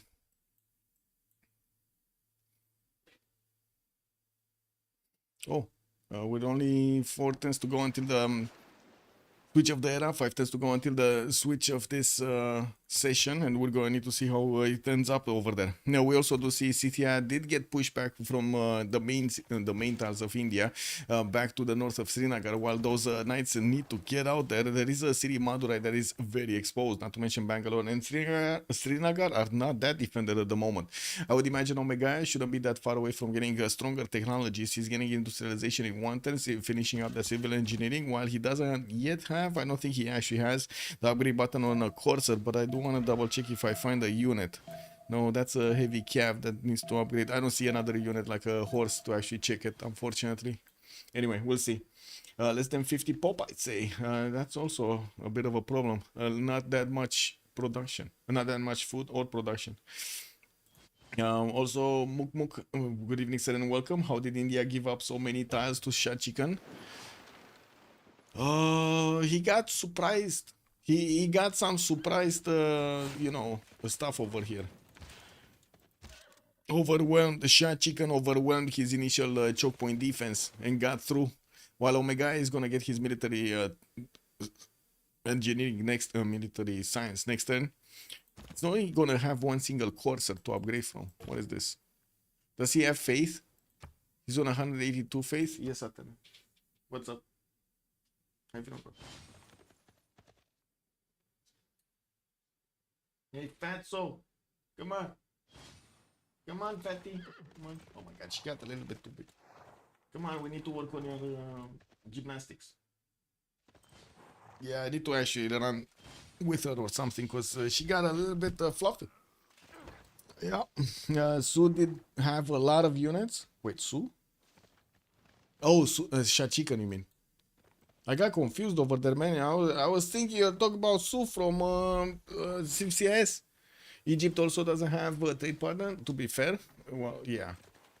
He does. What do you mean? He does have. Look at this, the biggest Damori, but Damori never actually sent this. And we do have Cizop sending his calves directly in Damori's face. We're going to need to see if Damori is going to manage to stop this from going through. I do think so. We do have quite a few knights coming around, and he did manage to get many times and some courses in the choke points. While I do see Damori is going to get his siege tactics in 2 turns, he's also discovering that civil engineering next. We do have Scythia also. More and more units are pouring through, and the calves are going to start reigning supreme over here. They do have damage to go also through the pikemen if they do get enough round 1. Also great writers coming out from London. I do want to double check who did manage to get so first of all, Leonardo da Vinci got picked up by England for the extra +3 culture on his workshops, and we do have Spain, Ibn Khaldun. Okay, so Spain got Ibn Khaldun. India did manage to get Newton. I guess they did split those great people up in 2 sides. We do also need to see in 2 turns Apul managing to upgrade his coursers into his stronger unit, the calves, while he did manage to put quite a few of them towards the north to stop the Scythian invasion. I don't really see him interacting that much with the next Scythian attack, especially since he's going towards the north of that bay. We do have him deploying quite a few of them towards the western side, and there are a total of 0 units to defend Babylon in the city of Belgium. He does need to get this attack going. He's also going to need a general, and he does have Jeanne d'Arc on the right side, deployed in the wrong path. Finally, Egypt is starting to move his calves towards Nalanda, and I do see there is a decent amount of damage against that city center that he could do, but only 4 calves are deployed here with Hannibal Barca as a general, which I'm not even sure why Hannibal Barca is there. He's just here to observe, basically become a writer or something, an artist. Maybe he's here to make paintings, guys. It's definitely not going to help out the calves. Really good try from Damori and Ribi to irel the 2 biggest guys on Arcane. True. From Cizop, I mean. Yeah. Well, I guess we're going to need to see what's going to happen over here with Damori still trying to push into Brighton. I saw Drove Miletus for some reason is in the city center. Did he? Oh no. I thought he did manage to get James of St. George, and I was like, did he mistakenly teleport another unit here? Ce faci, man?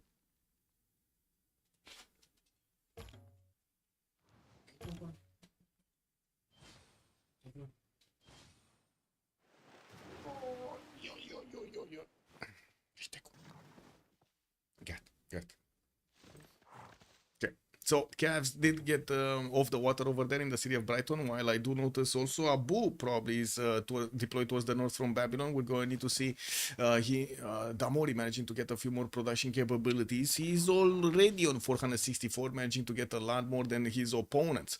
We also do have a canal coming up from Candy that is going to allow over here Babylon to get some units out. No, he would have had the units out anyway because of the harbor placement. Let's see what's going on here, because it does seem like this is going to get to the scary level of units going against Srinagar. He can take cities if Omega is not... Oh my god, he's actually taking cities. He's actually about to take cities. We do have India with some night cores that are definitely going to push back strongly against the units of Scythia, but he doesn't have that many units, and I do have to say he kind of ignored the threat for a while. Okay, Cat is getting excited. Uh-oh. Yeah, that's uh-oh. Who has the blue CSS? The blue CSS, Nalanda is Cizop, and I see Anshan, none. They didn't actually choose Anshan. We got Cizop with 2 and Elephant Guy with 2. I think this is the pocket CS, because I see same people from the same team. We don't have anybody from their opponents.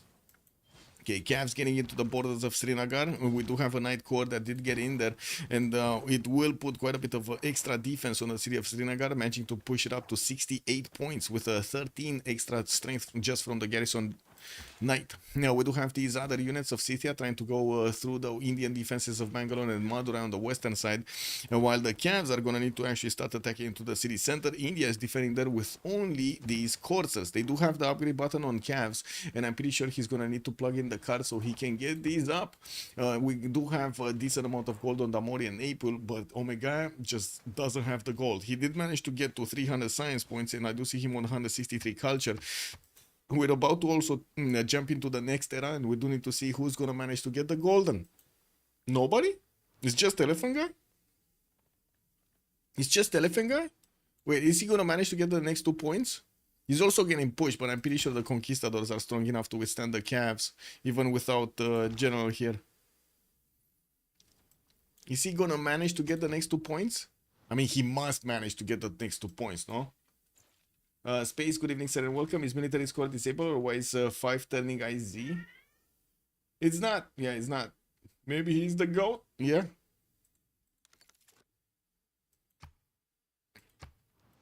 Yeah, there we go. He did secure his golden age. 105 out of 105. And we do have still more units getting out from CTI. He's starting to get a few more heavy. I'm sorry, cat is getting crazy and started jumping all over the place over here in the room. I think he, I think she actually, did something. She dropped something somewhere. There was a lot of noise in the background. I'm sorry. Okay, India did manage to get to his metal casting and upgraded his spiking shots, which is going to make a unit able to attack back into the Scythian units. Omega S3 turns out from beginning ballistics, and we just jumped into the new era with only Elephant Guy managing to get the golden age.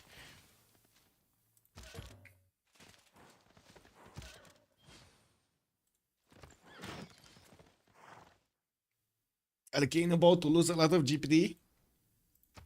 Let's see it. I mean, we got Omega on 280, Damori 250. That seems like they're making a lot more than their opponents here.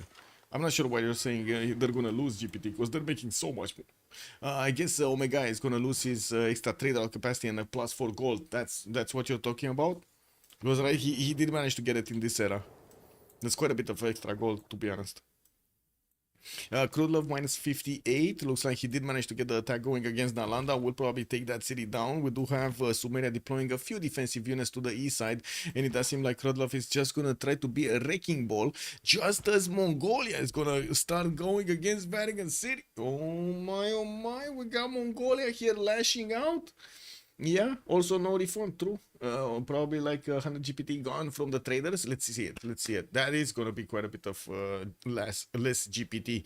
I do have to say, do you see something here in the territory? There is something special in the territory of Toilet the Tall. Do you see this? And if you do, what is it? There is something very special for Mongolia in the territory. Yeah. Oh, no toilet. Yeah, no toilet. No. What is going on? What is the big special thing that Sumeria has, that toilet has for Mongolia, other than cities? He's gonna get information checked. Yeah. Come on, man. Nobody? Come on, man. Joser, good evening, sir, and welcome to Far Future, bro. Hello. Yes. Yeah, good evening, Christian Watch also, and Hamish. Good evening, sirs, and welcome on YouTube. I'm sorry I didn't actually see the chat. Where is the Mongolian spy? Never mind. Okay, we're gonna miss this. We're gonna get this afterwards. Let's go. Recon. Culture. There was no culture.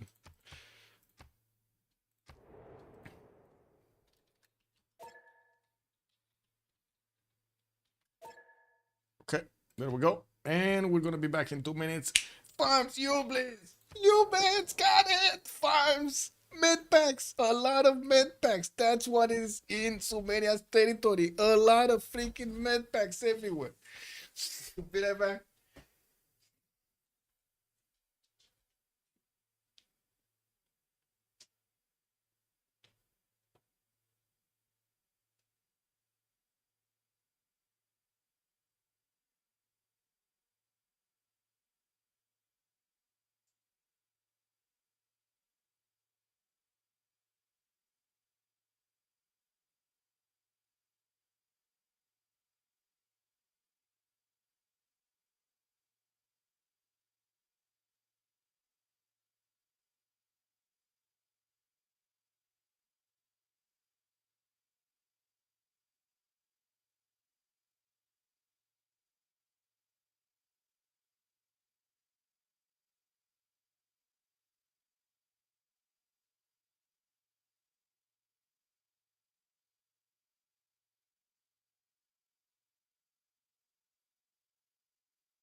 Anyway, we do have the Cavs of Mongolia managing to get through in the city of Vatican City, and the little ball of fur over here just wants to ride.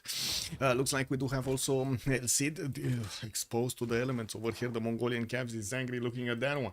Also, FC Dia in game. Yeah, it happens. Goodbye city situation. We're gonna need to see if that is gonna be the case. We do have India actually managing to get the walls up in Srinagar, and Scythia doesn't have what it takes to actually go through this. Yeah, we do have APL with 121 science, 74 culture. Of course, in the Dark Ages, he's probably using those special cards to do more damage here.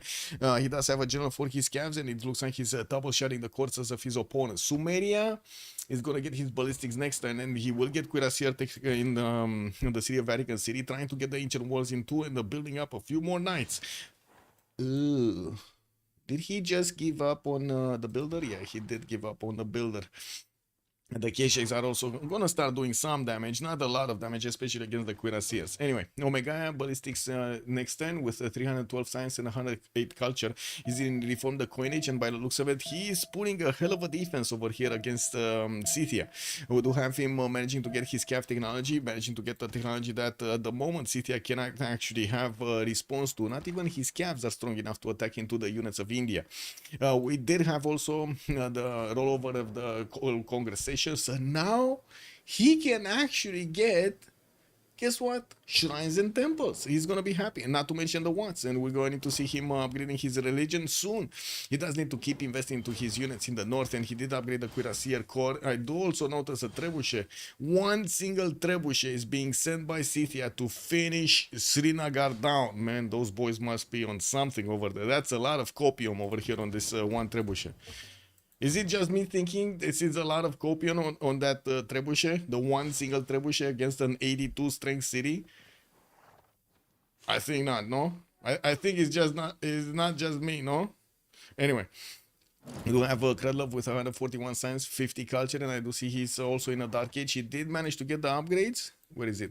Yes, and took down that city state, the science city state that was Nalanda, that just got picked off by these Cavs of Egypt.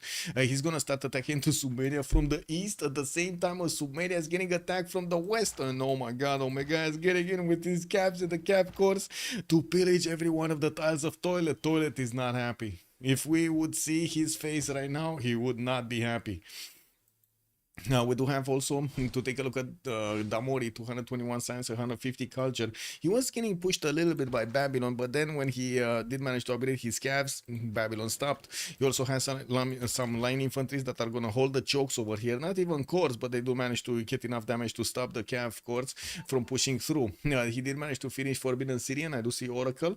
I do see also Angkor Thom and 2 turning Oxford University in the city of London. Getting a few more of these coal power plants to give him those extra production points. Is getting defended from the east by India, so he doesn't have any of these Scythian units just jumping around his territory.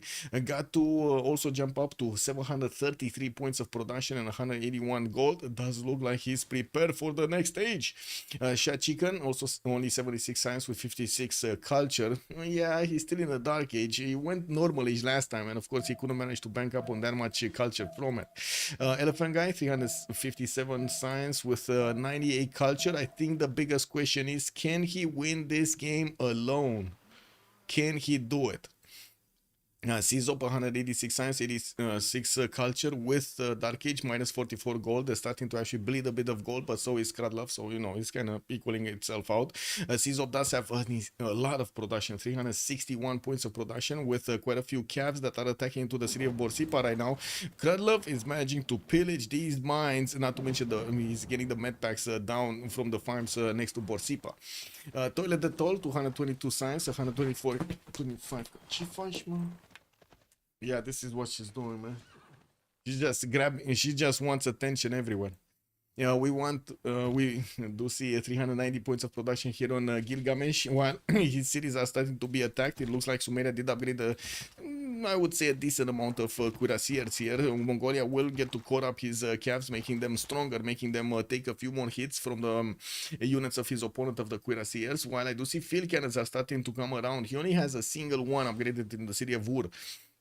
Getting from Kish, getting also from Vatican City. I do see he got a prophet here. I do have to say that was the last prophet. He got to either deny his religion or make another one. I don't know, choose.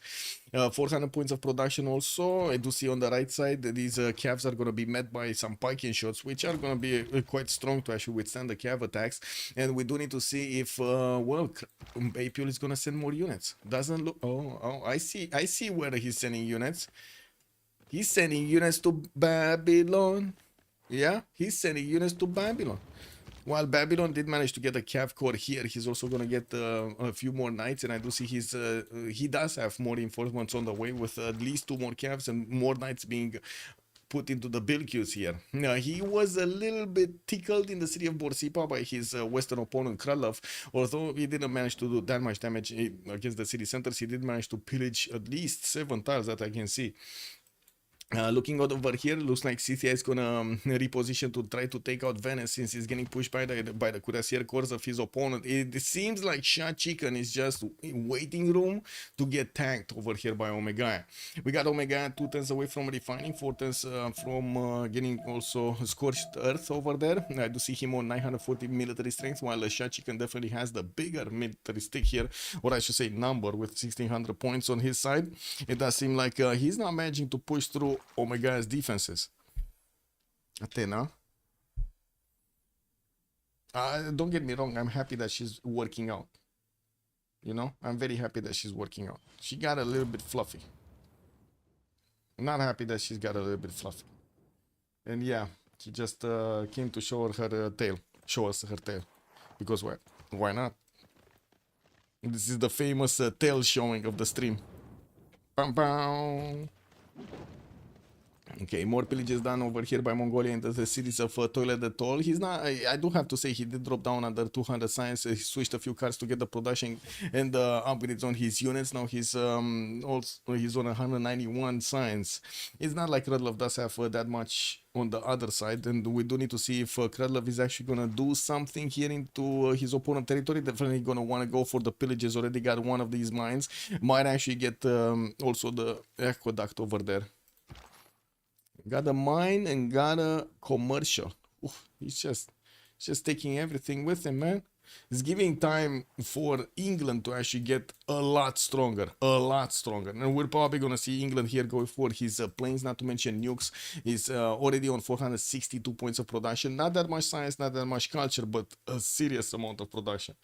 Also, why so serious? Needs Scythia to make the escape settler now. Yeah, this much of Warren, no city taken yet. Yeah, no city. We still have the I'll say we're still waiting to see who's gonna take the first city. Lancer also, good day, sir. Got military academies, libraries, military academies coming off from Scythia. He does have a lot of military units still, and he's going to go against Venice to try to shave off a little bit of gold from his opponents. Gold situation is kind of looking dire on the side of WSS. We do have only Elephant Guy managing to make 225 gold at 10, while Toilet is on 69, Sizop is losing gold, and Shah Chicken is on 0. It didn't manage to go negative, but it's not like he's actually getting more yields anyway. Taj Mahal is going to finish in London in 110. He did manage to get Santa Cruz for also free armada. Not bad. Getting also a rule valley in the city of Liverpool for, guess what, more production capabilities. That city is already 116 points of production, with his capital being on 251. He got already Governor Magnus vertical integration. 251. Just capital city, 1077, 251 points of production. Beautiful. I gotta say, beautiful. Did he just 210 Taj Mahal? I think he 210 Taj Mahal, didn't he? Oh my god. Wow. Yeah. Elephant lost the city to Egypt, south of Caps, next to Turtle. Ooh, Elephant did? So, oh, this one? He actually lost this one? Oh, that's good information here. So we can finish this one. Thank you so much, Lubens. Much appreciated. We didn't even see when this happened.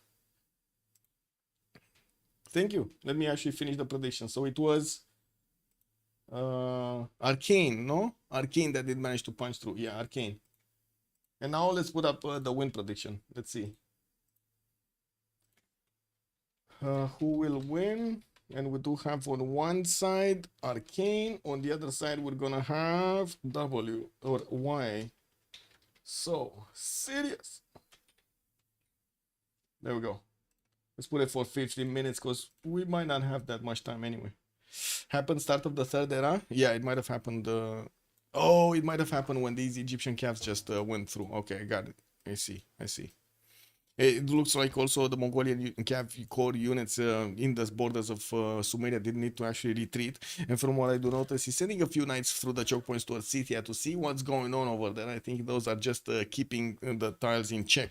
We also do see India is starting to get to push back Scythia back into his territory, while he's also starting to circle around the cities of the city of Venice that is getting attacked right now. We're going to need to see him definitely get a few more of these units. He did manage to get one of his holy sites next to the forest, so he can actually get those that obviously the Mahabodhi temple built in that forest. We're going to need to see if he actually wants to deny Elephant Guy from getting himself those extra points. Anti-Cavs did lose 3 combat strength in this congress. I do see also industrial city states do not provide the unique citizen bonus. There's only one, but I guess it's important. And Philip II did lose his diplo points, at least 2 of them. So let's see. He's on 4. Very far away from actually getting a win. Very far away. Okay. Yeah, looks like Omega is lashing out against Shah Chicken. There are some camps here, but they definitely cannot take on these cuirassiers of India. Not even without the general. These Indian troops are so strong right now.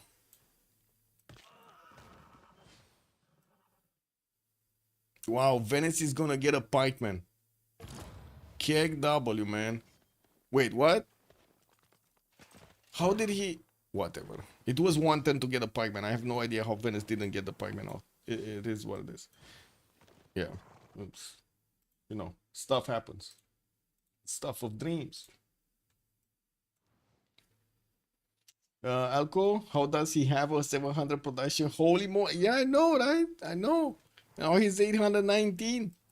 He's gonna soon get over 1,000. He's gonna finish Rural Valley, and he's definitely gonna get more population points to work more tiles here, and not to mention finish his shipyards in his good harbors. Working on more campus research projects. Looks like in the next Great People screen we got James Young here. I do see also Ada Lovelace is gonna be an engineer. Not really amazing, but I guess it does give him an extra district over there. And we do have quite a race for these great writers, artists, and musicians. We didn't see anybody actually getting a lot of culture for the culture victory, and I don't think it's gonna be culture victory. I would imagine it's either GDRs or space, one of the two, or maybe jet bombers. It kind of depends. I would also say I would put my money on the tank attack from India against Scythia, and then just India keeps on going against the Sumeria, and that's probably gonna break Sumeria's back. We're gonna need to see. We do also need to see how Mongolia is going to get to re-establish his attack against his opponent. He did get into the borders of Babylon, shaking up things over here in the borders of Babylon, forcing him to actually get a defense on the right side. With Cav Corps starting to get into the tiles of Malgium, they don't seem strong enough. This is just not going to do anything. We got Caesop right on time to be ready over here with all of his units. Very nice preparation. What is Elephant's tech lead? If he does have a tech lead, actually. Elephant is on 40 techs, and Omega is on 41 techs. He doesn't have a tech lead. And Damori is also 41 techs. Well, he might actually get a tech lead in a few turns because he does have the bigger science, but we'll see. We'll see. More, I do see also Oxford University did finish in the cities of London. That's one of the ways he did manage to get the extra text. Campus research projects coming around for extra science from Damori, while he's also going to try to get a few more banks for the extra gold. We're going to need to see if he's going to manage to get to that amazing number of 1,000 production soon. It does not matter. He don't know. He don't know. Wait, he don't know? He don't know what he don't know.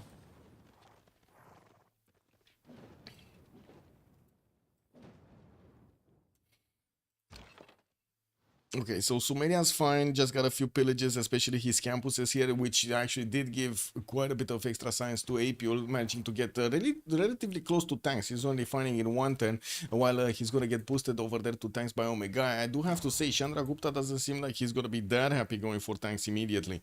He's going for economics and mobilization coming up in 210s. Yes, he's probably gonna go for research labs over here to get more science numbers up. He's already on 303 science. He definitely doesn't have the same science number of Elephant Guy, although I gotta say Damori should actually be the one that is gonna get to that level. Păi dar ce faci, mă gândit la piciorușe?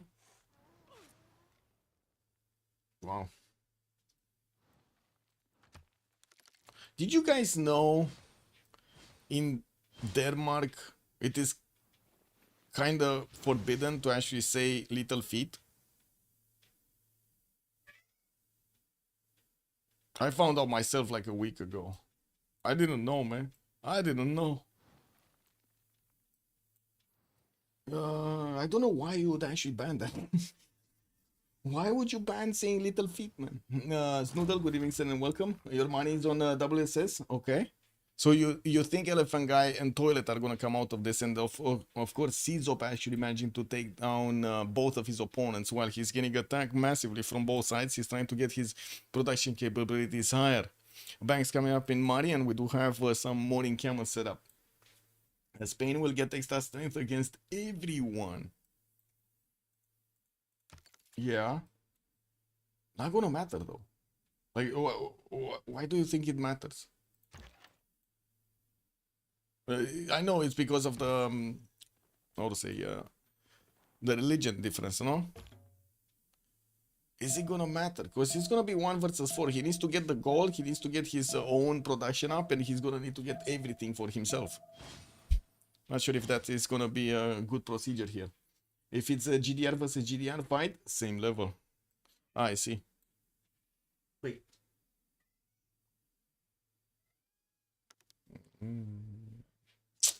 Cat getting sassy. Why are you so sassy, little lady? Very sassy, very sassy. I got a sassy kitty. Vote of $35,000 Arcane, they don't win if Toilet don't carry. Well, to be honest, Toilet at the moment is in shambles. He's barely getting his coal power plants and starting to put down a few more in camels. He does have a big military, and looking at his tech side, he's getting his rifling next turn with mobilization in 3. While we do have also April probably gonna go next towards, look how much science he did manage to actually grab because he went for the pillages on his campuses here of his opponent. Amazing, right? He actually did manage to get very, very close to discovering tanks. Omega in the north keeps pushing those units away. Got to save Venice from being taken out entirely, and I do see Shatsikan is taking the long way around to get back to his territory. We also do see Shatsikan did just manage to get ballistics, which will allow him to upgrade his knights into his own cuirassiers, making them the same tier unit as India, while we do have these Indian cuirassier corps being plugged into the chokes right now with some field cannons right behind them to deal those cannonball shots. I mean, he's not against everybody. His team has good production and he's boosting, so I think it's close. Okay, I mean, I like close games, don't get me wrong, I like close games. And there we go, Mahabali Temple coming out from Bangalore. Let's see Omega's points. Is he just gonna try to get Diplo here? I don't think Omega has that many points. He's on 2 Diplo points. He could try to get the statue. Oh, he is trying to get the Statue of Liberty out from Ahmedabad. In Cameron Training Projects, is he gonna manage to get one of these engineers? Didn't Filippo get picked up? Wait. Yeah, he did get picked up. Is there any? I don't think there is any more, right? I think all of them got picked up for the extra production. I guess the one with gold is still available. Yeah, Mahabolito and Diplo is not happening. Oh, I meant maybe Omega is gonna try to get a Diplo, not WSS. I'm sorry if that wasn't understood.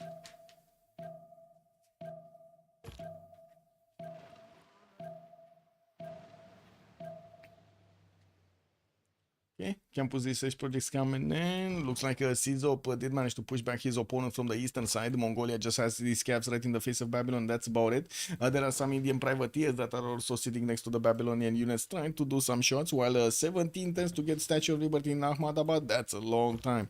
We do have... never mind. Mahabodhi Temple is going to finish next turn here. Elephant guy is just gonna finish it. There's no way this one is finishing here. There's no chop available for Omega to get this one quickly. I guess there is the stone chop actually, but it's still not gonna be enough. No, I don't think it's enough. Is it enough? I don't think it's enough. I'm pretty sure it's not enough. He could get this. Oh, no, he doesn't. Oh, he never mind. Oh my god, it could have been enough. He chopped once, but he didn't have enough of a movement point to chop the second time on the stone tile. This builder on... Oh no, he did have the extra movement. Oh my god, man. The Sifsin? Is this Sifsin? He could have chopped Mahabodhi and he chose not to. Sifsin, chat? He's giving Elephant Guy away to get back into the game. Mahabodhi Temple, Statue of Liberty, Potala Palace, all of the big bada bombs here coming up on Elephant Guy. He did get killed by Kisivani also. He had 3 chops this turn. Yeah. Yeah. Wait, 3 chops? I see one on the deer tile. Where did you see the second one? I don't think he actually... like, he had movement. Oh, I see this one. But this builder doesn't have movement, unfortunately. This one didn't have movement.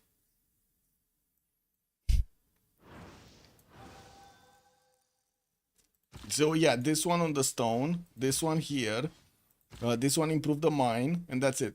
Like I don't see a third one. Maybe I'm blind.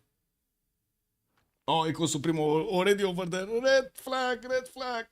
You know, moved away from the chop. Oh no, he moved away from this forest. Oh yeah, I don't know, man. I don't know.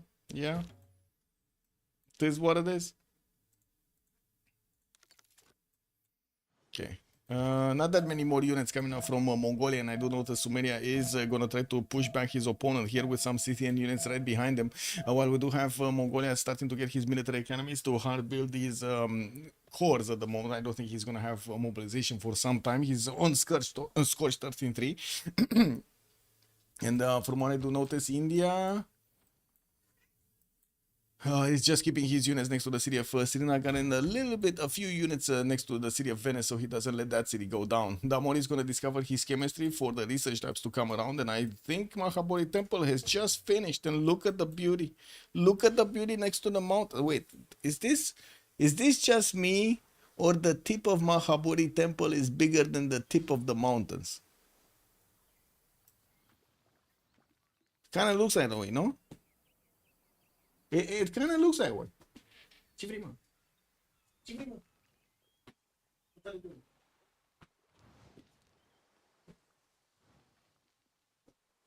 Oh my god.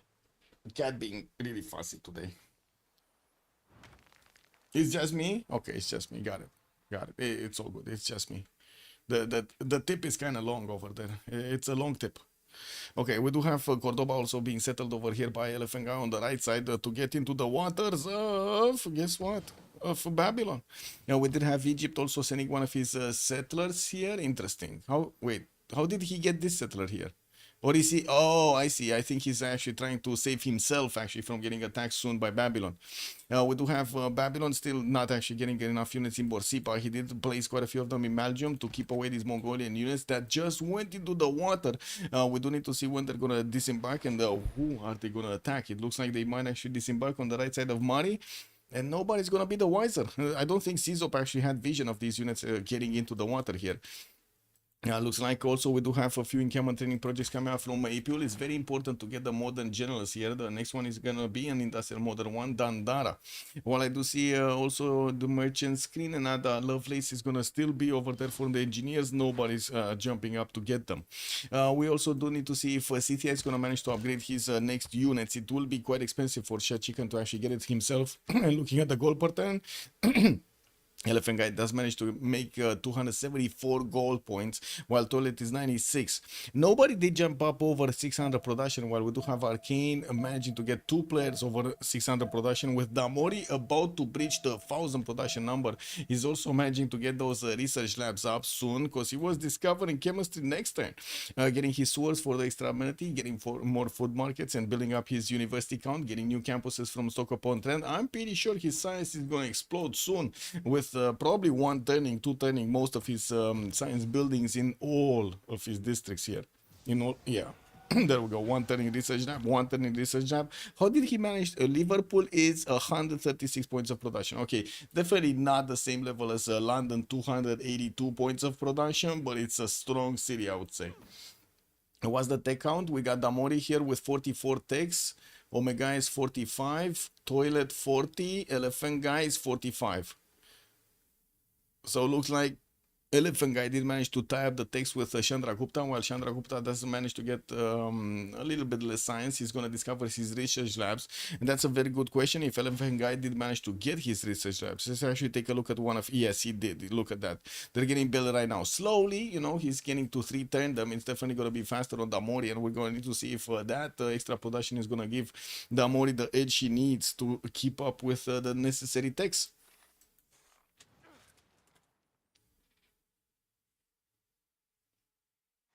Yeah, yeah. They are lab same turn. Maybe Elephant is going to get outscaled. Yes, yes. It is a serious concern, and I do have to say, you do notice that Damori doesn't have in all of his series his universities built. His science is definitely gonna go a lot higher. He did manage to jump up over 1000 production on 1018, and does have a serious amount of food also in his series there. Ce-mă, pitico?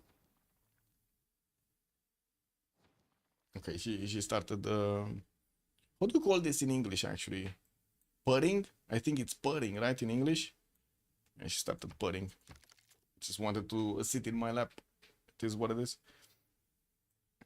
Don't forget Vicky bonus. Damori will be 800 plus science. Oh, I'm pretty sure he's gonna get much more. Yes, yes. I'm pretty sure he's gonna explode here. I mean much more than Elephant Guy. It's just a matter of time. He did stay on 2, 4, 6, 8, 9 cities. I don't see him actually sending some more anywhere. And I think I need to comb the cat again. Yeah, I'm pretty sure I need to comb the cat again. Okay, Cuirassier course getting upgraded by Scythia. We did pass through the halfway mark of this World Congress session, and from what I do notice, the calves of Mongolia are about to disembark on the lands of Babylon here. Babylon is going to need to scramble to plug the chokes, and we do have Mongolia with the ability to get to pillage quite a few of those mines there next to the city of Mari. We do have banks also coming out from Durkuligal Zoo, and I do notice Babylon did manage to get a few new builders working on his encampment training project, so he can recruit one of these modern generals. Also, concentrated production is better at this point. Well, let's actually see if he's gonna get to use it properly. Abu was deployed towards the north from Sivasop, and I do see him retreating a little bit. We do have also one of the Sizopian frigates trying to take down the Egyptian settler that is going for the safety city right to the north of England. He probably doesn't actually trust his abilities to withstand the next age attacks, or I should say era attacks. Okay, Sumeria did manage to push back his opponent from the west and has a few of these field cannon cores, a few more of them popping out from his cities to get going into the defense of Vatican City, while Mongolia just kept on his calves over here to the east of Aksu. Now he's he finished his military academies and started pumping out his Cuirassier cores. He wasn't far away from getting tanks, and I'm pretty sure he did get refining. He's starting to make and also steel. So he got refining and steel, getting in encampment training projects. He's gonna soon be on tanks. And I'm pretty sure he's gonna first move over here his units in the city of Mari. Blue CS for WSS. Yeah, they do have a Blue CS. That's the pocket one. Oh, Elephant Guy just dropped 24 envoys in that city center. Mongolia is trying to spy on it so he can kill off some of those envoys and maybe take out money from that. We're going to need to see what mission is he gonna get to finish here. Kulan is still awaiting assignment. Probably just got in. Stai mă liniștită. Ce faci aici? It's a level 1 spy. Did April manage to get a level 2 spy? I think he only has level 001s. Yeah, morale is 0. And we'd have that one over there. What is his op taking? Steel. No? Steel in 3. Mobilization in 1. Did he get oil? He didn't get oil, so he needs refining also. And I do see Damon is going for his own rifling after he finishes research labs. We do have Omega Chemistry, Crude Love is Buttress, Apule is Mass Production.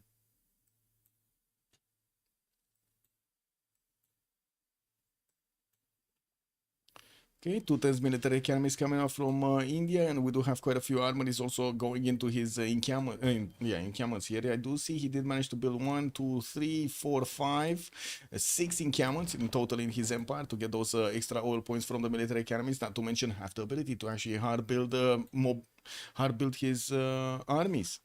It's gonna be extremely important ability. Mă cam doare piciorul, să știi, fetița. My foot just got numb. I need to switch a little bit my place. Okay, there we go.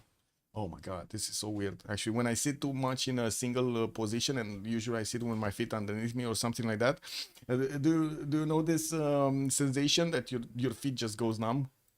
You cannot you cannot feel anything anymore. This is so weird. I get up, try to go to the toilet, and you know, I just it's a slouch. How do you even call this? Anyway, it is what it is. Funny stuff when you're sitting so much on a single seat for so many hours. Okay, morning camels finally coming around from Sumeria. He still didn't manage to get his steel walls. Working on it. Toilet is gonna want his research labs way faster. He didn't manage to get steel nor actually refining. No, he did get refining, so he's close. He's close to both steel and getting his tanks. And where is Apule gonna go? Apule, come on, where is he? Apule getting okay, he wants industrialization. Cuirassier Corps, he wants to actually get as many pre-built units out as possible for his upcoming tank attack. Probably is gonna be against Toilet on the right side. While at the moment he's 3-turning, 4-turning his Cuirassier Corps is gonna need quite a bit of time. He did recruit Jose de San Martin, that means Dandara did manage to get recruited by somebody else, and that was, wait a second, Dandara was Scythia, Napoleon Bonaparte on Babylon, Rani Lakshmi Bai on Sumeria, and Jose de San Martin on Mongolia. So Sumeria will have a general of his own, Babylon is also gonna have a general of his own to go against Egypt here, and taking a look at the lands of Babylon, we do have Apule here getting his Cav Corps in the borders of Mari, so he can pillage the first 2 mines, gonna pillage the next ones also. He's just gonna need to keep going north, no? Yeah, he's just gonna need to keep going north. Move away from the Babylonian Knights, getting into the city of Durbuti, which is right now not actually defended. This Cav actually can move next turn directly on that campus. Come on, Apule. Click on the button. Well, it looks like he has a bit of lag over here at the beginning of the turn. Or maybe his attention is being somewhere else. I don't think so, though. Anyway, combustion from Omega in 310s. We got Krudlov also getting it in 5. Krudlov did manage to get quite a few attacks going against his opponent, but not with Cuirassiers, with Cavs. And he's going to require to get a lot more of these Cuirassier Corps for the pre-builds of the tanks. Otherwise, his production capabilities are not going to be that good to actually hard build the tanks. He's also 250 production, 156 science, and minus 102 gold. Now, remember what we said at the beginning when we were thinking, oh my god, this is amazing, we're actually gonna have Egypt making the goal for the team? It's the other way around, isn't it? It's the other way around.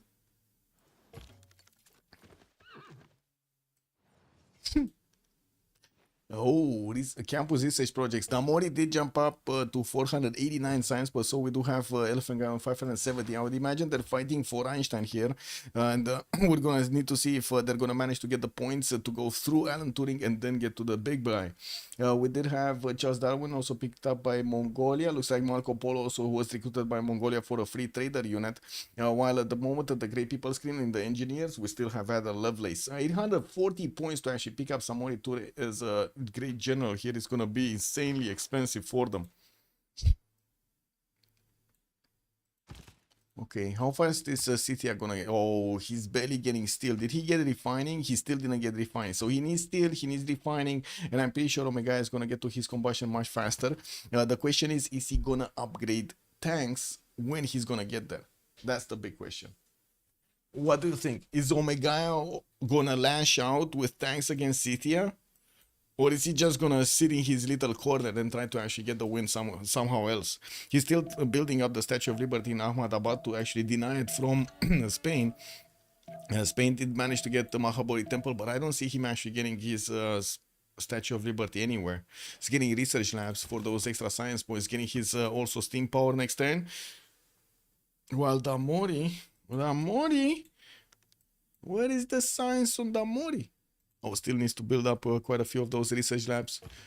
Okay, 540, but that's because of the projects. He finished like 4 projects, or had 4 projects running. Military engineers are also starting to get to connect these cities with rare roads, making it much faster to actually reinforce any kind of city in his empire. Not to mention, we'll get the extra gold for the traders, which is very, very important, especially at this time in the game.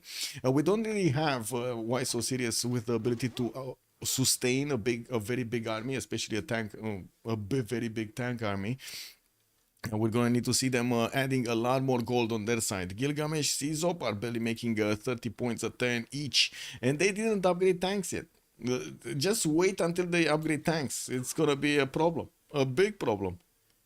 Okay, 2 more mines did get taken down there, or I think 1 more mine at least. Mongolia did manage to get 1, 2, 3 units out, getting his industrial zones. Okay, that's aqueduct first. What? Okay, never mind. That's gonna be a plus 4, 5. It's fine. It's pretty good. And Sumeria, power plants, armory is coming in. Military academy is finishing everywhere. He's definitely preparing his cities over here to get us a lot of tank armies hard built from his empire. A lot of them. Is there a fight for Anshan? Fabricate scandal. There we go. They're trying to fabricate the scandal on Elephant Guy. It is what it is. They're trying to pull us Herzog basically. Smear campaign. That's what it's called. Smear campaign. Mongolia should be dead to Sumeria. Yeah. Yeah, you say that, although Sumeria is gonna have his own tanks. Level 2 spy also. Level 2 spy activated. He's managing to get +6 intel on his opponent. It's not gonna be easy. I do see Sumeria did manage to get a level 2 spy in the city of Xanadu working for listening post. So, wait a second, what? Did he manage to get a merchant or something? Did he get the Mary? I don't think he got Mary, no? I don't think it's possible to actually get Mary so early on. No. So we got Dmitry Mendeleev on the side of Chandra Gupta for the 50% of research labs. Okay, they unlock the scientist. Next one is going to be Alan Turing here. I don't see Mary for the merchant. Okay, I'm confused. Is printing missing over here or something? Was Sumeria level 2 spy activated in listening post? Oh, yeah. And then we do have Mongolia level 2 spy activated in Kish. Okay, there we go. Oh, I think I watched this when he wasn't actually activated. I think I watched this before the spy got activated with the mission or something. I don't know. Maybe this one. Yeah, but this one just got activated. Got it. Okay. Just a bit of an update there. More of these entertainment complexes for the amenities in Spain to get higher, and I do see coal power plants for the extra production coming up. Damori did drop under 500 science, but he's there with the Elephant Guy on 600. We do have total at 318, and I do have to say, oh my god, didn't jump up to also 576. Is he making projects? He's not making projects. Maybe he finished quite a few of them. 7 tens from Statue of Liberty and managed to get to upgrade the tanks in Srinagar. So I guess I got my answer to the question. He's gonna start one-shotting these his Night Court pre-builds, and he's almost one-shining the Cuirassiers of City. I'm pretty sure with a bit more flanking, he's gonna take down these units very quickly. Now, the question is, does he have enough tanks? Because I only see 3 of them upgraded. Oh, I see 6 of them upgraded, actually. There are 2 more cores and 1 more normal one in the city of borders of Venice that will just wrap around from the north. The general is here, but it's not a good one. I don't think he has a general. Wait, he didn't get a general? I don't think he got a general. Give me a second. No, he got an admiral. He didn't get a general. Yeah, didn't get a general. The last one picked up by him was Gustavus Adolphus for the Renaissance Industrial bonuses. Doesn't have a general. Why so serious? He's going to run into gold trouble? I think so, Snoodle. I think no. I think so. Did I just say I think no? Oh my god, I'm sorry. I've been streaming for a long time today. So if you hear me smooshing some words, it's just me being tired. I'm sorry. Anyway, we do have a few more turns until the next era, and by the looks of it, Apule is Dark Age right now. Omega is 6 points away from getting Heroic Age, and I do see also Damori did manage to secure his Heroic Age. We do have on the other side, unfortunately, nobody managing to get enough points for reform the Coinish Golden Age, and this is disturbing actually, because gold per turn is a major problem in the next part, because they need to upgrade tanks. And they need to upkeep the tanks, not only upgrade them. Well, like, first of all, you upgrade them, and second of all, okay, sure, you know, like, maybe you get those tanks to actually pillage some of those opposing territory tiles, so you can get some yields on your side to keep up, keeping your units, anyway, you know what I mean. Continue upkeeping your units, but still, you might not get there in good enough time. Tank armies being threatened from the city of Panna. We will need to see if Omega is gonna keep on getting his faith to buy his units. He did jump up to 333 faith because he had the ability to actually get his shrines and temples, and also finish his religion with what's and scriptures for the extra pressure. Not to mention he's gonna get the extra 3 science and 3 faith from each of those holy sites when he did plug in those points there. We do have Crusade also available for Spain as a third belief. Hinduism got holy waters for the extra heals over there, and I don't see Mongolia doing anything to it. To be honest, I don't think he needs to. More campus research projects coming out from Damori, managing to get 570 points of science. He definitely wants to get Einstein. We got Spain, and my god, he's not gonna get that easy. I mean, he's one turn in campus research projects. He might get there, don't get me wrong. And we do have a tank army starting to come out of his cities over here. He did manage to get also infantry army in the choke point. Will definitely have enough strength to go through Babylonian defenses if need be. While I do notice Babylon is getting his flight in the north, he still has cuirassier technologies available for him. So no, as in his hard building cuirassier. So no tank. No tanky tank. Okay, is he gonna try to wiggle his way towards the biplane so he can close the chokes between him and England and have, you know, the time to actually get the tanks on Egypt here? Is that his strategy? I guess so. No? Well, another one would be to actually have enough time to get a few more of these cuirassier cores, because he doesn't have that much production. And he's on 489 points of production over here. Toilet dark is above dark. Oh, you mean toilet got into dark and went into dark. Got it. Yeah, toilet dark aging these. Yeah, that's unfortunate. I mean, he got pushed from both sides. Didn't have time to get his era score. Oh, Caesar did manage to get to 103 out of 103. He does need 111. Maybe he's gonna get there. Maybe. We don't know yet. Okay, let's see scientist points. Oh, Spain is gonna get this. Spain is getting his projects out, and it looks like England is just not gonna have enough time to get his own projects out. Also, Jarek, good evening, sir. Gold production on Arcanes science is same, so I guess we have a winner. What?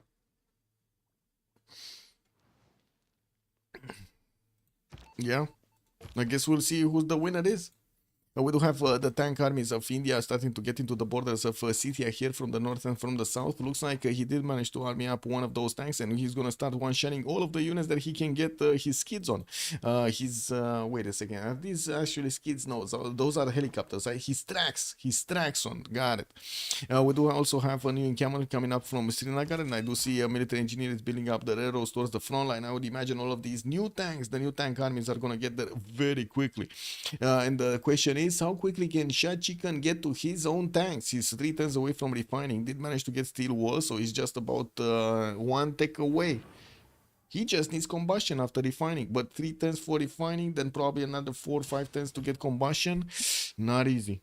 Not easy, especially since he already has tank armies and tank corps on his borders. Yeah, they don't have a general, but tanks, no, tanky tanks. Yeah, the GPT is it's quite weird. Yeah, the GPT in 5 turns is gonna be a problem. Oh, we got a 10-minute break. Okay. Yeah, totally understandable. Like, my own feet are actually having problems staying awake. So we got a 10-minute break, guys. Coming back in 10 minutes.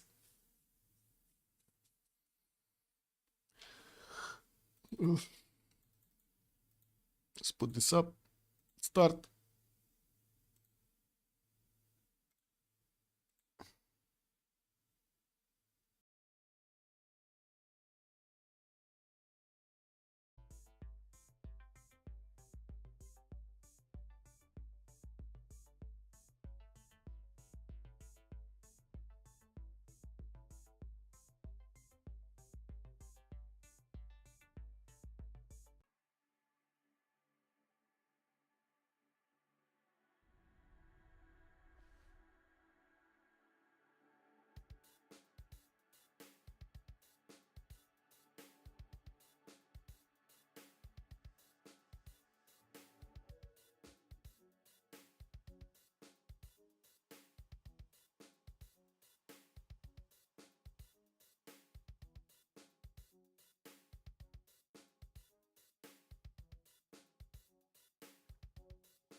Thank you so much for telling me Salty Capybara.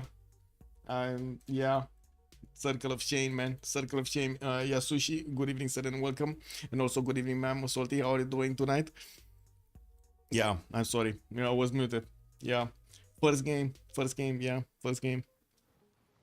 First stream, first cast. It is what it is.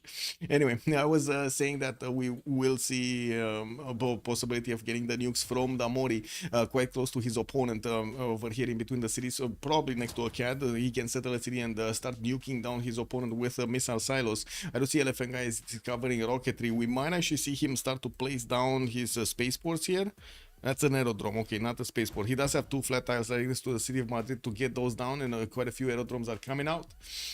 Chat, who's winning? That's a good question. General, good evening, sir, and welcome. We still don't know exactly who's winning. There's quite a big question mark if it's gonna be India with Damori managing to clean up the map, or is it going to be Elephant Guy managing to get a win condition of some kind? We do have the tanks of India starting to punch through the Scythian defenses, and from what I do notice in the north, one of the Indian tank corps really needs to GTFO out of there or get a promotion as quickly as possible. Now, this is the big question, right? Will Omega have the first move over Shah Chicken, or Shah Chicken is going to have the first move over India? And what of the tank? There we go. He actually shift entered. He tried. I gotta say, I gotta give it to Shah Chicken. He did try to get the Cuirassier Corps to kill the tank. He didn't manage to do it. Yeah, we do need to see how many tank armies can punch out from the cities of India. I do see another two of them did just get finished to build, and another one coming up in 3 turns. He did manage to get the military engineer to build the railroads, and you do see a 1 Omega tank core is probably gonna die here. But to be honest, yeah, there we go. The field cannon took it out. Yeah, tank wars or not, it does seem like Scythia is not going down without a fight. We do have also Sumeria managing to get some field cannon armies on the defense on the western side. Still no tanks from him. He did manage to push off his opponent from the east, and from what I do notice, a forest fire started off over there. Damon is getting also his nuclear fission next turn, while Chandra Gupta might actually need to put that into the production queues. Let's see the production of Pana. That's 150 production. I'm pretty sure, I would say, his Manhattan project is gonna finish quickly here. Shouldn't be a problem. 2 turns also from getting a Statue of Liberty. We did jump into the new era, and this is the moment of reckoning. We got 2 nations, Chandra Gupta and Damori, managing to get over the heroic line. They do have a lot of gold. A lot of gold. 510 gold on Damori. I'm pretty sure Omega is gonna jump up. He's gonna choose his bonuses for his heroic age. While on the other side, Elephant Guy is standing on a dark age. He's 291 gold. We got Zizop over here, heroic age with 125, and Gilgamesh is dark age with 150. That's not a lot of gold if they want to start upgrading units. Not to mention if they do need to actually hard buy some units, that's gonna be terrible. And new tank armies from India are starting to get onto the front line with the military engineer giving them the ability to actually get to cover the terrain very, very quickly. One tank from the south also appeared to attack into the Scythian weak units of that bonus defense. Machine gun armies are coming out from Pana. Looks like he's gonna want to get the maximum amount of strength over there on those missile silos. India and England probably. Echo Supreme is saying, well, we do have Spain managing to get quite a few aerodromes pre-placed. We're gonna need to see a lot of Air Force coming out, and I'm pretty sure he's gonna need to deploy it on the eastern side so he can fend off any kind of sneaky city that is coming out from England. We do have also the World Congress that is to start up. Let me actually finish this. Admiral. Beep. Me, Admiral. Me, I go A. There we go. Just give them a few minutes.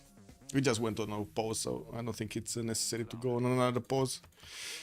Toilet is toilet. Oh, wait a second. I need to get some water. Give me a second. I didn't get one.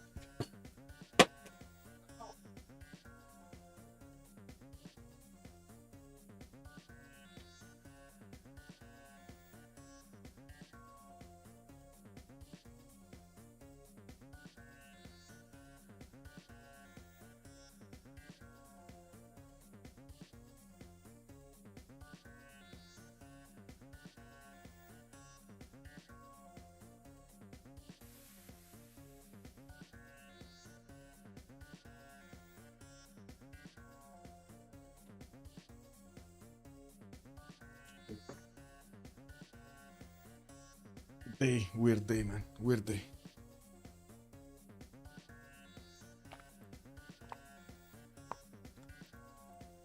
Just giving them a few minutes here. Oh my god, the spam is ongoing. WTF.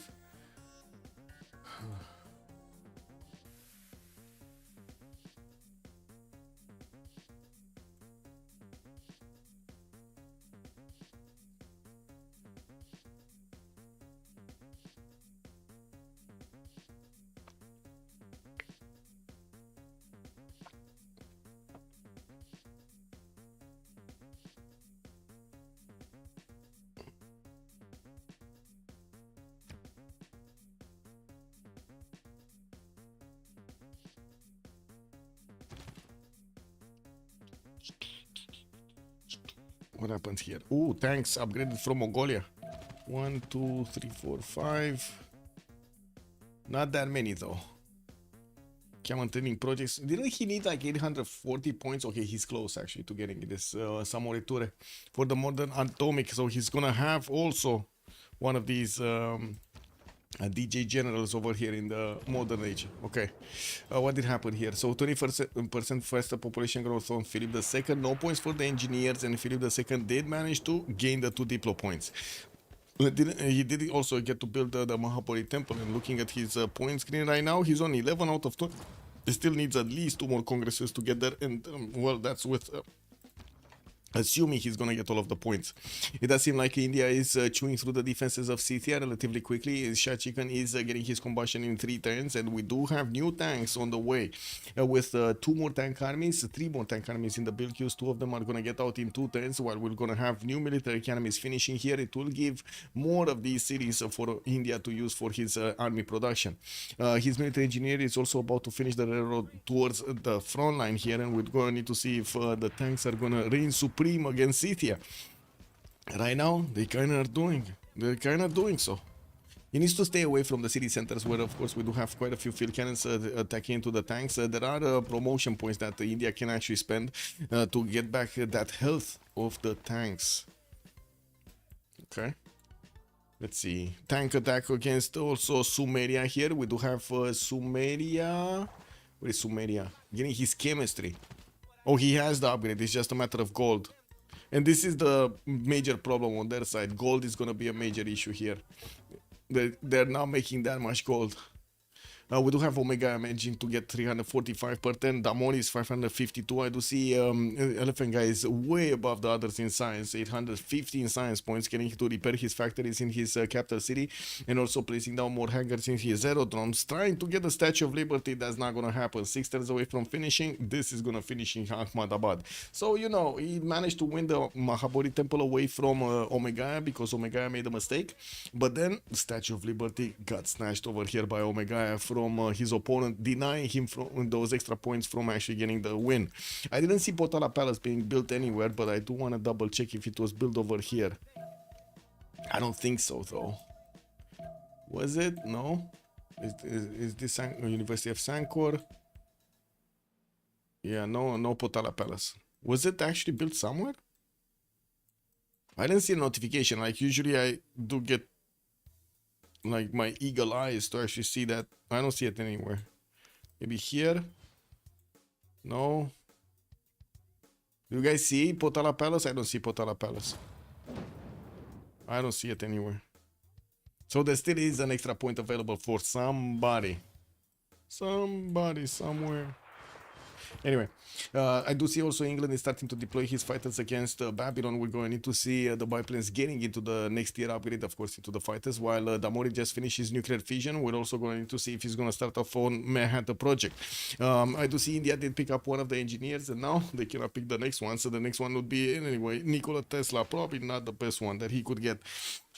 Now we do see that I would say the machine gun army did come out of his cities, significantly increasing his wall attack strength. The first artilleries from India are also starting to get onto the front lines here, and if they do manage to get a lot of armies, that's going to be a big amount of pain coming against Scythia. India still has tank armies in the build queues, and they will show up on the front line quickly. He already has 1, 2, 3, 4 of these with an infantry army also. This light infantry army is not going to help against this attack. It's just going to withstand the attack basically of his opponents, and that's about it. And we do also have the tanks of Mongolia starting to actually flex against tanks of Sumeria, which at the moment, no, the Sumerian tanks are actually overwhelming the Mongolian ones. A bit surprising, but they're doing so. We do have also coal power plants finally coming around from Sumeria to get more production on his side. He's on 359 points of production with 200 science and 87 culture. We do need to see Damori. There we go. 330 Manhattan project from London. So wait a second, he's like 5 turns away from starting to nuke? Like 6 turns away from starting to nuke? Oh. And he's getting rocketry, so he's gonna get the ability to build that missile silo. Yeah, there we go. There we go, this one, missile silo. It's just 1 turn away from allowing his military engineers to get that going. Atena, de ce crezi că ești făcută din sticlă? Athena thinks she's made out of glass. I'm sorry. She's transparent right now. Yeah. No. She wants to get into my water, man. Well, such a possessive cat.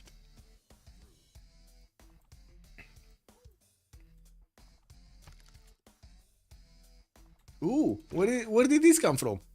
There are actually some of these city and cabs actually getting into the borders of England from the north, trying to pillage some of these towns. They will get the city park and by the looks of it also the research lab, university and library in that campus, or no? Is it happening? Yeah, it's happening.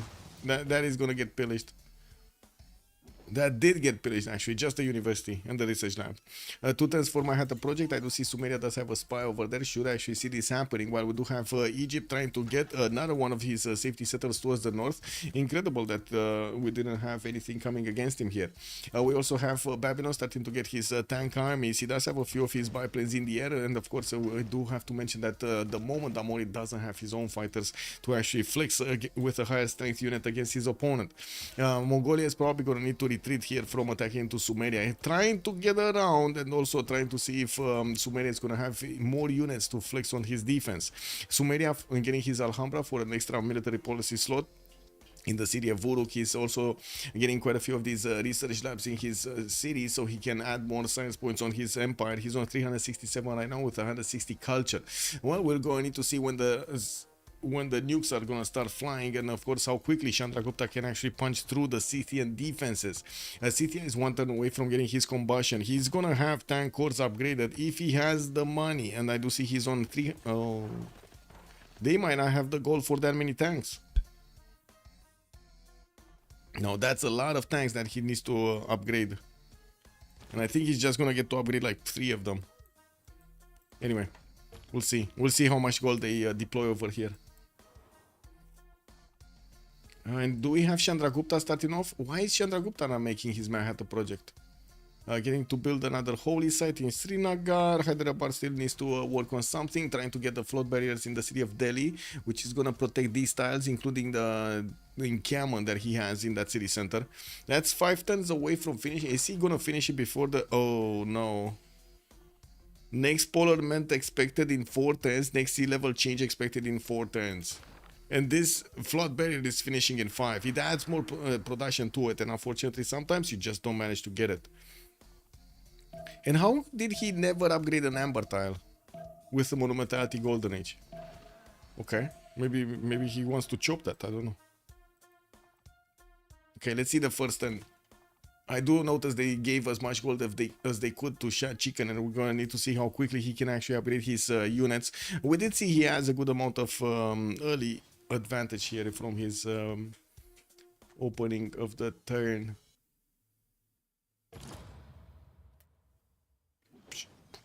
Okay, that's 1, that's 2, that's 3, that's 4, 5. Oh, he got one of these normal tanks with the last cord. Okay. Well, we still have units from India that are going to get to pass through these other units. They're definitely going around the tanks. And looking at India, he can still punch through. I'm pretty sure the artilleries are going to come out to the way, and the machine guns are extremely good against tanks. He can finish it with military engineer, right? He should buy it at a small price to prevent whole encampment disappearing. Yeah, you say that, but he's not doing it. Okay, tank army is getting hit over here. More tanks, more gold is being given to Shah Chicken so he can upgrade more tanks. And it looks like now he did manage to get a serious amount. Now, Mongolia is also coming towards from the south with at least 1 tank core. Would have been nice to actually have a few more gold points being given to him so he can upgrade the rest. And from what I do notice, Apul is still in a positive economy here. We do have also Manhattan project finishing in London next turn. He does have a settler that came out of that city center, and I'm pretty sure he's going to start moving towards the west so he can get that city close enough to the Spanish borders. You do see also Spain is starting to get ready for his own... Oh, he's going to get nuked before. So this is going to be a race. Is he going to get to nuke Elephant Guy, or is this Elephant Guy going to get to nuke him? These are all... these 3 privateers are basically pre-builds for nuclear submarines here, and I do notice we do have Elephant Guy going for synthetic materials and totalitarianism. He's not actually going top 3. Okay, well, we do have him with 6 turns away from getting his Manhattan project, placing down a few more aerodromes, and he's going to need a lot more production for his nuclear bombs than we do have Damori, because again, Damori did manage to actually get 200 something, 250. London is 285 production in the city of London, 285 production with Magnus vertical integration over there and all of the goodies. Pretty good, I would say. Okay. Omega could... No, he cannot actually push through. Not right now. He needs the machine gun army to start to be useful here. And artilleries, he needs a lot of artilleries. He only has one single artillery. That's not enough. He's 4 turning tank armies from some of his cities, 5 turning also Manhattan Project finally from the city of Panna, and I don't see anybody around him actually managing to get that Manhattan Project started up, except of course Spain, which is not really close. It's actually on the direct opposite side of the planet that we're looking at. And we do have research labs coming in from Sumeria, from most of his cities, and by the looks of it in his text, he just finished his synthetic materials, so he can upgrade cabs into those helicopters, starting to get his military engineers to build up pathways towards the east, towards Kradlov.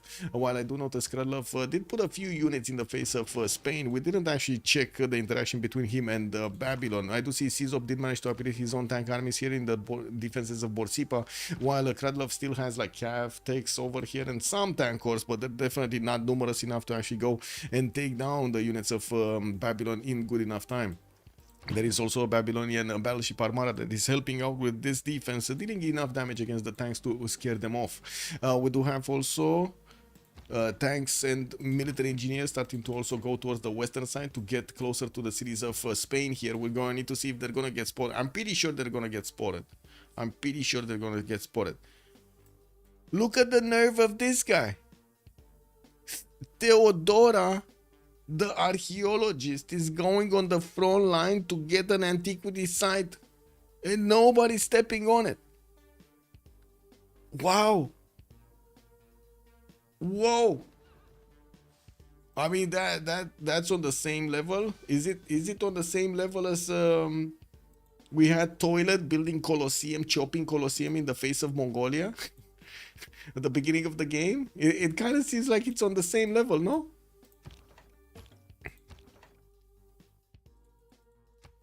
Okay, first machine gun did come around, and it does seem like he's starting to attack into the tank corps over here of Scythia, while we do have the tank armies at the moment of India not really strong enough to double shot his opponent. We're definitely going to see the Manhattan Project finish, and I do notice Delhi did manage to finish. He finished it. Finished the wall of water over here, or I should say the wall of defense against the water, repairing his encampment so he can get those production points back, and of course the ability to actually hard build armies and cores if he needs to. We do have also Apul retreating his units in the city of Aksu, and also Urumqi. He's gonna want to go for his synthetic materials and right now going for his steam power. Mass media also coming up in 6 while he's getting some commercial hub investments. Looks like he might be actually be looking to get a merchant, or is he okay? He's gonna get Stanford Raffles by the looks of it to just absorb a city state into his empire. Might get Granada, cause why not? That is his city state anyway. Okay. Here, fighters did get upgraded by Damori, and these are gonna start hurting the Babylonian units if they get too close. I do see we do have anti-air defense already from Babylon. He did manage to get a frigate in that city of whatever is this called, Candy, while he does have 2 anti-air guns deployed and a biplane there to actually stop any kind of fighter attack. The fighters don't do that much damage anymore, and I'm pretty sure, whoa, he has jet fighters also, not only fighters, he has jet fighters. Hector, he's going for the Diplo Merchant. That would be nice. That would be very nice if he's getting Maddie. That would be very nice. 1 turn for a nuke. Oh my god, look how quickly Damon is getting nukes. He's 2 turning nukes from London, 3 turning them from Liverpool, 4 turning them from Bristol. Very nice, I would say very nice. And he did manage to get the jet fighter upgrades. Now the big question is how quickly he can get that city center deployed against Spain, and if Spain can actually get defense against it. Satellites are coming up next turn from Spain. We do have a totalitarianism developed by Spain in 2 turns. Also Omega is gonna get his own, and I do see Damori is 1 turn. So they're gonna both have fascism, basically tying out those bonuses against each other. While there is a bit of an air force here deployed by Elephant Guy in the southeast, it does seem like he's more concerned about a possible attack from Egypt that he's actually against England. We do need to see if the tanks are gonna get to build the city. Oh man. Okay. Now where is that nuke gonna fall? Is the first nuke actually gonna fall on Babylon? I think he's gonna go for Babylon, no? And then go for Elephant Guy. I think this is the sequence, because he's making so many nukes, he has time to just throw some into Babylon's defense. and basically save also Egypt by doing so. Because Babylon is one of the two players that could actually get him to interact with Egypt and take him down. The other one would be a Toilet, but to be honest, Toilet doesn't seem interested in that much war. He just wants to get his defense up against Mongolia and not caring about the other consequences. Also, I think Babylon mistook his place to grief England instead of trying to sim. Looking at it now. Yeah, it's possible. Okay, is there a missile silo anywhere? I don't see a missile cruiser armada. I don't see a missile silo anywhere. Can he place one? Is there a flat tile that he can place a missile silo on? I guess this one right in the face of Babylon. No, this one tile, kick W. I don't see any flat tiles. Do you see any flat tiles that he can place a missile silo with enough range to actually attack into Babylon? In the north here, maybe this one? I think it's this one, right? He's gonna get this one. Oh, look at these guys. They have really kinky suits. Okay. Instead of moving west, the military engineers building up those railroads quickly to get the defense on the western side. There we go. Missile silo on. We got the nuke. Look at that. The silo opens and there's a little peepee coming out. We're gonna see the nuke going into Candy. Yeah, well, that's unfortunate. All of that proper defense in the city of Candy got liberated instantly. Well, I guess Candy got a free aerodrome. That's back to 32 strength. Whatever. Kick W, man. Kick W.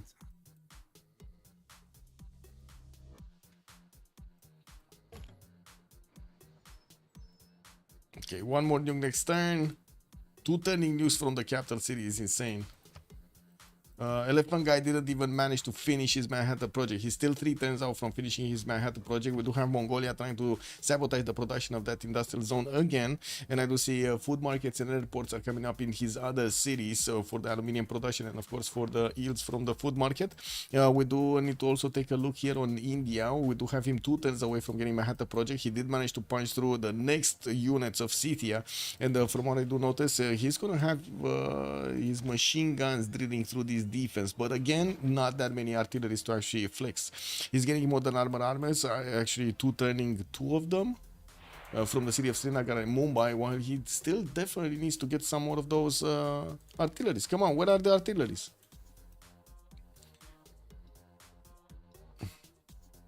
Yeah, it's not far from over. I do have to admit, it's not far from over.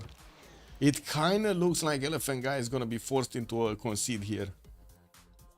Unless something happens and Toilet is gonna rise up and take out everybody. I'm just, I'm just saying, throwing stuff over there. Poof, poof. Yeah, Scythia not happy about this. She's getting her cities taken away from her. Not happy. Not happy.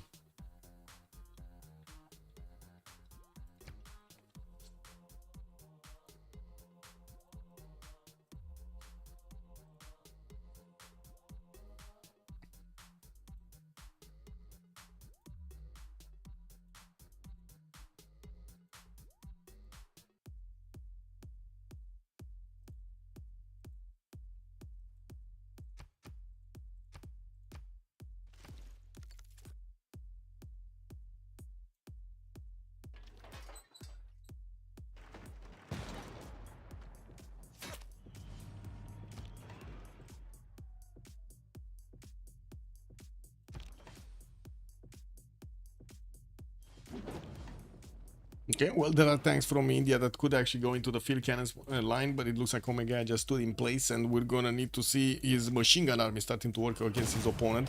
It did get his military engineer to start wrapping around the railroads everywhere, and we're gonna need to see where the new nuke from Damori is gonna land. We do have another one in the chamber over here for Damori. I do have to say the city of Candy did get raised to the ground. We will need to see if he's gonna throw another nuke against his opponent over here in Durmuti or Tutul. I think he has enough distance to actually attack Durmuti. Not sure about Tutut. What is this? 10 tiles, no? 2, 4, 6, 8, 10. Yeah, he doesn't have enough. It was just enough to actually hit the city. Railroads are gonna build soon from the military engineers having the ability to cross for a bridge. We do have Damori getting very close to the Spanish borders. While we do need to see if Spain is gonna manage to get to his, guess what, nuclear submarines. Right now he does have the submarine upgrade, but not the nuke one, not the nuclear ones, and he's gonna need to actually pull off quite a bit to actually get there. He already has electricity, but he's gonna need telecommunications, and I did not see him actually going for this. What is he? He's getting guidance systems for the mobile SAMs and the missile artilleries. Okay, well, doesn't have an anti-air gun here. He's still 2 turns out from getting Manhattan Project, and we do have 2 more nukes coming out next turn with another 3 in the turn thereafter. Look at him just like right now. Damori, he has only 1 mission. Put a lot of green on the map everywhere. A lot of green everywhere.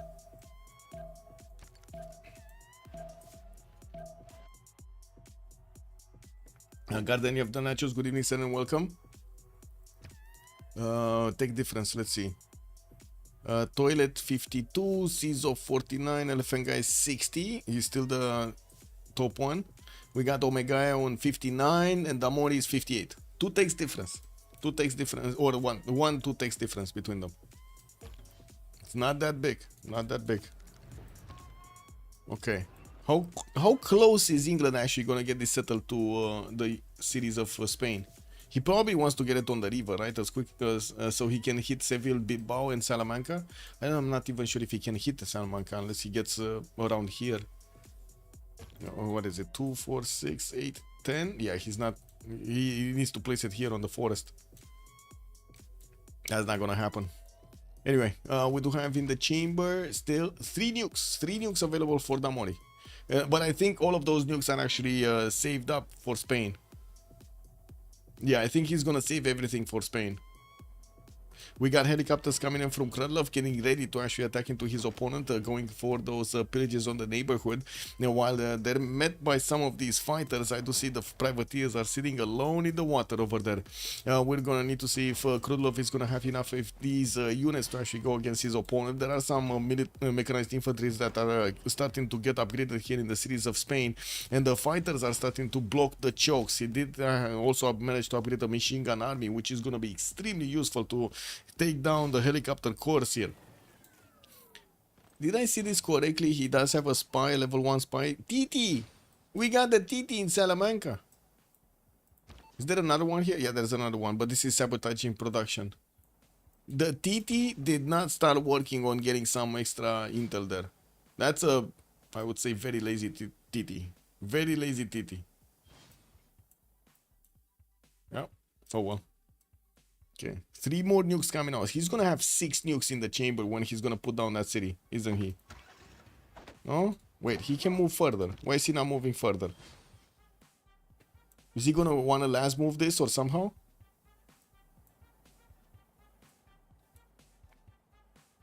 And I think he needs a... Well, he does have a flat tile here. So if he takes this city and keeps it, he can get another missile silo on that 111 face tile towards the north of Cordoba before the missile SAMs hits, and also deny the ability of this city center from actually allowing the privateers to upgrade into nuclear submarines, even if Elephant Guy is going to manage to get his tech. Elephant Guy is getting computers right now, so he's just 1 tech away. Yeah, his production capabilities did go a little bit higher. He's on 700, but look at Damori on 1200 and Omega on 900 plus the faith pattern that he's making.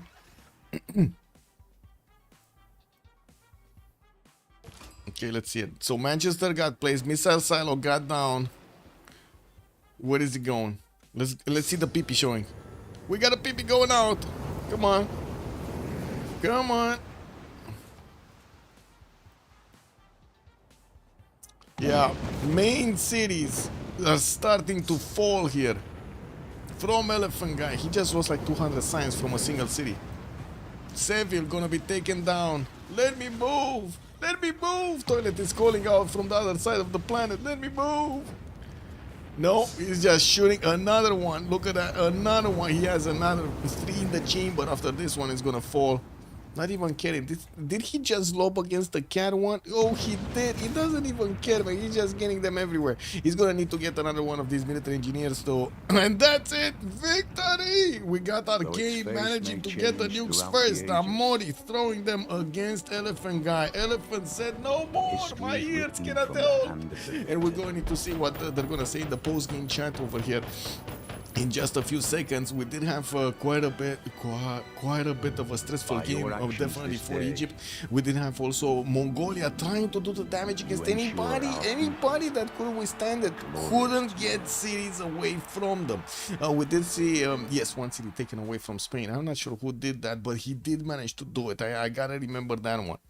He did manage to get the first points. And okay, let's finish the prediction and also let's get into the post-game chat to hear what the players have to say about this. I cannot believe we actually finished this day. I gotta say, for me, what is it, 12-hour streaming or something? It's not, I'm 5 hours on the first stream and oh my god, it's 10 hours. I just streamed 10 hours, guys. Let me see. Where am I? Stream. So 4 hours and 30 minutes for, no. It's 5 hours for the first one and 5 hours for the second one. Cake that one. Oh my god. Yeah, it is what it is. Let's get this. What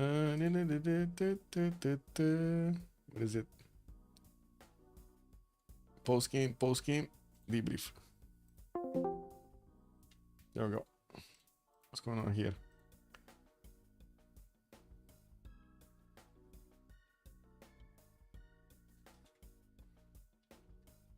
Oh, Kulwi, are you here? This is super useful, by the way.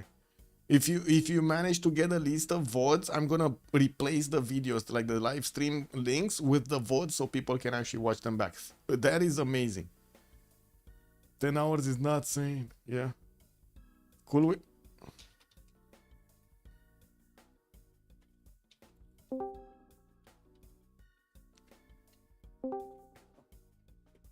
Oh, good evening. Bonsoir, monsieur. Bonsoir. How is it from Australia over there? Ouais, GG, ouais. Man, that capital city of Damori, 80 production for the last 50 turns? Just one city empire. Hello. It's IRL boy here. Man. IRL boy Yes. 2 here. Did you see I that this? production in cap. I want to wait for What? toilet. I want to wait for toilet to actually bring out the proposition here, the sentence.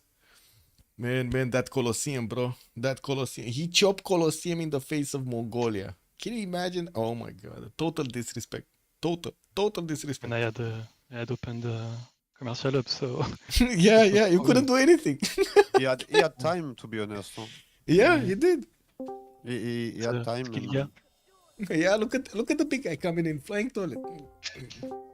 It's Skillia, it has a lot of tempo, so it's just a good play from him to do that. I think. Yeah, it was good. That doesn't mean it's not disrespectful to Mongolia. Should just hold better the choke. GG, guys. GG, well played.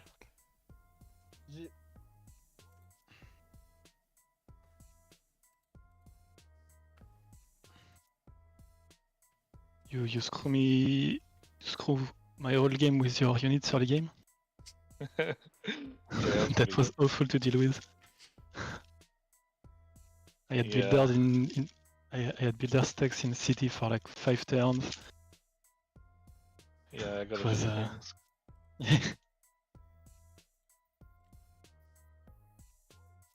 Did you buy one? By Walker? Yeah. Okay.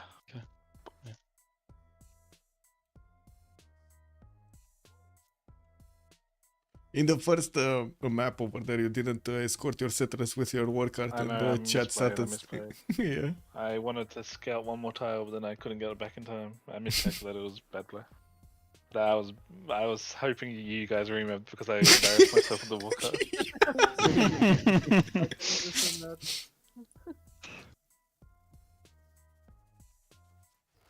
Spain was terrifying.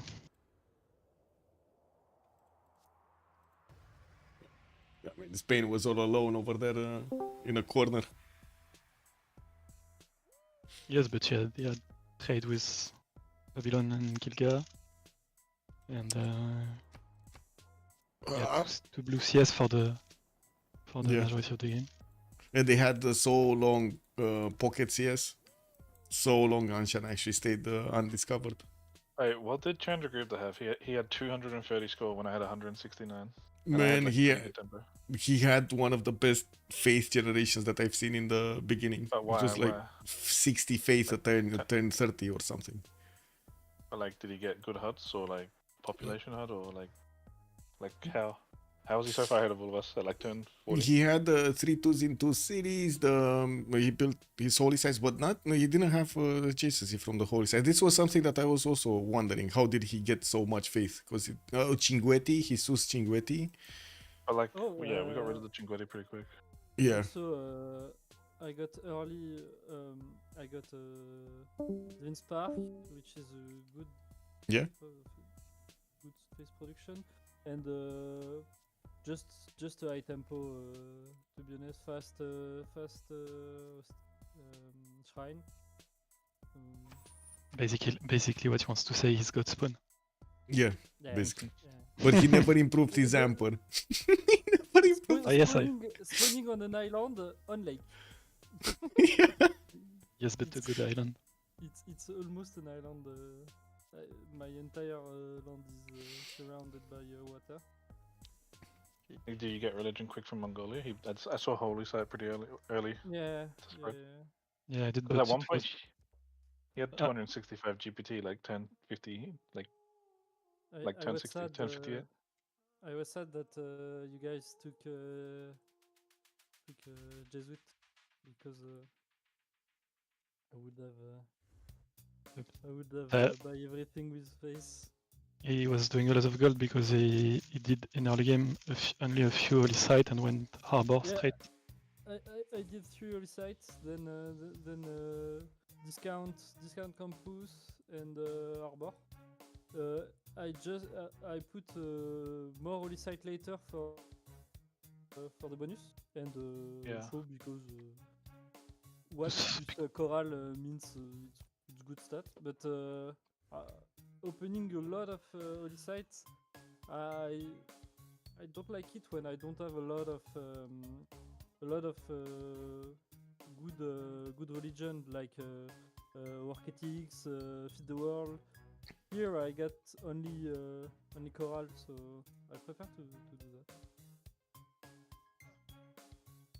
Yeah, the Egypt with the God of the Forge and Warlords, like, I was so paranoid. I had no choke to defend, and I had to put units everywhere. And then he could go to free people. He played well.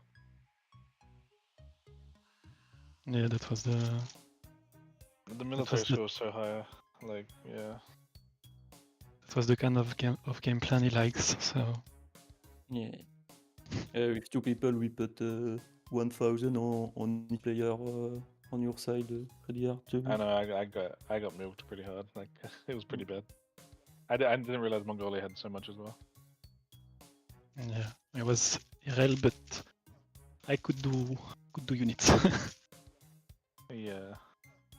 And then at the end of the Diplo match, and I didn't even see it get taken. Like, I was on the screen and I didn't see it. It just Yeah. got taken. Like, I was ready Yeah. to click, but it just disappeared. I had the advantage of my teammate unlocking. Yeah. So, I mean, we tried to unlock, but it was a 1 in 3. yeah. I was like, it was 50-50. I was stuck on the screen when you had the choice, and I had the chance that it was for me and not for you. Yeah. Okay, guys. Anyway, guys, GG. GG. Bye bye. GG, well Thanks for played. the cast, guys. Have a good Bye. one. Bye. Bye. Okay. There we go, guys. we're gonna need to finish this, and I'm gonna need to start updating everything for tomorrow. We're gonna need to open up the channels also for them so they know their matchups. So have a great evening, everybody, and we're gonna need to see each other in the next streams. Let's see what we're gonna have tomorrow, the day after tomorrow, and so on. And on Wednesday, we're gonna find out what the timetable will be for the next weekend. Stay tuned. Look at the civ6worldcup.com website for the latest news about the tournament, or take a look at the Discord channels, the Discord server of the CWC. Just exclamation mark over there CWC, and you're gonna get the website link. Have a great evening, and see you next time. Much appreciated for the follows, much appreciated also for the subs, and I do hope you're also gonna get to subscribe over there on YouTube. Have a great evening, and bye. Hey, don't forget to leave a comment, and maybe positive this time. Bye.